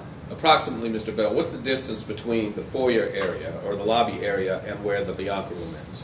Okay, so from around this area roughly? Yes, sir. To about the middle of the Bianca room where I was, probably about, let's see, about 8 to 10 feet roughly. About 8 to 10 feet. About where I was from around this area, yes. Okay, so let's assume you're in the Bianca room now, and I'm you. I'm moving to the lobby area. Approximately how far away from you would I have to be in order to cover the distance between the Bianca room and the lobby area? From where I was, like I said, about 6, 7 feet maybe, something like that. I was about in the middle of the room towards the middle of the Bianca room at this point. Okay, so if you could, Mr. Bell, use me as a gauge, right? Okay. Let's assume that you're in the Bianca room, right? This is where you first heard about the voices and that sort of thing, okay? How far away would I have to be in the lobby from where you are in the Bianca? Let's see. Do I need to go back further? Do I need to come closer? To be where they're at, a little bit further back. Maybe right here? Roughly, maybe a little bit closer, but yeah, about 2 or 3 feet closer, but yeah. Okay, so we're talking about maybe 15 to 17 feet between? Roughly. Roughly. Okay, and it's your testimony that from where you were in the Bianca room, you could hear voices coming from that front room about 15 to 17 feet away? Yes, sir. Now, in any restaurant, you've worked there for a number of years, and certainly 2 years at that point. There's always kind of a level of noise that you expect, Yeah, absolutely. right? Okay, the voices that you heard, Mr. Bell, were they louder than the normal ambience that you have? Absolutely. It caught my attention, several other people's in the restaurant at that point. Okay. You were actually interviewed about this on March 4th of 2019. This was a few days after the incident. Okay. Correct? It was a telephone interview? Mm-hmm. And at the time, you told the detective that the voices, the level of the voices, the yelling that you heard got your attention as well as other patrons. Is that correct? Yes. All right, so it was loud enough to get people's attention. Yes. Is that fair to say? And no one had radioed me to come up there. I came up through my own free will because of the amount of noise I was hearing. Right, so it was certainly enough to get anybody's attention. Yes. And the voices that you heard at that time, could you tell the jury whether they were male or female? They sound to be female. Female, okay. And it was loud enough for you to hear some 15, 17 feet away? Yes, sir. It cut through the casual noises that you hear in a restaurant. Right, and it got your attention as well as you noticed other patrons looking? Yes. All right. Now, by the time you made it to that room, The to the main lobby area? Okay. Yes, sir. You said you could hear the yelling, or you could hear the woman speaking, is that correct? Yes. At this point, they've been, well, attempting to be separated at this point, but yes, you can still hear her saying, "Don't touch my fucking child." Okay, and that was actually the language that she was using, correct? Yes. Right. Now, if you could show the jury, where was the woman standing approximately when you heard her saying that? Approximately, they were, I want to say around like right here. She had a child in her hand, I believe, and was talking to someone else, telling him not to touch her child. And where was the black male that you saw? I recall them being around right here. Okay, the black male. Yes. Okay, was he standing or sitting? I believe standing at the time. Okay. I had walked up as they're being separated. Okay, all right. My manager, Benson, was between them at this point, telling them to stop. Okay. And at that point, what did the black male do? That was about the end of it as far as arguing at that time. Okay, and were you standing in the room when that happened? When the initial contact happened, no, I walked in as Benson was separating them. Okay, all right. Now, did you see where the black male went after they were separated? Yes, to the bench area over here. Okay, and do you know whether he took a seat or did he remain standing? I recall taking a seat. Seat, okay. Now, when you got to that location and sat down, do you know whether he was there with anyone? Was there anyone sitting near him? I believe so. I believe there's a female that's with him. I think they were together, but I'm assumably. Okay. And they were sitting next to the bench, next to each other on the bench? Yes, is that correct? closest to the thermostat. It is not pictured in this picture, but just beyond this wall right here, there's the end of it, there's a thermostat on the wall as well. And the person that you believe he was with, do you recall what her description was? I think it was a white female, but I'm not entirely sure. Yes, sir. Okay. If you told the detective on March the 4th of 2019 that it was a white female, would that be consistent with what you remember that day? Yes. All right. Now, the woman that was saying, "Don't put your fucking hands on my kid," or "Don't put your hands on my fucking kid," whichever it was, how many times did you hear her say that? Before I got up there, about 2 or 3 times. And what about when you made it to the room? About once or twice. Okay, so this was something she was saying repeatedly? Yes, I got to the tail end of it, the initial argument. Okay, and she was saying this loud enough for it to be heard? Yes. In several areas of the restaurant? Yes. Is that fair to say? Okay, and what did the gentleman, the black male, say in response? At that point, I don't remember hearing anything. Okay, in fact, he hadn't said anything at that point? At that That point, you heard? no. Is that correct? Yes. All right, so he goes back over, he sits down on the bench. Is that correct? Now, you said at some point you could hear him kind of speaking under his breath. Yes. Right, now where were you at the point where you heard that? Sir? Right around, this bench kind of cuts off where it's at, but the post desk ends around right here though. Okay, and that's the hostess desk right there, is that correct? Yes, this entire thing is the hostess desk. Okay, so you're standing over on the side of the host desk that's like approaching the B room? Yeah, kind of, yeah. It's like around this wine rack right here at the end of it, towards the front of the, say this is the host desk, I'm standing about right here in front of it to the side of it. Yes, sir. And that's only a few feet away from where that carpet is in the middle of the room, is that correct? Yes, sir, probably about a foot or two maybe. All right, now, when you heard this gentleman making the statements that he was making, you said it was kind of under his breath, correct? It wasn't really under his breath, but not super loud. It was not yelling or anything like that. More or less just like a normal conversation tone that you would hear in a restaurant, but not, like I said, very loud. Wasn't yelling, et cetera. Okay, and that was mixed with all the general noise that you were hearing in the restaurant? Roughly. At this point, the restaurant's kind of picking up back on noise, but it's not just, back to the usual. It's just back to normal, about normal pace of sound, though. Yes, sir. Okay. Because there's still people literally just kind of looking around and seeing what's going on at this point. And could you make out what he was saying at that point? Yes. Okay.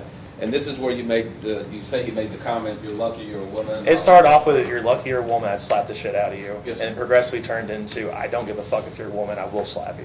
Now, you indicated that the first one that had been in the argument, she kind of turned her attention away, correct? Yes. But there was a second female there, correct? Yes. Another Hispanic female?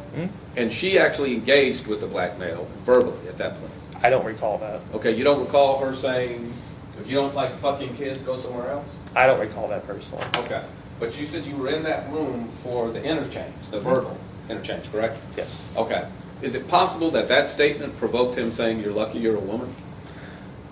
I couldn't tell you. I don't Okay, know. it is possible. I don't think so. Well, did you hear the second female say anything? Not that I recall. Okay. And you were in that area at the time? Yes, sir. All right. Like I said, at this point, she had her hand up and was disengaging the conversation. She wasn't looking in his direction at this point, as far as the female that I'm referring to. Right, the first female? The one, yeah, the one that I referred to the first time. And the one you're referring to was holding a baby? I believe so, yes. Okay, right, but I'm talking about the second female that was Yes. present. Okay. Now, during your interview on March the 4th, do you recall telling the detective that there was a second female there? Yes. And that she was just to the right of the female that you're describing? I believe so. Okay. And do you recall whether she made any statements at all that you can recall? I don't recall, no. Okay. It's possible, but you don't recall? I just don't recall. I don't believe she did. Okay. And so did you ever hear anybody make the statement while you were there, if you don't like fucking kids, go somewhere else? No. All right. Now, at some point, you indicated that there was a Hispanic male who was kind of on the scene. Yes, sir. Was there more than one in that group? I believe there's 2 adult Spanish males. Okay. And about how far away were they to the black male who was seated on the bench? I want to say they were still staying at this point. The shooter was over here, and the other gentlemen, I believe, were standing around this area still. Keep in mind, we have capacity, so these are full, this is full as well. So I believe they were standing right here. And what's the approximate distance? And I know it's just a guess. You're fine. that area. About between here to here, about 5, maybe 4 feet roughly. Give or Okay, take. about Probably 4 or a little 5 more. feet? Maybe 5 to 6 feet, maybe. Okay. Because this throw rug is, I think, around 5 to 6 feet, I believe. Okay. Now, after you heard the black male speaking under his breath, you heard what he said. The Hispanic male at some point started approaching the black male, correct? Yes, he did approach him. And you said that he appeared to be agitated, correct? He approached him rather calmly, took a few steps towards this way and stood in front of him. So he approached him calmly. Yes. So let's kind of back up, Mr. Bell. At this point, you heard an argument about a child allegedly being touched. Mhm. You've heard the woman yelling loud enough for you to hear it 15 to 17 feet away. You hear it repeatedly, correct? Yes, sir. You hear comments being made about, you're lucky you're a woman, I'll smack the hell out of you, smack the shit out of you, whatever. And you say that the male that was with the woman walked up calmly? Yes, he didn't approach him aggressively. He didn't stomp up. He didn't throw his hands or anything. He just walked up to him. He just walked up to him? Yes, sir. And then when he walked up to him, what does he do? He stood in front of him. And then what happened? Whenever the gunman stood up, he gave him a shove at that point. Okay, who gave who a shove? The Hispanic gentleman had gave the gunman a shove after he had stood up. So your testimony is the Hispanic guy walks over calmly, politely, hey, what's up? And then a second later, he shoved him into the wall? I don't recall any verbiage, any words. I remember him just approaching him, staying in front of him, and then once he stood up, he was pushed, and that's when the gun went off. Okay, so at what point then did the Hispanic guy get upset? If he's walking calmly across the room, you're saying in the next section, he's shoving the guy against the wall. Yeah. So at what point did he get upset? Whatever the guy stood to him, I guess. That's what got him upset. I'm assuming he's upset that someone's threatening his family in front There you of him, go. but Okay. So it's possible that he's walking across there because he's pissed off with what's being said to his woman, right? assumably so. Presumably so. Like I said, he did not seem like the aggressor walking towards him. Not at all. He just walked up and shoved him. That wouldn't be the aggressor. He walked up to him after he stood up, afterwards shoved him, yes. Okay, well, the guy stood up when the Hispanic man walked over and got in front of him, correct? Yes. And then he stood up, correct? Yes. And the first thing the guy does, Mr. Calm and Collected, is shove him against the wall, according to you. Yes. Does that sound like an aggressor to you? It sounds like someone that was very irritated with his family. There you go. Yeah. Right. Yeah. Irritated, that is what was being talked about, correct? Yeah, I'd assume so. Right. Assume so that he'd be upset about a child being touched, correct? Would you be assumed, would you be angry that happened to you? Right. Yeah, I'm a dad. I'd be angry too, Yeah. right? But you go across the room and you confront the guy who thinks at fault, correct? As soon as that guy stands up, boom, against the wall, correct? Give him a shove, yeah. That would make sense to you, right? And that's what you saw that day? Yes. Okay. Now, when you say the guy that was shoved, the black male that was pushed, he kind of collapsed against the wall. You said Leaned against the wall, yeah. Right. What you're really saying is that the wall broke his fall after he was pushed, correct? Essentially. Essentially, right? Because if there hadn't been a wall there, it would be nothing for him to fall Probably against. fell on his butt, yeah. Right. He was pushed hard enough to fall down. It was, yeah. And the wall broke the fall. Yeah, like I said, didn't seem like a super hard push, but definitely a push nonetheless. Definitely shoved him. Hard enough for him to lose his balance, correct? Yes. Like I said, the bench cuts off right above your knees, so yes. Yes. At the time of that shove, you've got two females that have been arguing with the black male. The one that you know about for sure, correct? Yes. You got the two Hispanic males, correct? Yes. You got the Hispanic male that goes over and pushes him, correct? Yes, sir. You got the other one that's just, what? How far away was the other Hispanic male at that time of the show? I don't recall. Okay, a foot away, 2 feet away? I don't recall. I assume still in this area, but I don't recall. Okay. All right. So it's possible My he could have focus been, was more or less on this at this time when this was happening. that everybody was much less on that side, pretty much. Yes. All right. That would include the people in the Hispanic family. They include the children as well around this time over here. Yes, sir. Okay.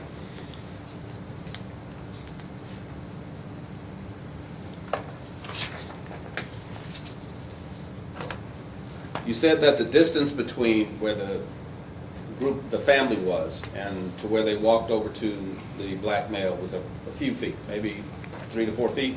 Between here? Yes, sir. Yeah, it's about 3 or 4 feet roughly. give or Okay. take. And it would be fair to say that the Hispanic man had to move from where he was over to where the black man was? Yes, like I said, he approached them from this area and walked over here. And the black male was seated at the time he was being approached? At the time, yes. Yes, sir. Now, at the time the Hispanic man reaches them, you testified that they were less than a foot away from each other. They were pretty close. At that point, whenever he stood up, they were toe to toe. Right, so almost chest to chest. Yes. All right. Mr. Bell, at any point did you see the black man touch the Hispanic man at any point before the shot was fired? No, sir.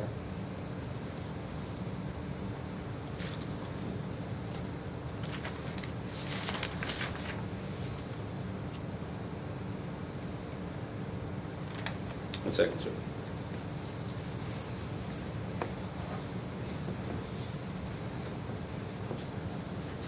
Mr. Bell, I appreciate you answering my questions, sir. I have nothing further. That's the witness, Your Honor. Redirect? Nothing from the Commonwealth, Your Honor. Okay. Thank you, sir. You may step down. You are excused. Do I just see that, please? Yes. Okay. First time doing all this.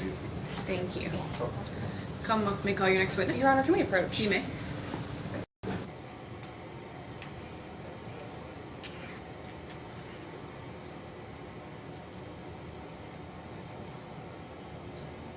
Final witness is Detective Chrisman.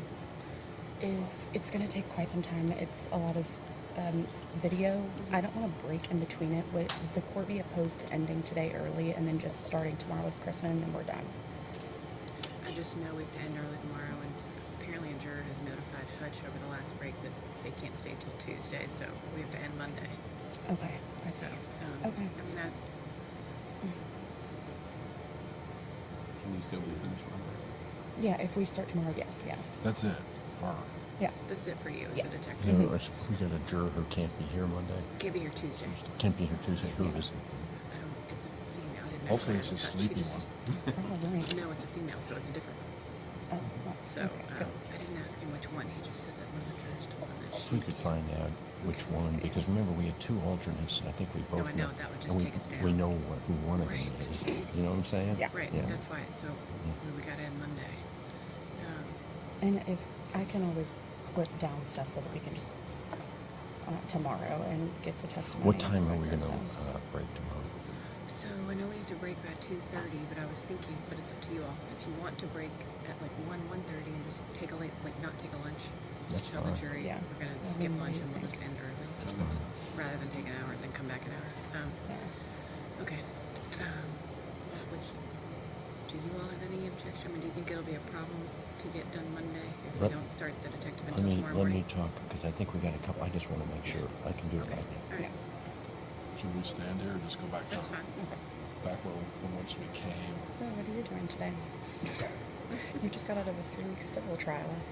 I didn't know if you would want to do this. I don't know if It'd be you nice have to a choice. catch up. Yeah. Yeah. Let me put it this way, it's easier to sit here than it is to go out there. Yeah, but like a She 3-week knows, like, civil that. trial, that's like, and then to go straight into this. I feel bad for her. You should feel bad for her too. I do. Okay. Everyone says my heart is too Whatever. large. No one says that. So Mhm. Yeah. in 2 hours, you do anything? Yeah. I'm direct. Yeah. I know she'll be quite a boss. Yeah. I'll be You done still with are. her. No, I'll be done with her. So the day of, 2 hours. well, how long's the video? Well, So- I'm clipping it. I don't know. It's 5 hours. I don't mean Yeah, it's less. It'll be done in The 2 hours. time he talks words. Yep, it'll be done in 2 hours. Okay. Yep, it'll be done. Okay. I think they might have like a couple witnesses, but that's all we have left. And I don't have, yeah. What if you perhaps, we can still make it 3? Yeah, it's already 3 o'clock. Well, it's not like democracy in action, is it, Judge? Good thing I'm doing, Judge.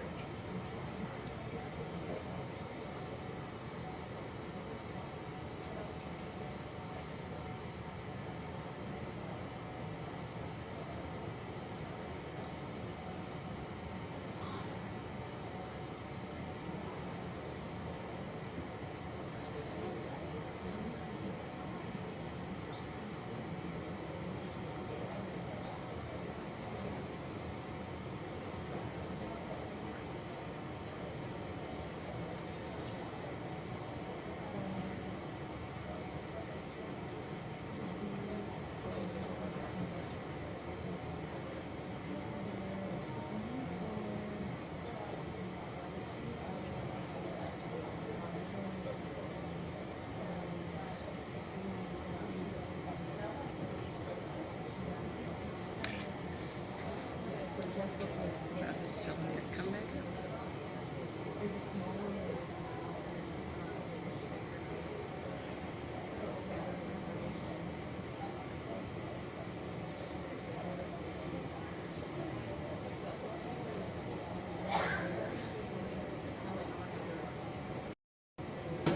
Council, can we keep going up here, please?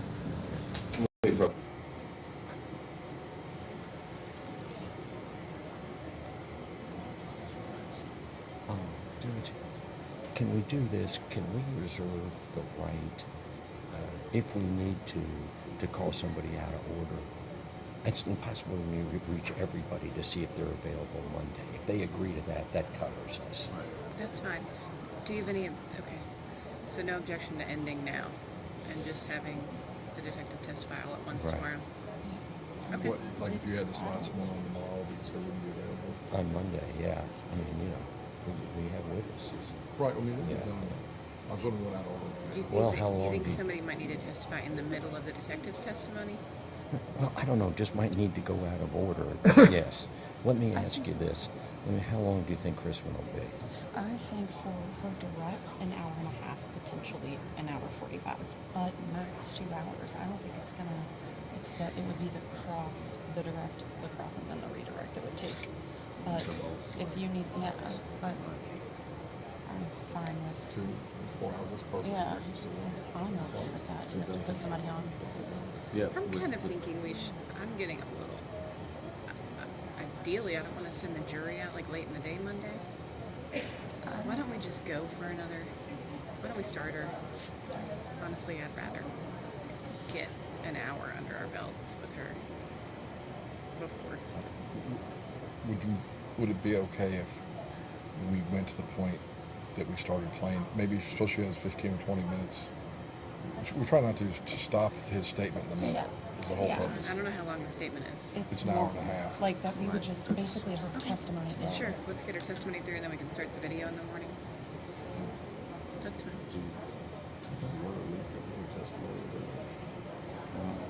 I mean, I'll defer to what are you gonna do? It's cleaner to do everything at once. It is, but I don't want to run out of time. Well, We're going to reset 10 minutes going back and forth on this. I will make sure, I know my word means nothing, but I will make sure she's done within an hour and a half, an hour 45. The whole thing? Yeah, with my directs. That leaves you 15 minutes of direct. What? No, with my directs. Yes, it's all I have to do is set the foundation for the videos. I'm going to go ahead and say, no, I'm going to go ahead and say we're going to let her start now. I would like to take advantage of the time that we have. Okay. It'll be very brief. At least it'll be something. That's all right. Okay, I was gonna say it will That's be fine. like. Okay. Commonwealth may call your next witness.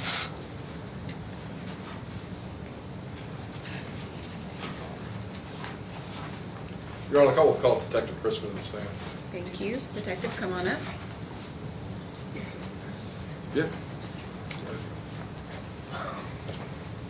Please raise your right hand. Do you swear to tell the truth, the whole truth, and nothing but the truth? I do. Thank you. Please be seated.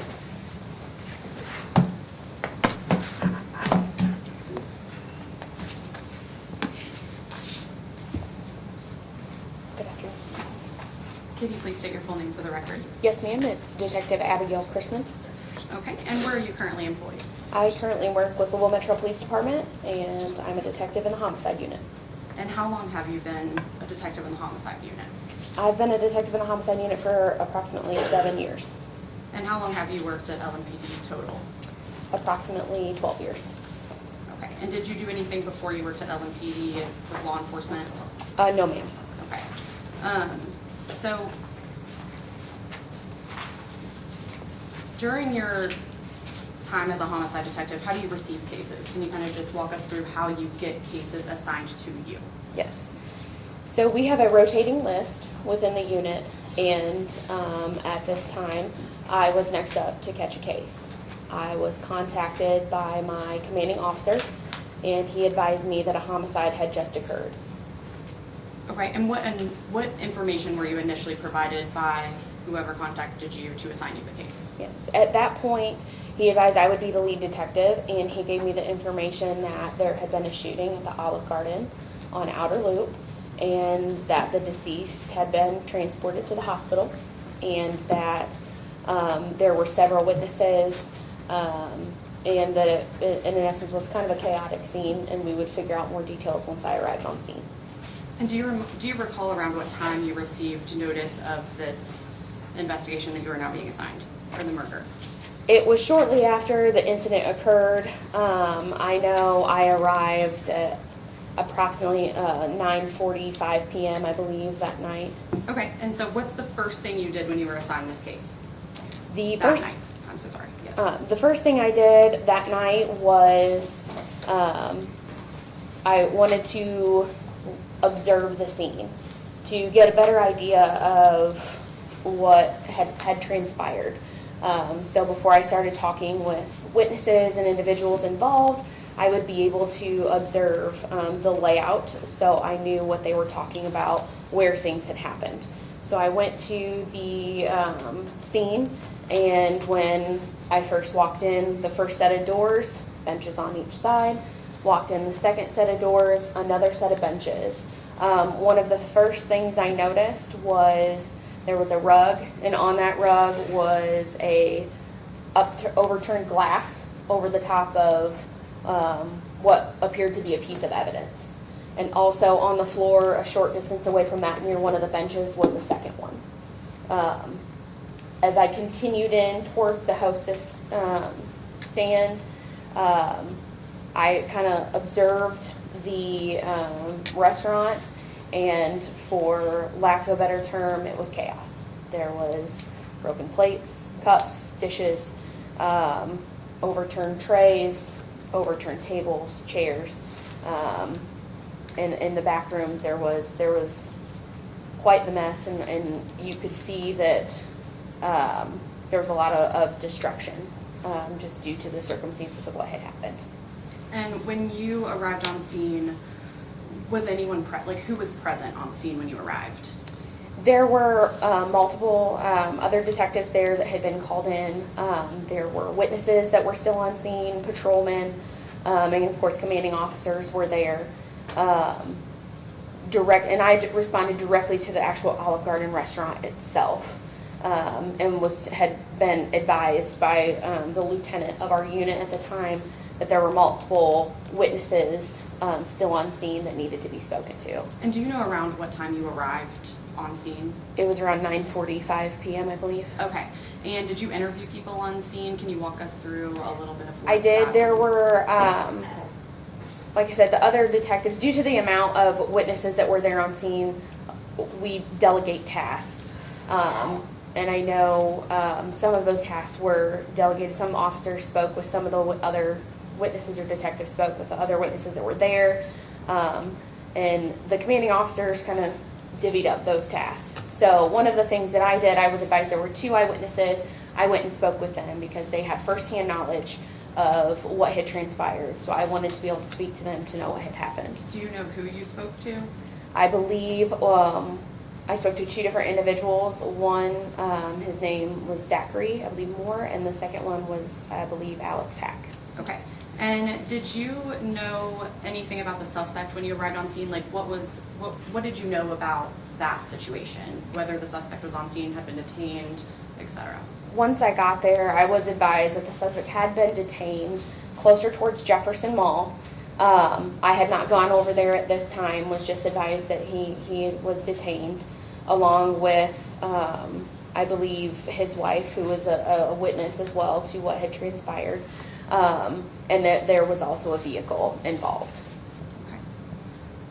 And I'm sure that this is obvious now, but you are the lead detective on this case. Yes, ma'am, I am. Okay, and were there people under you that you were assigning tasks to do at the scene? Some of them, yes. We collectively worked together at a group. I know the commanding officers had did more of the delegating than I did. Okay, and was the body still on the scene when you arrived, or had the body been removed? No, ma'am, the body was not there. The victim had been transported to University Hospital. Okay, was the family still there when you got there? Yes, some of the individuals who were with the victim considered, I didn't know what the relationship was. I considered them family, for lack of a better term, until I found out more information was still there, and they were speaking with detectives when I had arrived. Okay. So can you kind of explain to me what happened next, how you determined that the suspect had been detained? Did you respond to that call? How did he get transported? Who arrested him? Can you kind of walk us through that? Yes, ma'am. I was relayed this information, again, from the commanding officer that was on scene, that the suspect had been detained over by Jefferson Mall, as well as his wife, who had been with him during this incident. It was decided at that point to see if, to try and speak with them. But I know the wife, I know we spoke with her and asked if she would be willing to come down to our office to give us a statement, and she said yes.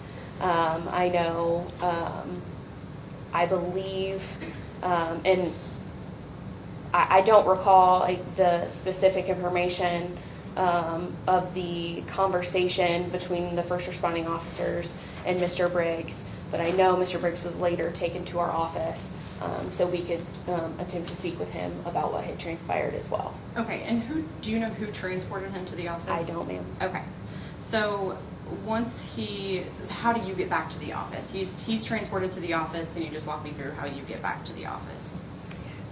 When I say the office, I mean the LMPD homicide office, where we have our interview rooms, is where we try and speak with people in a controlled environment so we can get the full details about what had transpired.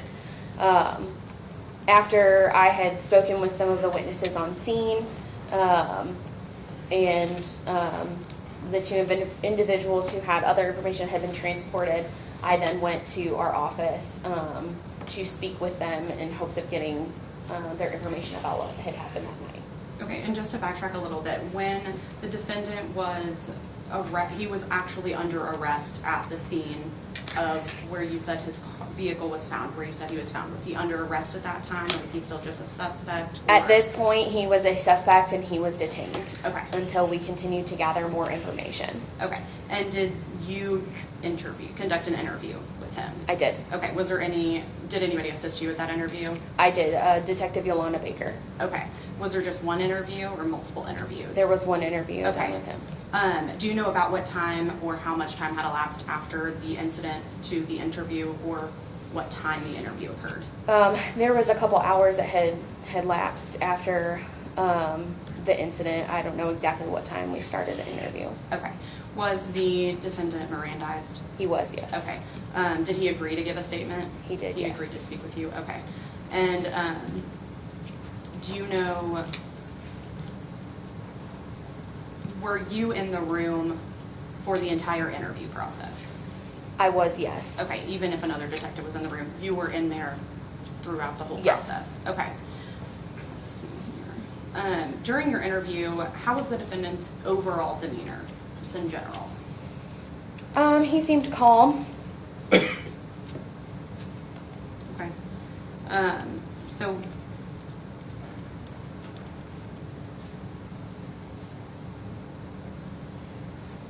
me 1 second.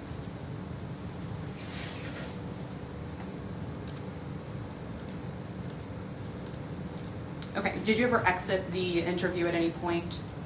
I did at one point in time, Okay, yes. so was the defendant in the interview room alone? Yes. Okay, can you kind of explain why that is, what you were doing, or just why the defendant was alone in the interview room for however much time he was in the interview room for? Detective Baker and I had spoken with him and gotten his statement. We stepped out at one point to speak with other detectives to see what information they had and get more information and to see if we had more follow-up questions for the defendant or for the suspect. Okay.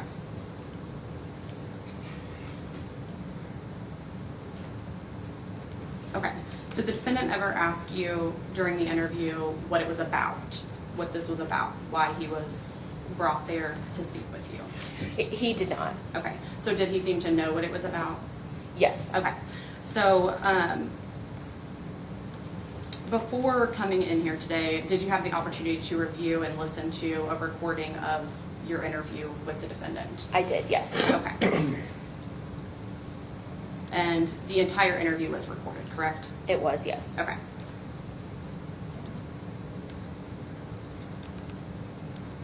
Your Honor, can we approach? You may.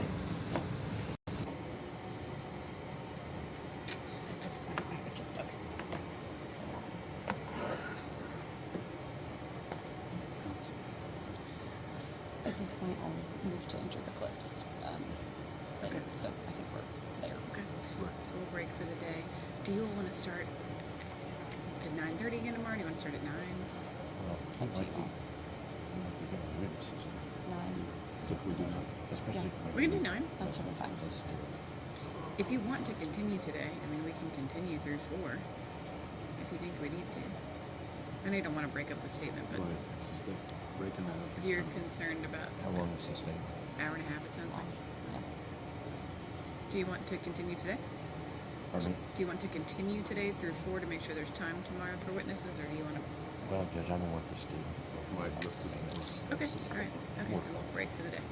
Wait, wait, let's do, oh wait, so we're starting at 9 a.m. Yes, tomorrow? ma'am. Yes, ma'am. All right. Thank you. I have to get your rooms if we can come back just a couple of things. Yes, there was, yes. Okay, ladies and gentlemen, we are going to break for the day before we start a video in the morning. So it's 3:25 or so. We're going to start at 9 a.m. tomorrow. If you all could please gather outside the courtroom so we can begin at 9. We are actually going to break early tomorrow. So we're not going to take a lunch. We're going to actually break around 1 or maybe a few minutes after 1. So, and then we will be done for the day until Monday. All right? Same admonition applies tonight. Do not discuss this case with anyone, including each other. Don't do any independent research and do not form any opinions about this case. And we will recess until tomorrow morning. All rise for the jury.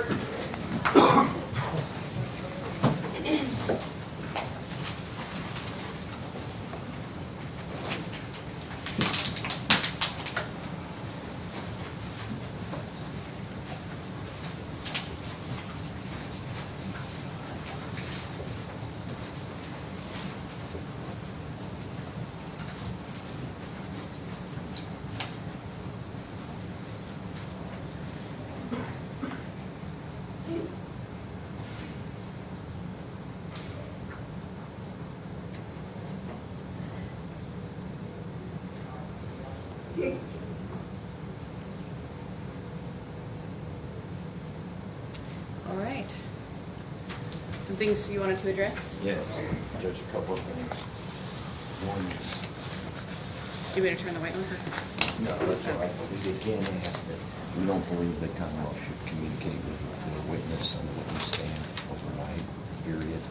We need again, make that motion. Okay. Yes. I agree. Detective, you are not to discuss your testimony with anyone. Thank you. Second thing is they mentioned Brittany Briggs as being a witness. she's exercised the privilege, nothing she said. Let me go ahead and tell him. Nothing she You- says. Detective, you can step down. Yes, ma'am. Thank you. I don't know if they're planning on introducing something, but nothing she says can be introduced. Well, I want to know if they are, because then we'll have her exercise the privilege, which is, she said she didn't want to testify.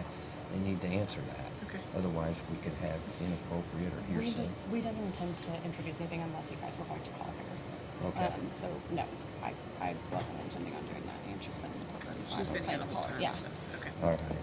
Third, Judge, if the sheriff could inform us, who is the juror? Oh, yeah. Who said she can't be here Tuesday? Yeah. Do you want to go through Tuesday or something? Well, I don't know. I mean, we're trying to see where we are. Just trying to Depends figure on out who if the it's a juror juror he is. wants to keep or not. Well, I So think you it's a should just make legitimate the call question. We got a now. juror who can't I be know. here. Yeah, way to call him out there. You just need to know it's a juror. You don't know who it is. Which juror said she can't be here? I guess I'll turn on the window. Let's see. So lady's got the cane. Okay. Walks with a little walker. Okay. Like, Right. Okay. Anything else we need to think of? You want to turn the white noise on? Okay, I do, tomorrow, I would like to get your all's instructions. Yes, Got him. We'll just have them to you first thing. Great. Do you want those emailed to your secretary or how? Email, yes, email would be great. Yes. Thank you. Okay. All right, and I will take us off the record until tomorrow morning.